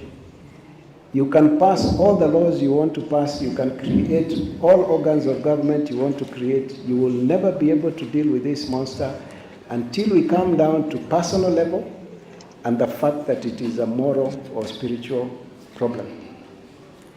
Now, nominations and elections is another area I wanted us to focus on. You all know that political elections are won and lost at nominations. How many of you have ever run for a political seat? Yes? So the minute you do not get, the minute you're not nominated by the most likely party to win, you have already lost an election, isn't it? And if you are nominated by the most popular party, you are almost certain to have won the elections. And the same is in filling the positions in the cabinet. The parliament can only deal with those people who are presented after being nominated by a president, isn't it? So even if your neighbor would have made a good cabinet minister for finance, he will not be considered because he wasn't in the nomination. When we have judicial positions to be filled, it's the same story. And when we are filling the commissioners for AEBC, it's the same story. You can only choose from those who have been nominated. And therefore, the fight against corruption, selection and nomination of candidates is more important than the election.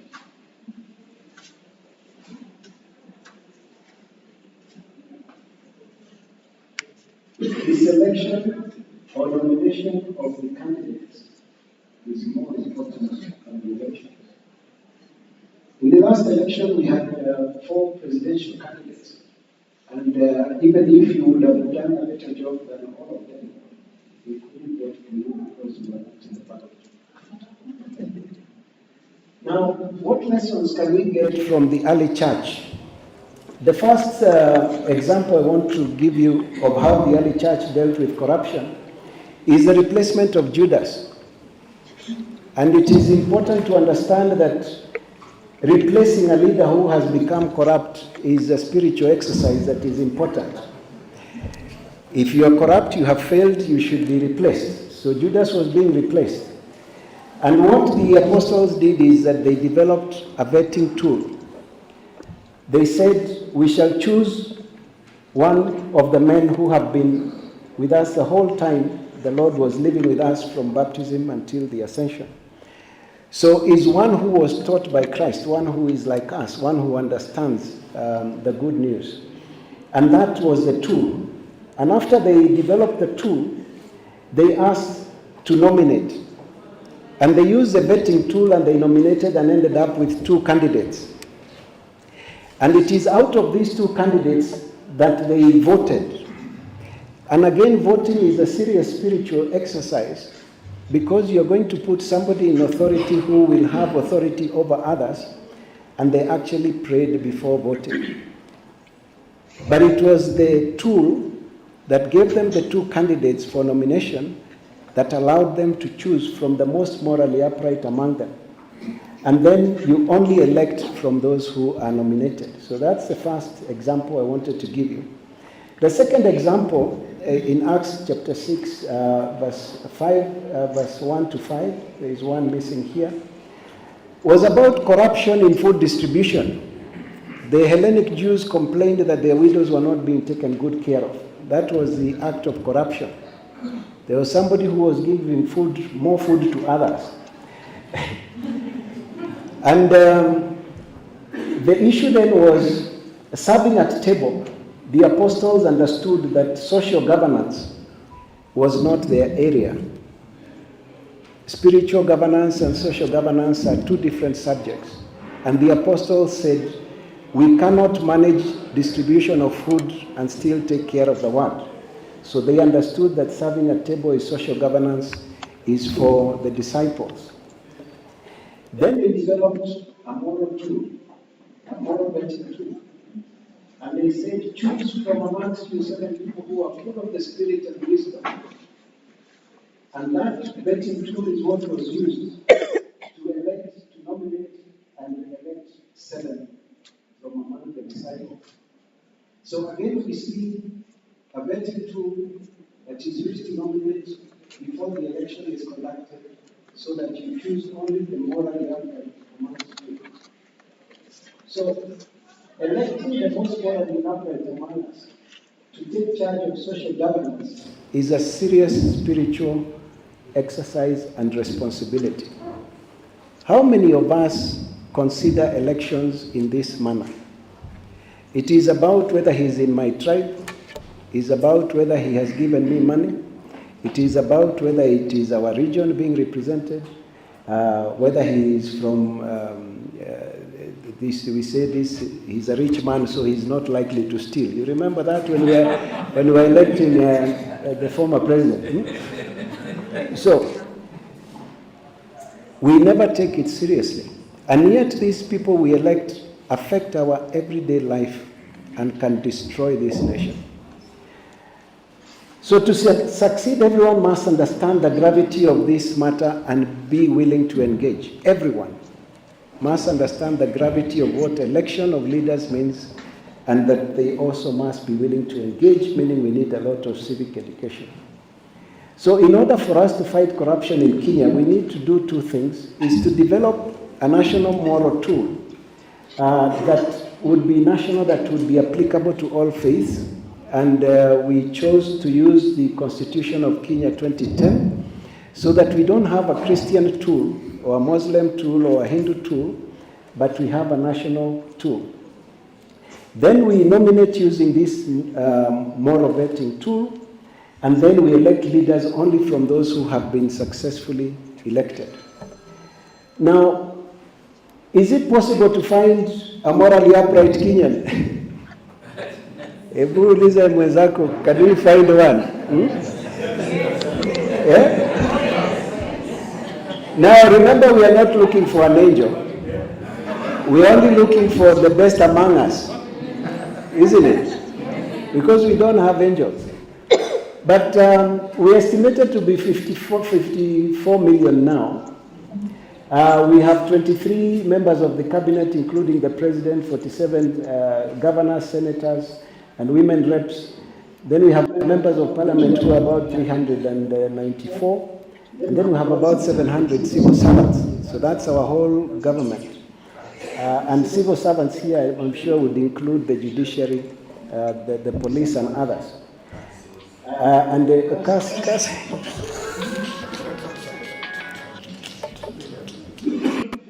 yes, cars are also there. And we have about 150 members of the county assembly. So if we assume half of us are adults, so 27 million, and we are supposed to have about 701,000 people, then we are saying it is 2.6% of the population. Now, if you're sitting here and you have 100 people you know, are you telling me you cannot find 3 who you can say are morally upright? Hata kama zizi ni wabaya. You can find at least 3, isn't it? Yes, so it's not impossible to fill the whole government with people who are morally upright. Now, the family is best suited to vet for morality. If your own family cannot nominate you for a political seat, you have no business coming to bother us. So, Article 45 of our Constitution recognizes the family as the basic unit of society, and all elected representatives come from the family, and they are supposed to reflect the protection of the family in budgeting, formulation of laws and policies. Do you think our elected representatives have demonstrated this? Have they demonstrated the protection of family in doing their budgeting and finance, in formulating laws? It is supposed to be this way. So families organize around the church, around the coast, around the temples, the court here in Nairobi, the villages around the country. And since families are best placed to know who is morally upright, then the duty of responsibility of vetting starts at the family level. Now, we have a great duty. We have a constitution that is now 14 years old. And we have never done civic education for Article 1 of the Constitution. We are still live in the understanding that the government is the sovereign, and therefore the government can tell you what to do. We shall build houses for you.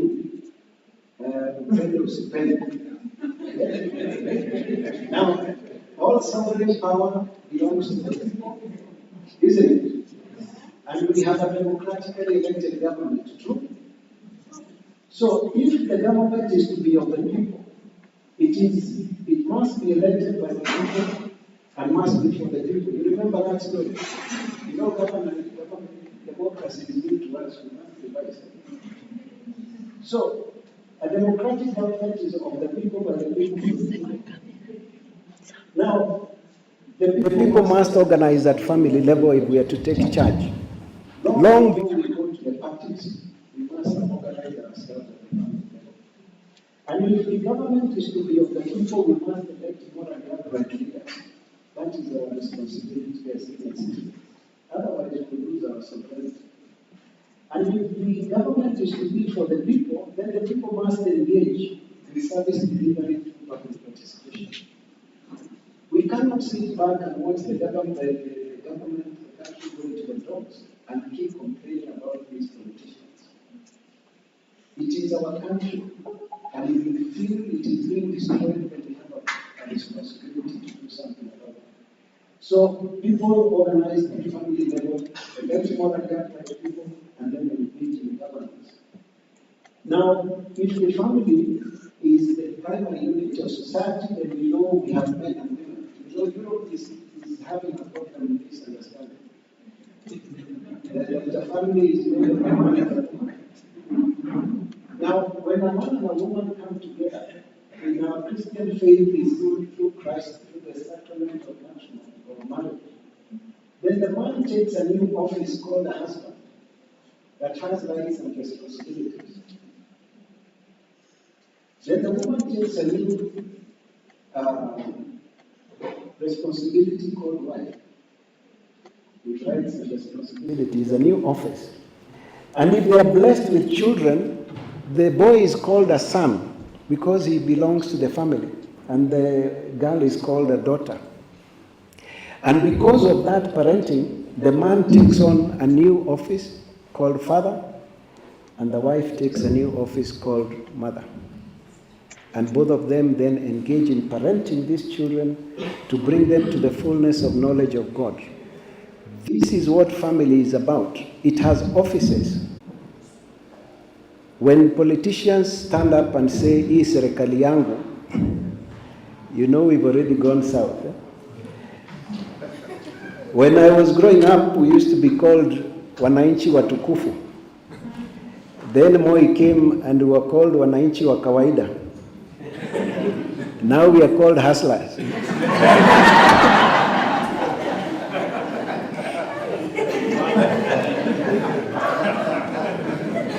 Now the vetting is to be done, the vetting must be based on the office that you hold in the family.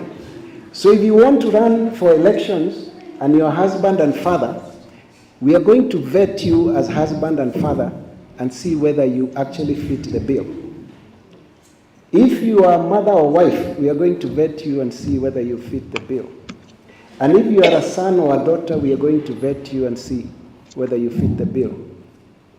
How do you behave towards your parents? Now, this is the tool that we developed. It was developed by Elnet, I think in 2012. Then it went under. KCPF revived it and modified it slightly using the Constitution of Kenya 2010. I hope these slides will be shared so that you don't struggle too much. But there are 5 values that were derived from everything that was in the Constitution. So remember, the national values are very good. We can't even remember them off the head. But there is the national anthem that is a beautiful prayer. Then there is the preamble of the Constitution that has things that we say we know before we accept the Constitution. Then Article 10 of the Constitution, which has national values. And Chapter 6 of the Constitution, which has values for engagement. And when all this was looked at, it was reduced to 5 values. And if you look for those 5 values, you will find a more relevant person. So blamelessness, so it's called a BVIP tool. BVIP, you behave like a VIP, isn't it? BVIP, whatever. So blameless. Does he have any corrupt issues that you are aware of? How does he treat his wife and children and family? So blamelessness would be, from a moral perspective, would be moral uprightness, godliness. Is he empowering? When he works in the community, does he agree to bring others up, or he steps on their heads and make sure they disappear?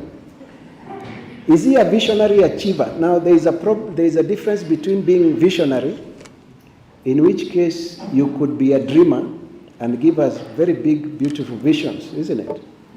Yes, how you're going to turn the country around in 100 days. And you could be a visionary who is an achiever, that you give us this and you actually go towards it and actually execute it. Then is he inclusive? Is he able to work with people of different tribes? Is he able to work with people of different sexes? Is he able to work with people of different religious persuasions? Is he able to work with people who have disabilities? Is he inclusive? And then finally, is he a protector of human dignity and family values? What is his stand or her stand on abortion?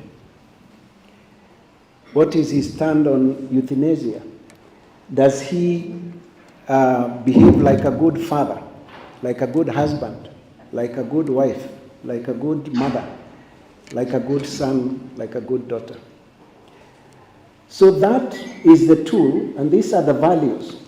And you have a nomination form, and you go to your family and you start there. And they use the BVIP. You can nominate yourself and write your name, or your wife or your husband or somebody else can propose you. But the first proposer must be a member of your family. Your parent, your spouse, your adult sibling, an adult child. Somebody in your family must look at the BVIP and say, so and so you fit this bill. And then you go to the community, to somebody who is not your family member. It could be in the village, it could be in the church, it could be in the court, depending on what it is you're running for. And that second member looks at BVIP and actually decides you qualify and they nominate you. Now, when it comes to the elections, the Bishop of Nairobi allowed us to try this during the last elections, to try the BVIP tool, and we tried it in one of the Catholic churches. And the idea is you score from 0 to 5. So if we are talking about blamelessness, 0 means he is a devil, the devil incarnate. And 5 means that he is an angel. Okay? Then you score for all of those. Now, you develop this chart yourself, and you put your name first as the first person to be vetted. So this is you. You put your name here. Then we have encouraged the people, whoever you're vetting, put their names in alphabetical order, using maybe their first names, so that you're not biased. So when we put this, the David Maora came first, then the Korea, then Raila, then William Ruto. Okay, so these are our candidates that we are going to vet. No political parties, nothing is just individuals. And then we ask you to make to say a prayer that you will actually be objective as you do this. And then you start by scoring yourself. And then you score David Maora or Jekoya like that. And whoever has the highest mark out of 25 will then be your candidate of choice. Now, it was very surprising what people found when they did this, but we got one negative feedback. When they are already up there and in the ballot, we don't know them personally, it is very hard to use this tool. That is why the tool must be used at the crossroads. But basically, I just want you to understand how this is done. It's very simple. Everybody comes with a piece of paper, you write this yourself, and you do a score, and you say, for candidate so and so is the one who has the highest mark. So the reflection was both vetting. If you scored higher than the candidates, then why are you not on the ballot? If you are more morally upright than everybody on the ballot, why are you not on the ballot? And if you are inclined to leadership, then consider offering yourself for another post in social leadership. So other than the government, we have judicial officers, commissioners, we have civil servants, we have the chief, we have advisory board, PTA chairs, we have polling clerks and observers for elections. We have leaders in the professional associations. We have the neighborhood associations. We have the Nyumba Kumi leaders. We have the community health promoters. All these people are supposed to be elected by us at the grassroots. And if you feel you're inclined to leadership and you're morally upright, the reason the country is being run by corrupt people is because you're not on the ballot. Now, will this strategy succeed?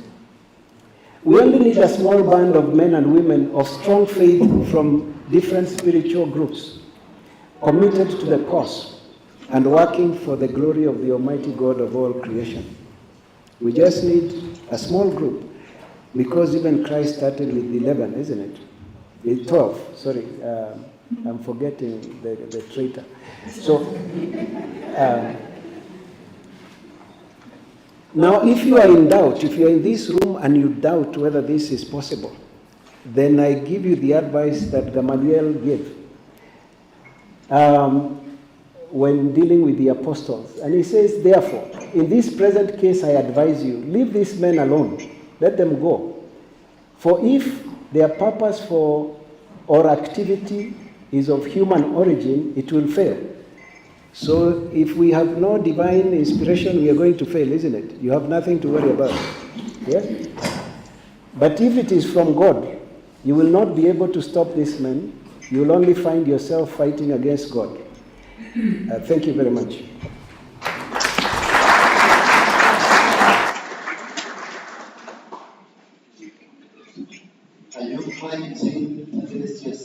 you're fighting against poverty. Look at your neighbor and ask him or her, are you fighting? Ask that question. Ask that question. I love the ending. God is good. All the time. Mungu ni mwema. No. I love the ending. And the beauty thing is too is taking us to the family. Dr. Wahome, today is my fourth time to listen to this too. I listened to you when we met some big boys somewhere, allow me not to mention some and the water park. You came to our office and you came to our office for the last time. But there are things, there are new things that have come. I think before you go to the plenary, allow me to give some minutes to come and continue with this tool so that when we open plenary as we wind up. Mungu ni mwema. Karibisheni sana na makofi ya kuja kwa stage.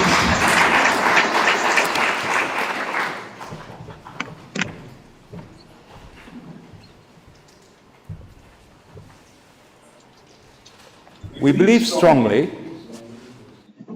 that morally upright leaders must be economically advanced.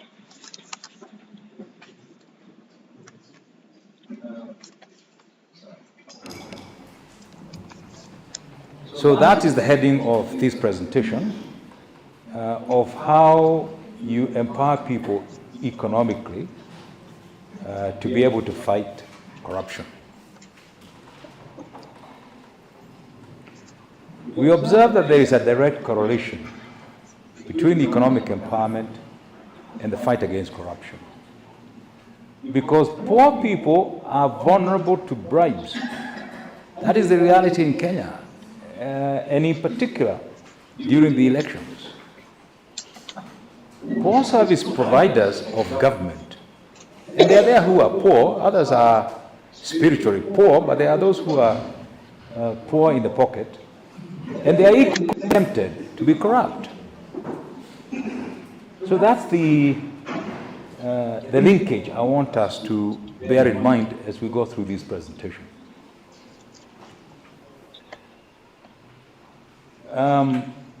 The cross-cutting issues are also referred to as the macroeconomic issues. And they are the ones which are responsible for baking the economic cake. The sectoral issues, roads, water, security, are all for sharing the cake. Therefore, logically, if the national cake has been reducing, while the sectoral demands like education and health have been increasing, you get into the crisis that we have today. The 2010 Constitution recognized the importance of the cross-cutting issues, and it created the independent bodies to strengthen the oversight for government in these areas. In their submission to NADCO of September last year, the main stakeholders led by the religious organizations identify some of the cross-cutting issues that are the main challenge for the economy. The next slide. These are the issues. The number one issue, bar none, is the issue of public debt. We have an independent body called National Public Debt Management Authority. It's newly created and it has not been fully operationalized. But the reality we have today is that for everyone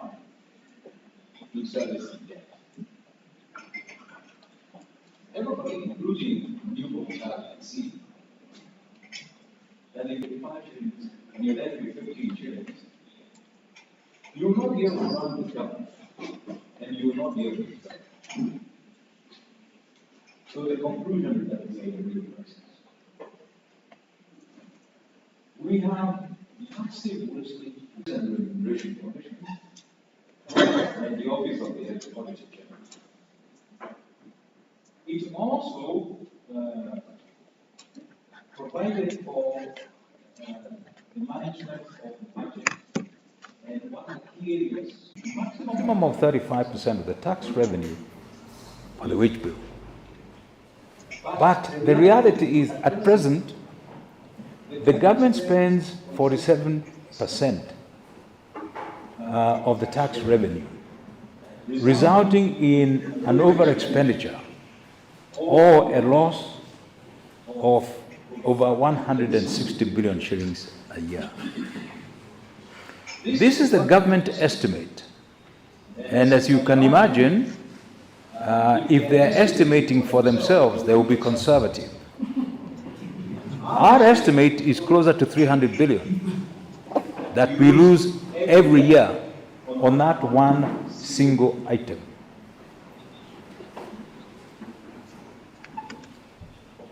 Corruption. You have the EACC as the independent body. The cost of corruption is massive. And it is the government that gave us the level or the size of this problem when the former President Uhuru declared that corruption costs the country 2 billion shillings a day, or 700 billion shillings a day. There is no country that has developed this level of corruption. Impunity. Impunity is basically failure to comply with the law. There is a commission for administrative justice. It's not very well known.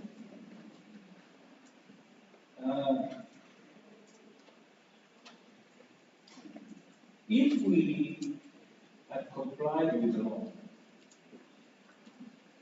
the public debt invested in government and corruption would not have occurred.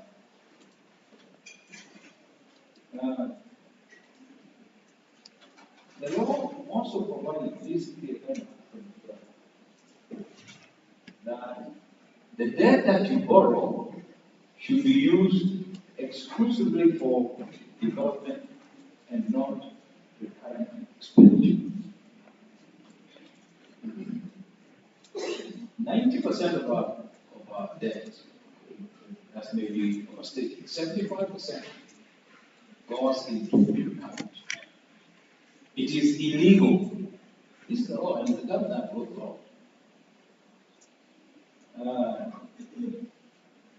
They wrote the law with the understanding that the law will only apply to the citizens, not the government.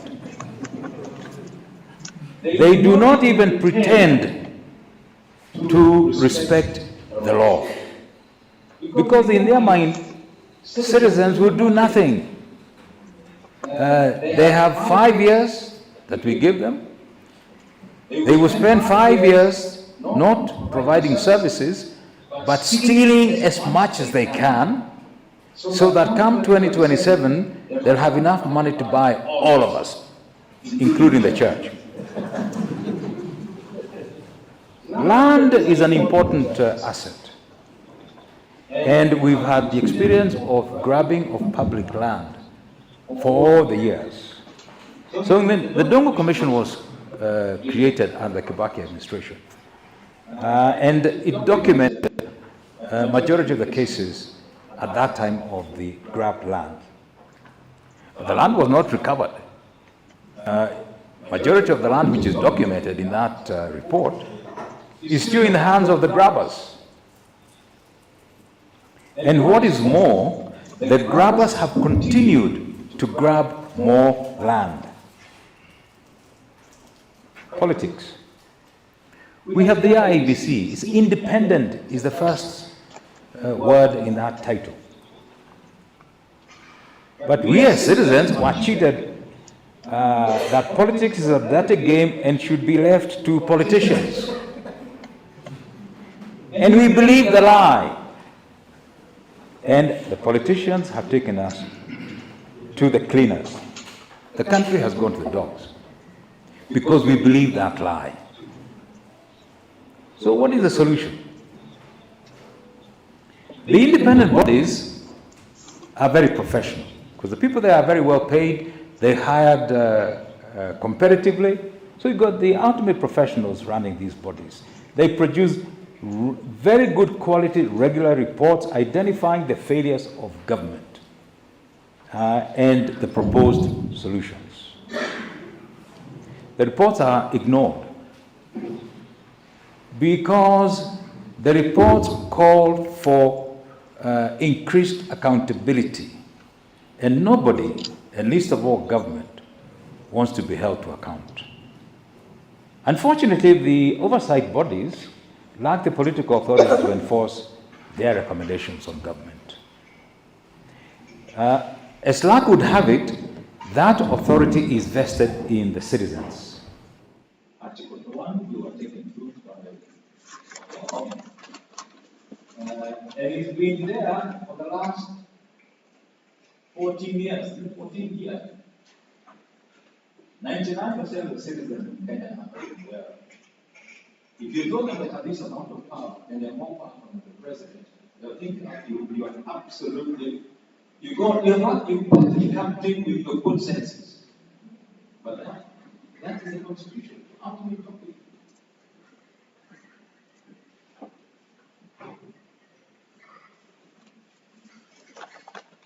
the religious organizations leading the stakeholders have correctly actually also observed that resolving these issues is what will deliver. And they have made good recommendations.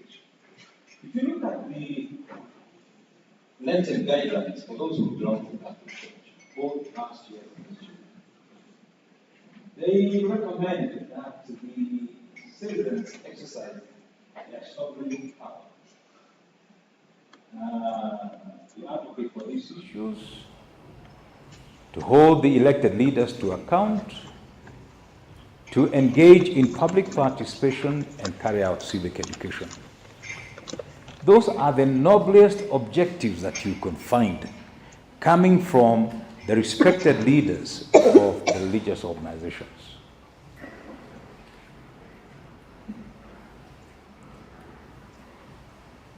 The first thing that I asked Father in our church, and I belong to St. Austin's. St. Austin's a Catholic parish. Father, I have read this document because I'm the chair of JPD in our parish. And what you have asked us to do is that we are dying to do it. We are dying to engage in public participation. But where is the framework through which the parishioners can engage? Father had to admit that there is no such framework. And therefore, the first thing that we must do is recognize that that framework is lacking. And we have now proposed a possible framework. You are aware, because there was a conference only last week or thereabout for the National Dialogue Forum. And it was the 4th meeting that they were having. So NDF has been in existence and has been meeting and working. What we are asking them to do now is to dedicate meetings in support of the independent bodies for advocacy and civic education. That is the only thing that is missing for this whole thing to come right. And we are saying that this national organ should double as the umbrella for Nairobi. Now, at the county level, we are benefiting from assistance that was provided by USAID, who helped communities in 11 counties to organize under a county umbrella. And the title they were using was the Local Development Organization. The LDOs, like the associations that we are aware of, neighborhood or resident associations, only advocate for sectoral issues. They talk about lack of water, they speak about lack of poor roads, lack of support for education. They never, and you all belong to some those associations, you will never ever find them talk about the cross-cutting issues.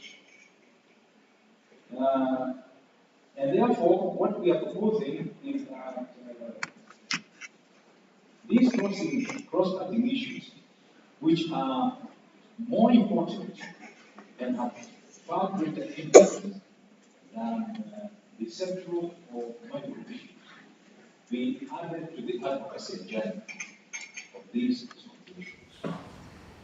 And that will happen if the religious leaders or religious organizations leading the other stakeholders accepted the new responsibility to be the drivers of these cross-cutting issues.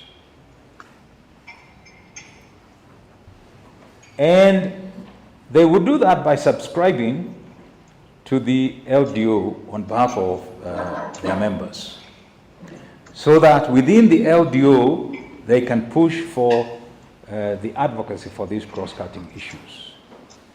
They will be represented on the boards of the LDO, and they are allowed to nominate 4 representatives. And 4 is a very large number in a board which is not big. 1 representative for the institution, 1 for men, 1 for women, and 1 for the youth. And I emphasize the role of those representatives would be to drive the agenda of the cross-cutting issues so that we can bake a bigger cake. Next slide. The next organ is at the ward level, Ward Neighborhood Association.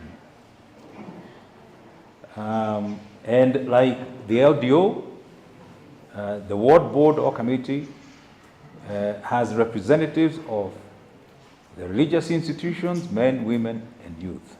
And their role is similar, advocate for the cross-cutting issues. We are deepening that organization to 1 level below the ward. In the county government's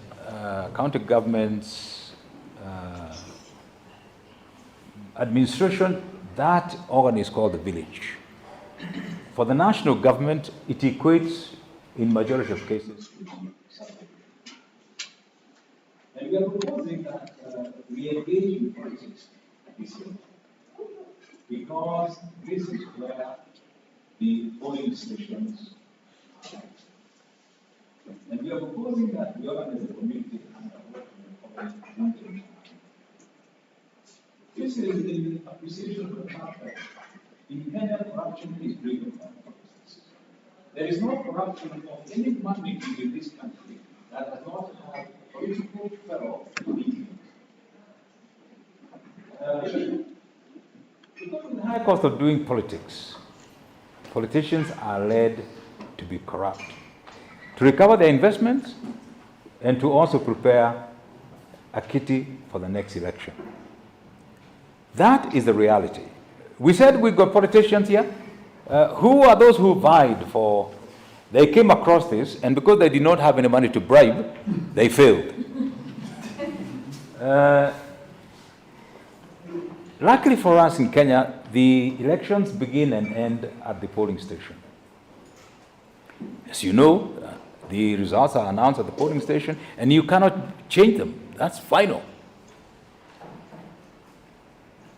Yet, the religious organizations are the main players at the polling station. They are members of the Elections Observation Group, ELOG, it's very well known. But the problem is that while they're supposed to be observing what's going on at the polling station, they operate as strictly short-time visitors. They dive into the polling station, everything looks okay, they take off. We must build capacity to have permanent volunteers as observers at each polling station for the entire time of voting. And those volunteers will come from Bunge Mtaani, and Bunge Mtaani will be constituted.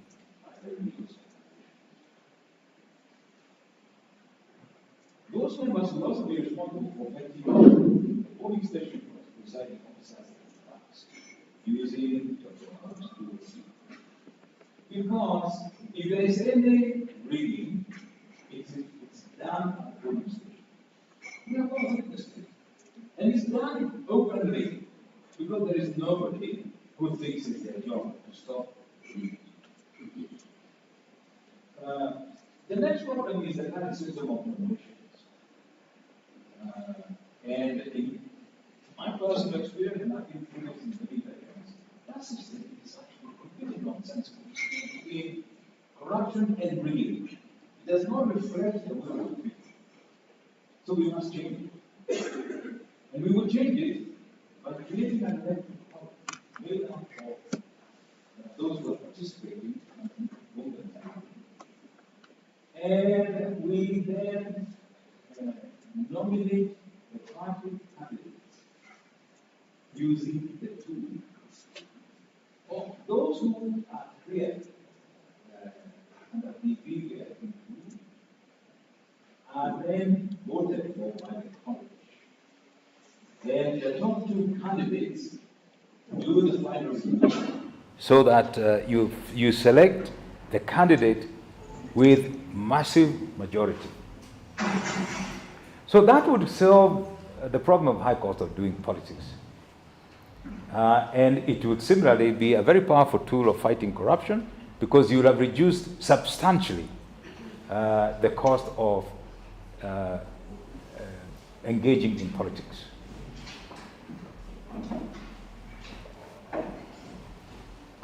Everything that I have spoken about today has been piloted.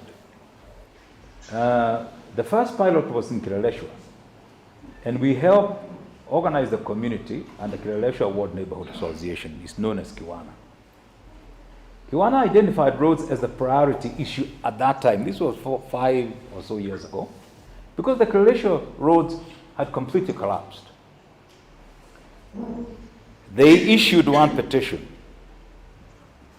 They collected 1,000 signatures to support the petition.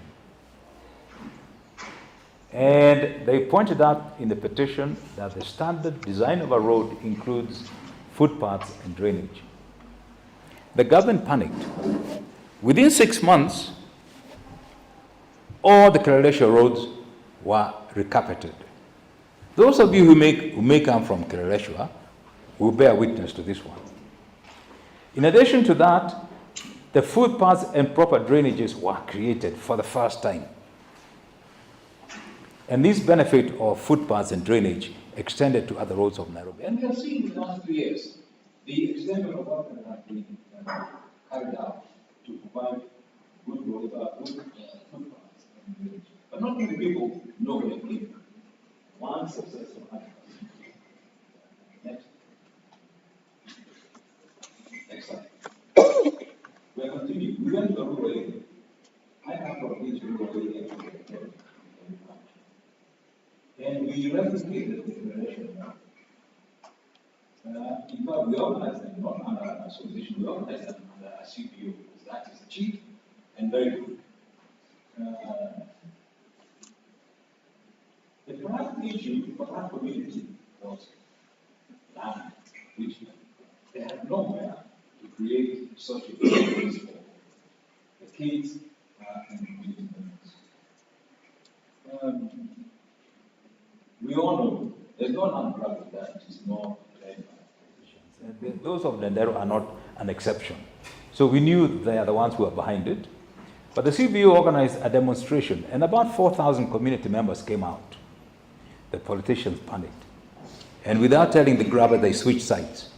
They joined the demonstration, actually literally took it over. And they said, over their dead body, would they allow anybody to grab any land in this area? We could not believe it. And these were large pieces of land. One measures 4 acres. And the other one is a market plot which measures 2.5 acres. They have been recovered. What is more, the governor got to hear about this. And the NLC office in Kiambu County, they came running to the community. They said, we have been unable to deal with the cartels on our own. But now you have demonstrated that you have the power of the community to deal with them. Work with us. That community is now working with the governor, the CEC in charge of lands, NLC, and even the Commission for Administrative Justice. They will recover all the land in one ward and is being extended to the entire county. Next.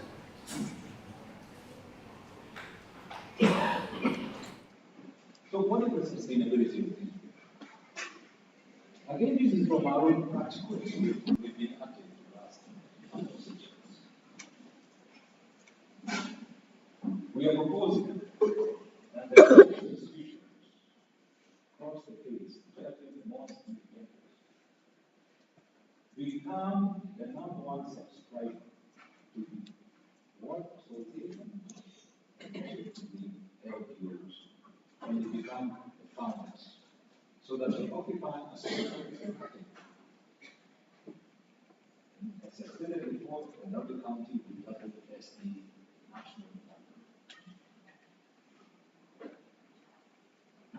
Members of the religious institutions, including myself, will pay for the subscription so that the pastoral leaders do not think or do not feel that we are going to invade their kitty and therefore resist a very good transformational plan. We have volunteered to pay for those subscriptions at the ward and county / national level at St. Augustine's Parish ourselves. That payment will entitle us to the 4 slots for the religious organizations. And what we are doing is that we are nominating 5 representatives from every religious institution. The institution rep, men, women, and 2 youths, boy youth and girl youth. Those then caucus at the ward level, and they elect the 4 representatives from among them.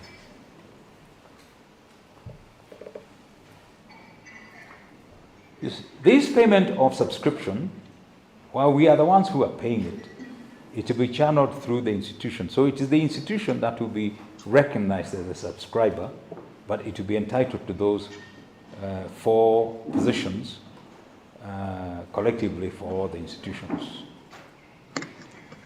But that's not going to work if the father in our parish does not offer leadership. If he is not in favor of this, then the parishioners will back off. And therefore he must offer that leadership, even while understanding that we are the ones as members who are. The second country of the world, they actually are the main subscribers and the ones who are kept these and they made exciting. So the sustainability business. The business operating directly, we are just about to now finalize our dealings with them.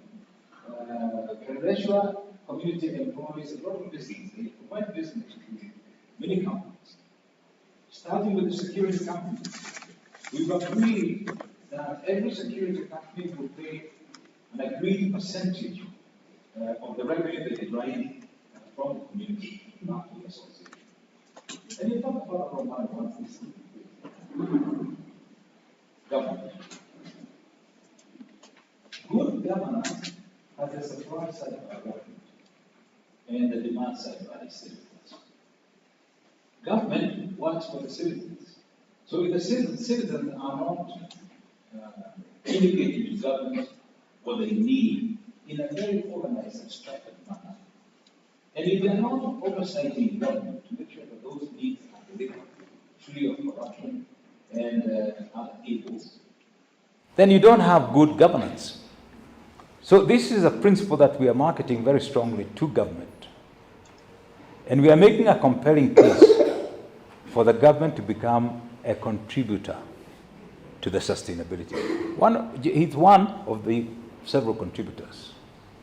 There is a law in Nairobi under the Nairobi City County Community and Neighborhood Associations Engagement Act 2016 that provides for the county government to have an institutional engagement with the communities. And one area of that engagement is governance. And therefore there is the law. And we will ensure that there are similar laws enacted in all the other counties. So what is the way forward? Responsibility. We blame the politicians. And I'm at the forefront in actually blaming the politicians. But in truth, we, the citizens, are the problem. We have abdicated our responsibility of oversighting government. The citizens exercise their sovereign power. Now, this we are stating is the correct time to correct these mistakes that we have made. Because the economy is collapsed, we have no other option. And we propose that this responsibility be captured as one of the outputs and resolutions of this conference. So we are piloting this sustainability model at Kileleshwa Ward. And I'm the driver within St. Austen's and within the ward itself, being the moderator of CJPD at the parish. Corporate social responsibility, we have just finished creating a new strategic plan. And this plan has included CSR, corporate social responsibility, as one of its pillars for the first time. This is an outlook that was not even understood. So the membership that we're talking about for the ward and county conference will be financed by this pillar of corporate social responsibility. And this is the model we are proposing to be embraced by all the leaders of the nation, so that we can roll it out countrywide and rescue our country one at a time. Thank you.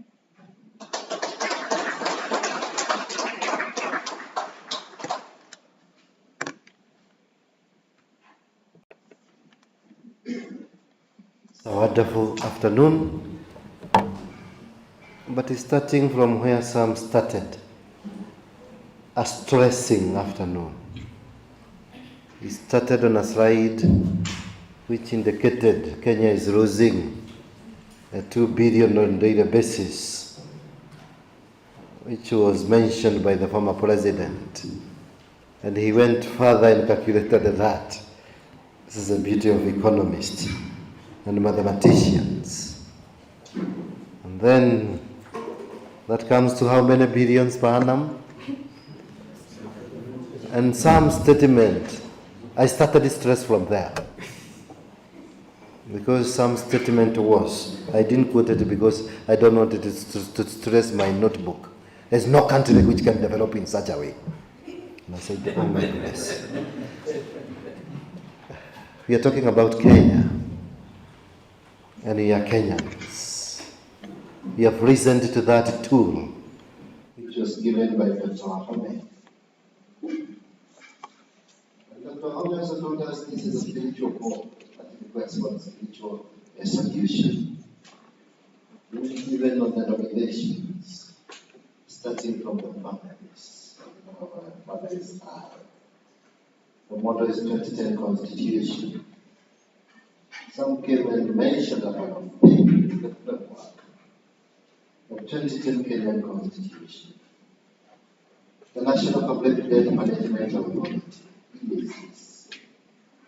The role of citizens in public participation. All other cross-cutting issues.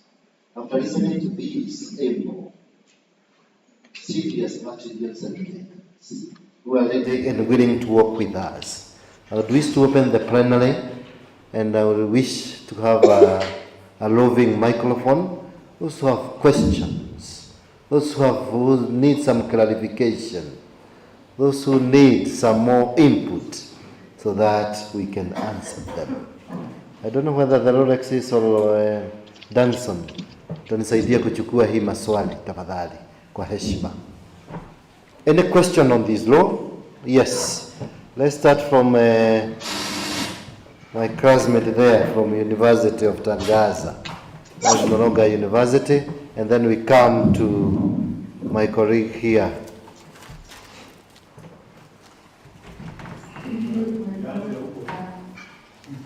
I have the honor to appreciate our able professors and the staff of leadership and where the reins start business. One of the things that has really touched me is that these experts have pushed the ball in my court, and therefore that is where I'm going to get.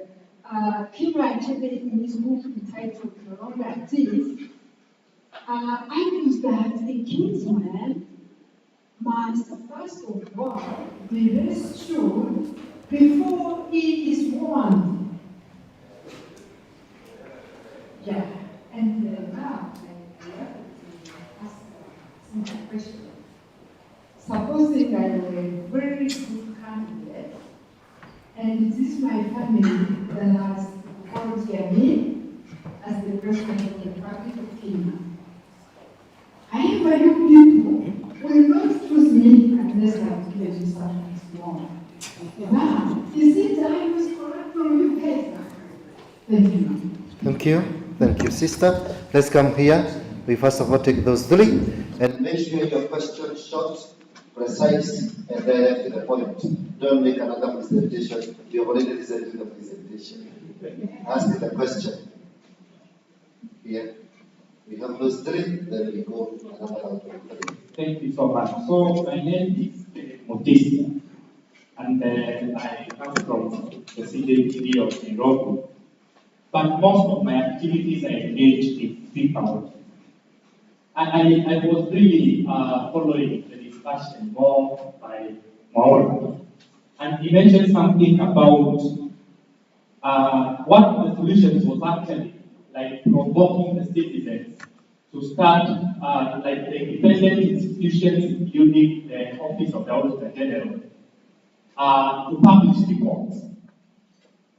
Then this brings me to my question now, because I have really been wondering how many of us know even the report exists, even in this forum.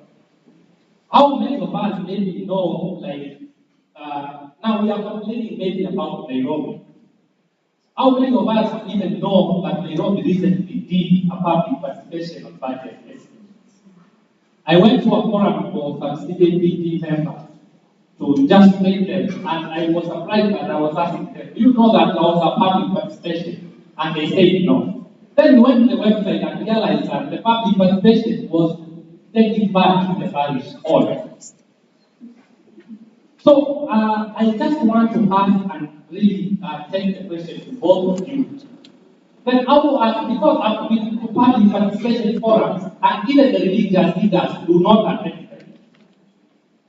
It is actually even good to know that if citizens, like if if all of us did not make proposals to the county integrated development plans, then we don't expect any of this, any of whatever we have in our minds to happen, because the government cannot implement that.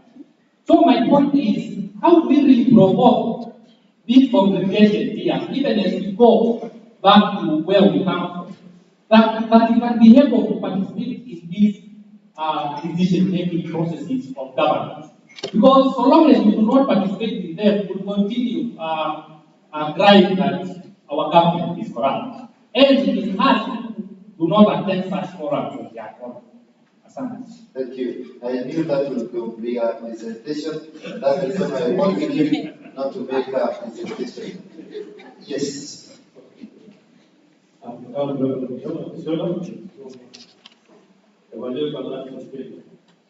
So there is something, I don't know if you know, you said, religious organizations have to work with society. And it's solving the environment issues. Okay, and I'm saying that that goes to there is a slide.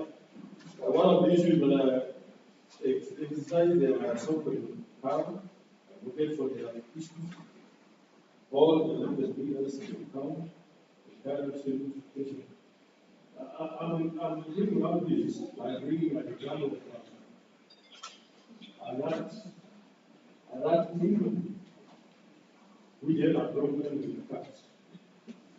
So they got a union here. And then one of the cats said to us to handle the cat very well. There's a tag there in the net. So when the cat comes, all the rat and hide. That the issue was who is going to tag that bird to the head of the cat. Thank you. That's the idea because leaders who is going to tag. Thank you. Thank you. Thank you. Who's going to put?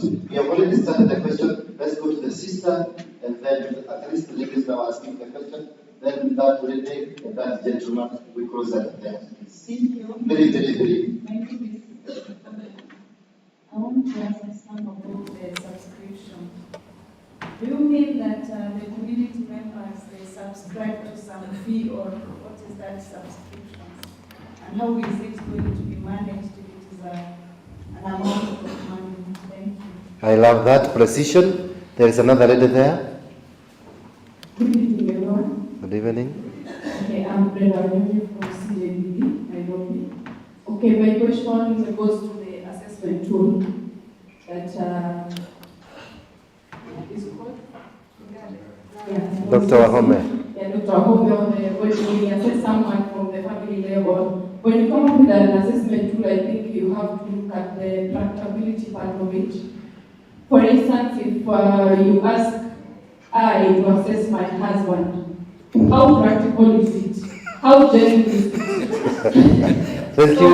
Yeah, I'm not finished.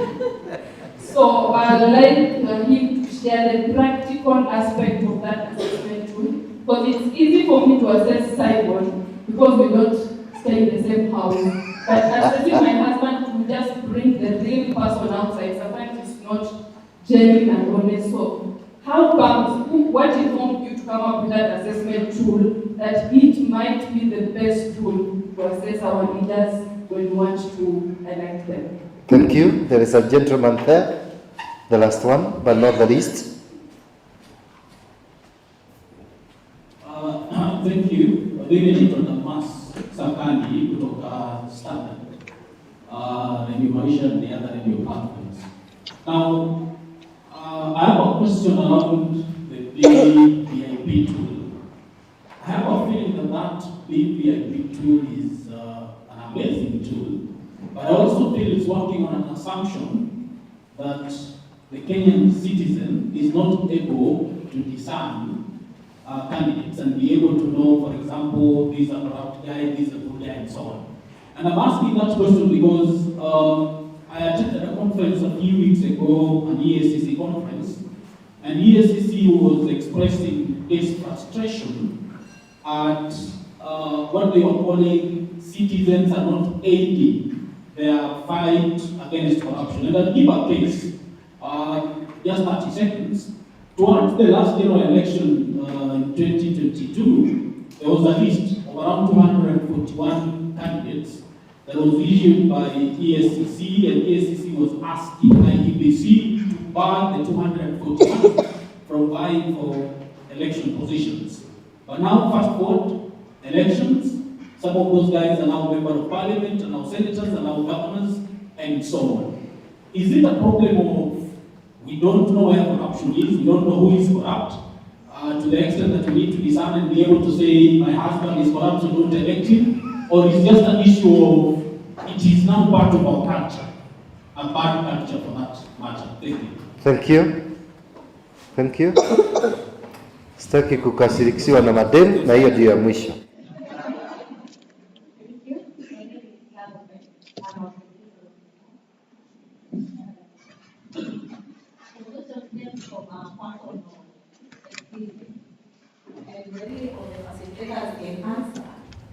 So you pick this person who is not corrupt. Let's assume now we transformed from this seminar and we are now not corrupt anymore. But then we have an institution where we already believe the people there are corrupt.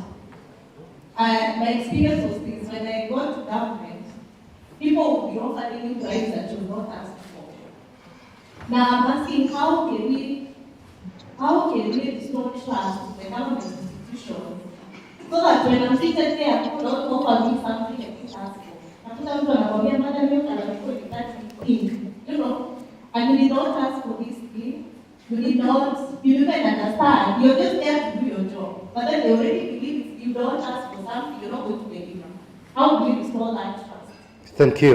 Thank you, probation officer. And we are not under any probation. I'll turn the mic to our able facilitators. And I know Kilonzo is a digital controller will guide them when they miss the question. The questions are 7. So, mtajipanga ndio mtajibu haya maswali. Mtajibu tu kama mnataka. Asanteni sana. Na tutumie muda mfinyu sana ili tuweze kwenda kwa hiyo jambo lingine la mwisho. Thank you.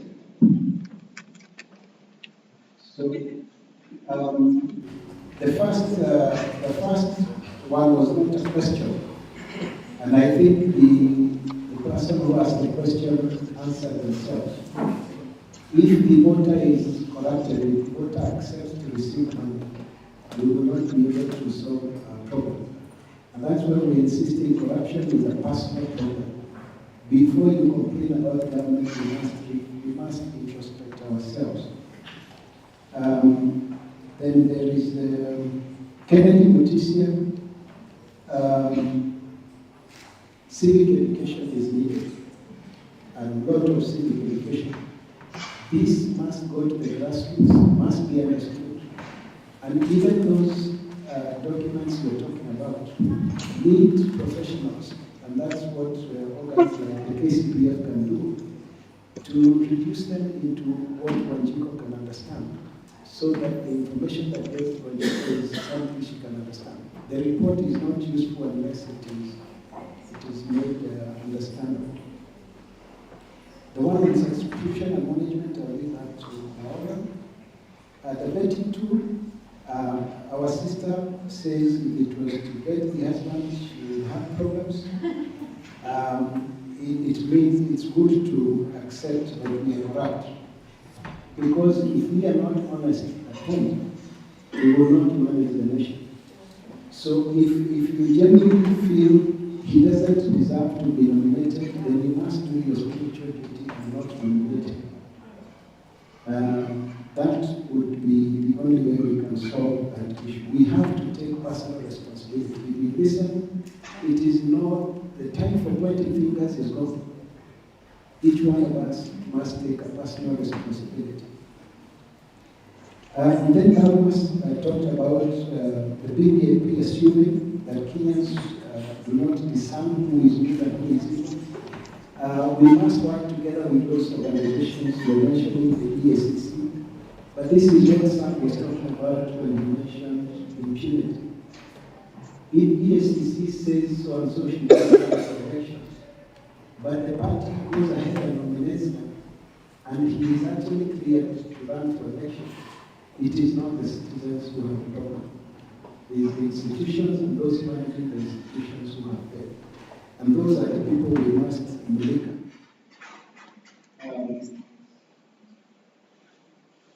Then the last one was about the payment. What our sister is saying. If you are chosen and you are not corrupt, you go into an institution that is corrupt. That is where your place of Christ is actually. If you do a service for someone and they're so happy and they come and they say, like this, there is a difference between that and take this so that you can do this. There is a difference. So if somebody is offering you something so that you can help them, you refuse to take it and still help them and complete their task so that they understand that they are people who are honest in the system. It has to be a personal responsibility.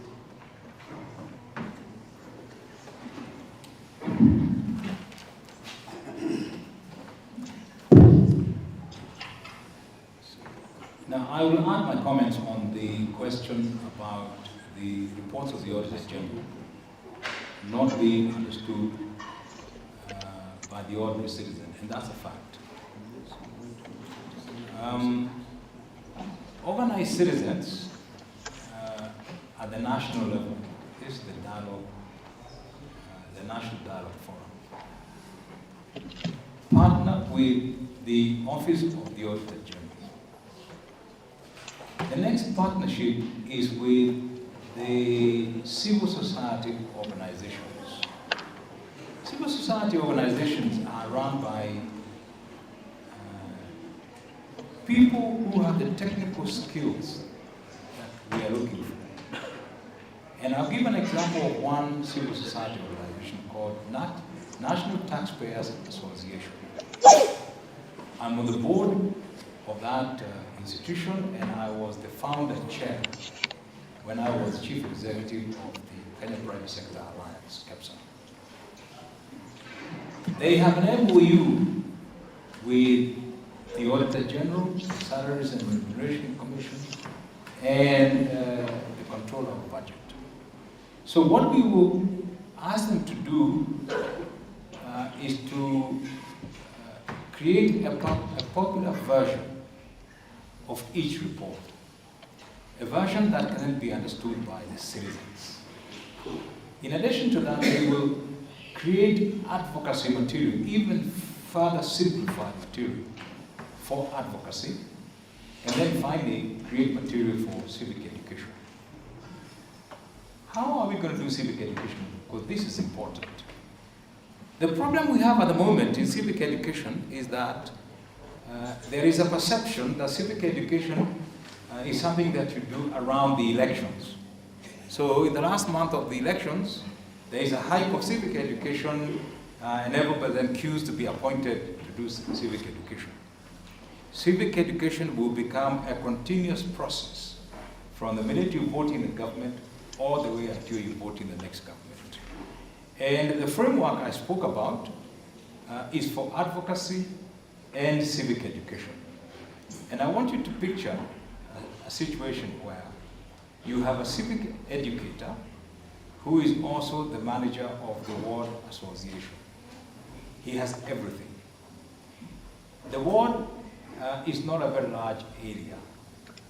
He will engage with the groups of the religious organizations, the groups that operate in that ward. And if we have to increase capacity, we will. So that, for example, the Jumuiyas of the Catholic Church, and I'm a member of a Jumuiyah, when there is civic education done, we finish with a rosary, and we dedicate after 1 hour to be civic educated by a professional from the ward. We will create professionals as the village level, which is sub-division, and we'll even deepen that to the community level, because we organize the community under cells according to power. And therefore, the framework I spoke about will have sufficient capacity to engage with the groups of religious leaders to deliver comprehensive civic education. The question from EAK on who will build the cat, who will start this process? The process has already started. We are working with the Catholic Church, and we got clearance from His Grace Philip Anyolo himself.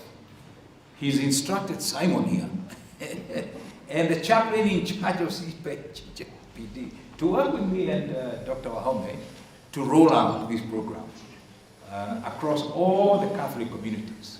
We got similar go-ahead from EAK. We gave an address, you remember? The 47 chairs from the 47 counties, they got very excited and they asked that we partner with them. And the same thing has happened with NCCK. And therefore, if this is passed as a resolution of this meeting, and that we then, Dr. Wahome and I, then engage and provide the technical support that is needed, you will be amazed how quickly this one can happen. The subscription for the associations, they start from an individual membership, and that is 100 shillings a month, or 1,000 shillings a year. The court, irrespective of the number of units we have in that court, is 10,000 shillings a year. Business starts at 10,000, the big companies pay 50,000. You have got sponsors, and the sponsorship starts at 60,000 shillings a year. From 30,000 shillings, 2,500, to 60,000, which is 5,000 shillings a month, to 120,000 shillings a year, which is 10,000 shillings a month. Now, the founders are coming at the level of the sponsors. And we in St. Austin's have agreed to go to the highest level of 10,000 shillings a month, to the World Association and to the apex of Nairobi and the national level. And we have committed, that's a total of 240,000 shillings. We raise millions of shillings in a year. So 240,000 shillings is a drop in the bucket if you compare to the impact we are going to create in fixing the economy. And then the benefit to the individual Kenyans and the individual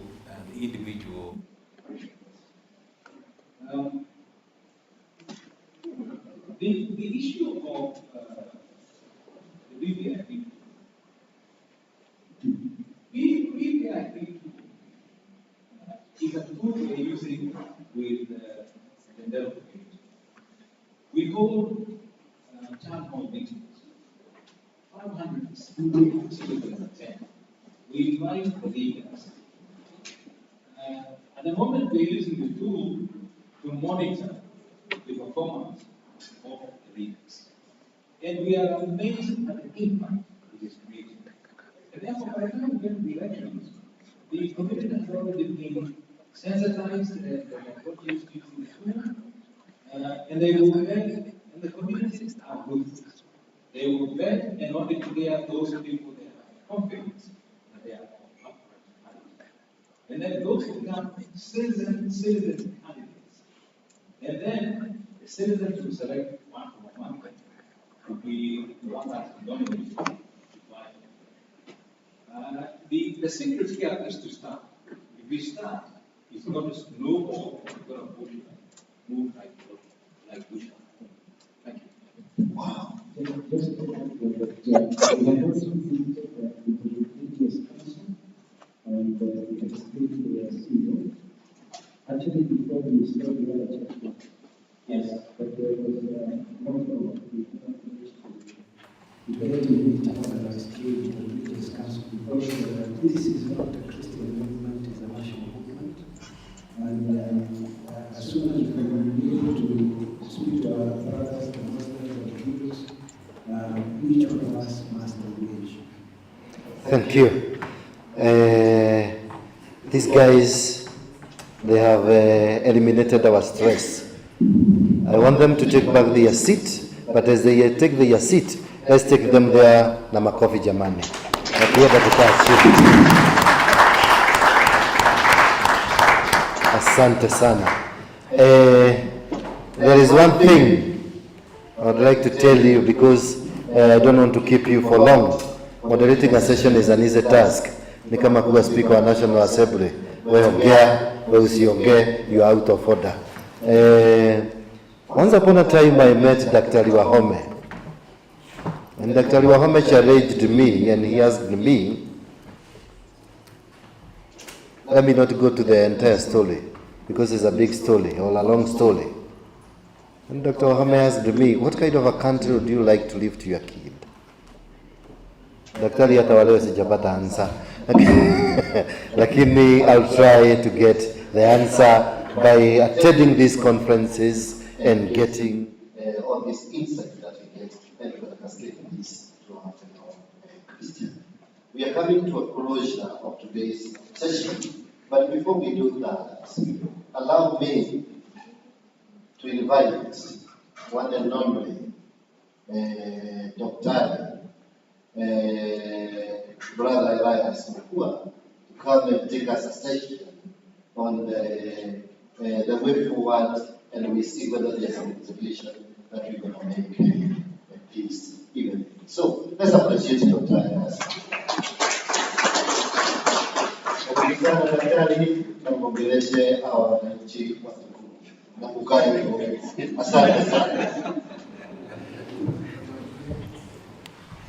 Thank you very much.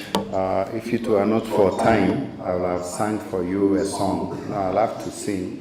I can sing, eh? Yeah. Let me, one verse only. Okay. Yeah, it's just to thank these young men here who have been here. Unfortunately, most of you wouldn't know. Like this 47-year-old here. Yeah. So let me just remind them those good old songs. Zilizo? Yeah. Le le le le le le li mama, wataka kuniua bure mama, wataka kuniua bure mama, yule si wako nami si wangu. Hebu tuombe sasa. All right. Thank you so much. You know, those days music had meaning before corruption came in town. So I just want to thank you very profoundly. I think we wouldn't make resolutions because we still have a conversation tomorrow. Today, as you can see, we've had able leaders. In the morning, we had the contextual grounding with Cyprian giving us the broad spectrum of where Kenya is, sort of a state of the nation from this thematic area. And I think it was interesting to pick his insights and directions and recommendations. And this then went to the groups, and I think you had a lot of insights as well. Very able speakers, both those who lead religion and belief, and the media fraternity with Sam Gitugu and the others who moderated the session. And now we've had these tools, two tools that are really, really encouraging, and easy to implement, easy to adopt, and as you can hear, they already have been piloted, so it's easy to adapt something that has been piloted and apply in your own context. So where do we go from here? Tomorrow is the big conference day. There are some materials we haven't shown you.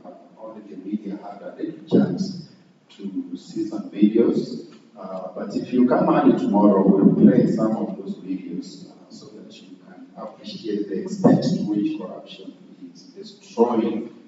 The president is okay. I think the two Dactaris who are here, when you look at them, their health is not very bad. They look okay, yeah.